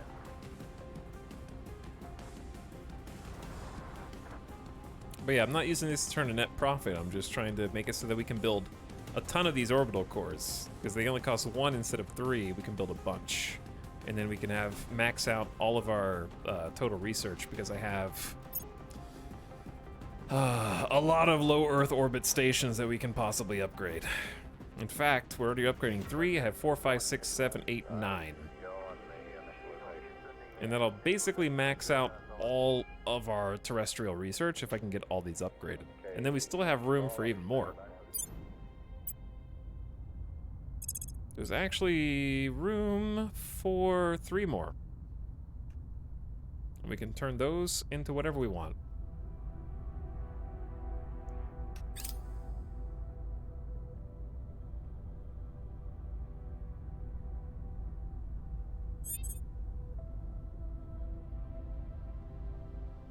Okay. Now that it's the 1st of November... Chat, I think we need to pause there, because it's been over, like, almost 8.5 hours. I wanted to make it to 2030 today. We didn't even make it to 2029. We did stop to do a lot of just kind of looking around the shipbuilder and figuring things out. But we didn't really play the whole stream either. We only got like 6 hours of gameplay. But that's it, T-Walrus. You're here. I gotta scram. I gotta get out of here. It's late. We're gonna be streaming with Avic tomorrow, playing some 7 Days to Die. So come back for that. That should start about 2 p.m. Pacific, by the way. So get some rest. You're gonna need it, sleepy chat. Lurkers, unite. And then you might see some more of this weekend sometime. Either like Friday or Saturday, possibly. Because I want to get... dude, I just want to get this... I want to get my damn spaceships. I'm ready for my spaceships, and I'm ready to take down an alien vessel, and I think we'll do that next. That'll be like the main push next time, is to build the ships to take the alien vessel down. I think it's viable next time, because it'll be in the late 2020s. So I'm gonna do some more shipbuilding research before then. But I'm pretty happy with where we're in the campaign. I think my win condition for this campaign is play until RimWorld comes out. Basically. I want to get as far as I can before then, because I know what's going to happen after that. But I'm still having fun. So thanks for watching.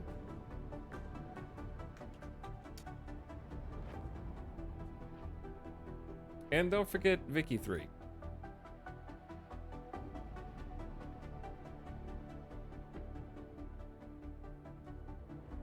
But yeah, I want to at least see a teeny bit of space combat, because I want to at least blow up their baby ships and then see what happens. But it does take forever to do anything in the game, but that's also why I enjoy it, because it feels like you earned everything that you end up getting. And now that we're getting sick-ass orbitals, I'm quite happy, and we'll have a 3rd engineering slot, which is going to be quite fun as well.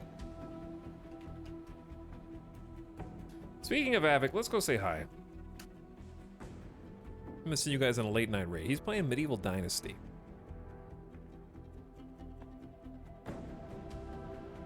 Chat, get your Etal aliens ready. Okay? Because the aliens are about to land. I need lurkers to wake up. Give a nice strong raid, because the Dapperlings are Europeans and they are waking up. It is morning for them. Americans, get it together. Attack in mass. Take their robes. And good night for now. I'll see you guys again 2 p.m. Pacific for Wednesday.